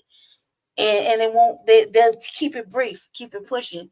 And the only voices you hear is the white ones crying and shit. But when the black people were crying at the same school and saying this, and that, we need some fucking attention to this particular thing, deaf ears and calm down and, you know, shh, like that. And they had made a it's a whole situation. No justice, no peace. Yep. They made them have to fall for their own copyright. Yeah. They take your shit like little teenage girls, right? Mm-hmm. Yeah. So, you know, I'm just saying there's a lot of things to look at that really aren't going to get handled. Like, I'm starting to lose faith with. Oh, they tried to copyright it. Yeah, they try to lose faith in it because, you know, nobody asks us how we feel. They're just doing. And then when they do have in your local cities public comment at city council, you see how they do certain, like, look how they do Chicago, right? Don't think it don't happen over here in Colorado. They shut that shit down so we can't see, and they won't let the people talk. They shut them down, or they'll turn off the cameras if we're watching at home, like me and Jesse been doing because I've been really sick. They shut it down. They don't want to hear the people get upset. They don't want to hear it. They want to keep doing whatever they're doing and collecting the money and misappropriating it and fucking the people. So, go ahead, Jesse. You want to close and say your last little couple statements, and then I'm gonna go ahead and close out with my shit, and then we're gonna start tomorrow. All right. Yeah. So, thank y'all for staying up late with us. We're about to close out the show, but we had two more topics we didn't get to tonight, and that was the Unhoused Neighbor News and the Unhoused Neighbor Sweeps. So stay tuned for that. We got to keep y'all updated on what's happening with our unhoused neighbors, which is my term, my phraseology, my terminology, here in Colorado. So stay tuned for that. In the meantime, make sure you like and subscribe to all of our platforms, Frontline Black News. They're currently striking Frontline Black News, so we are not able to stream on there for at least a couple more days. So let's still like and subscribe to Frontline Black News, Shabaka's Black Experience Enhanced on YouTube and not YouTube, Facebook and Twitter. And of course, last but certainly not least, the Revolutionary Agenda on YouTube and Facebook. And Lady Chase will be dropping an RBA later on today, so stay tuned for that. Yeah. And we appreciate everybody. And the Arena Uncensored, we must thank the Arena Uncensored. Yes. And the few channels that are on the simulcast. What is it called? Simulcast. Yeah. On our little network. Must thank y'all for giving us a place to do that. As far as where to do it, gotta keep it polite, So we do thank the Arena Uncensored for allowing us to share the line. So to this last story, that was a straight up finesse. They're not serious, Black family. Yeah, but you can't take it serious. Applying that pressure to them. Let them know there ain't no goddamn study. There was no study needed for Ukraine.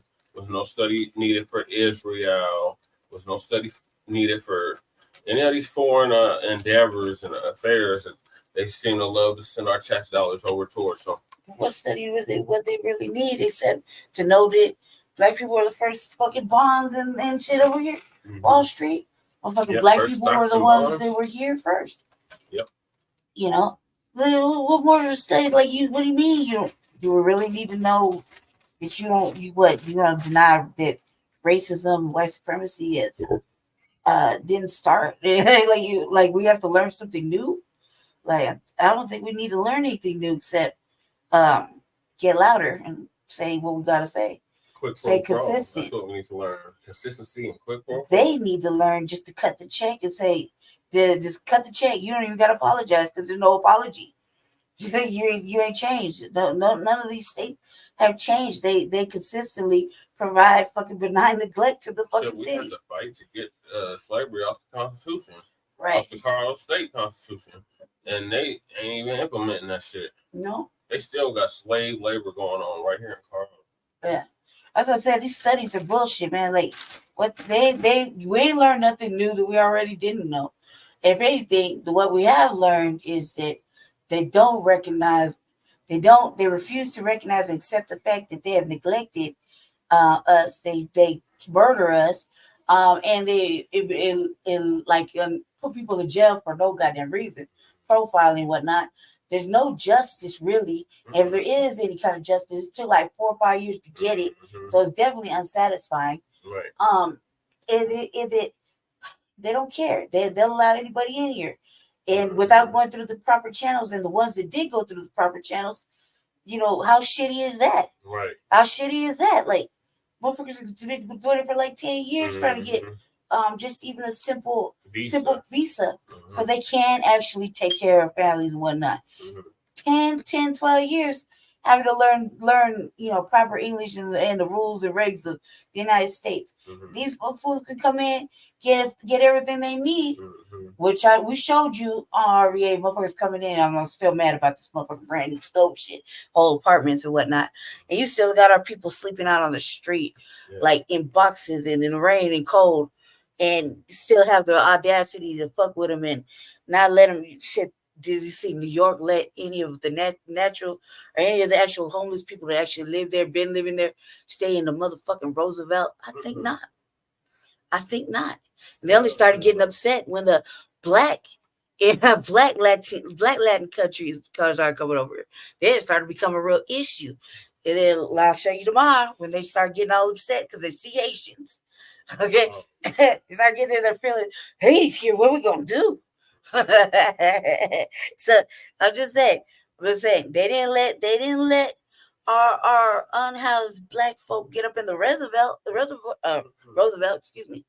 They barely don't want to even give them money for the bus. Then some of these shelters look excellent. Shit, you had over there in New York, you had black people fighting these motherfuckers just so they could eat. I guess they just now starting to send them over here. Yeah. I ran into some Haitians, me and Chapman, when we were on the bus, we had run into some Haitian migrants. Not to mention, you looking at all the crime and stuff going on. It's not black people, family. It's not a foundation of black Americans. Shit, that's not us. That's them. That's them. I mean, what happened? Did we ever find out what happened to the panty snatcher? Oh, they caught his ass. They caught him. They caught him. Yeah, they caught his ass yesterday.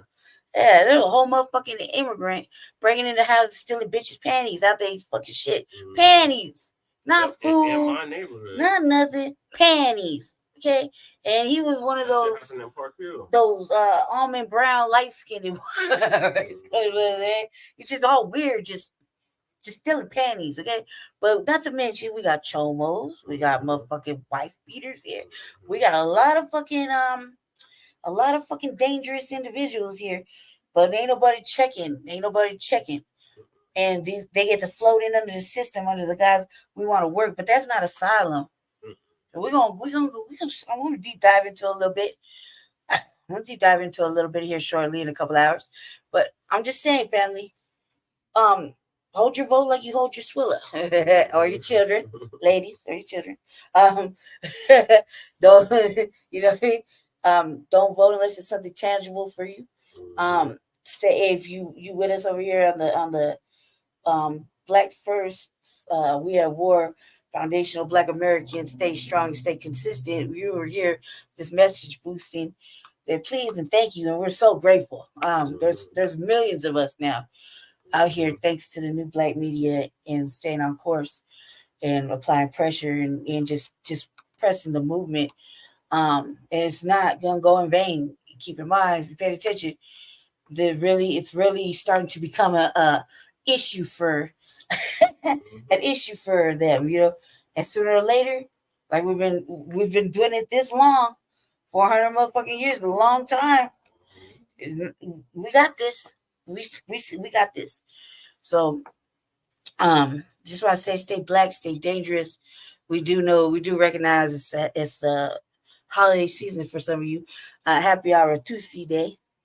Yeah, Foundational Black. Yeah, okay. As I said, Arrested Tuesday Day. To Foundational Black Americans. We're supposed to give each other a book. We will arise. Yes, and so happy, and then here shortly it become Kwanzaa. So I say happy hour. Just fucking enjoy your time with your family. And stay black, stay dangerous, obviously, and look out for each other. Look out for each other. Tomorrow will be part 2 of the Frontline Black News at 10 o'clock. I want to thank our guests, Shabaka, as always. Brother Infinite that was up here, and what is it? Cobra Commander. Laughing at my twin, Cobra Commander, aka Ramel Understanding, Angel of Peace of the East. Bringing the hope without the dope. Bringing the hope without the dope. We're thankful for his presence. Yeah. Man, him, my twin. God damn it, man. He changed his name again. I couldn't keep up. I'm like, come on now, I ain't gonna do it. But see, I was struggling. Well, I thank him for his presence as well, because it's been a very long time since he showed up to something he helped create. And always obviously free the land. So we're gonna go ahead and let everybody out. Stay tuned for the RVA who comes sometime this morning, early afternoon, and we'll see you again tomorrow on Frontline Black News. Thank you. Sleep well. Good night, little eyeballs, and peace. So yeah, peace, love, light, reparations, and separations, and Black empowerment. We'll see y'all on part 2 or the RVA, the 2 to 1. Peace. Here they go.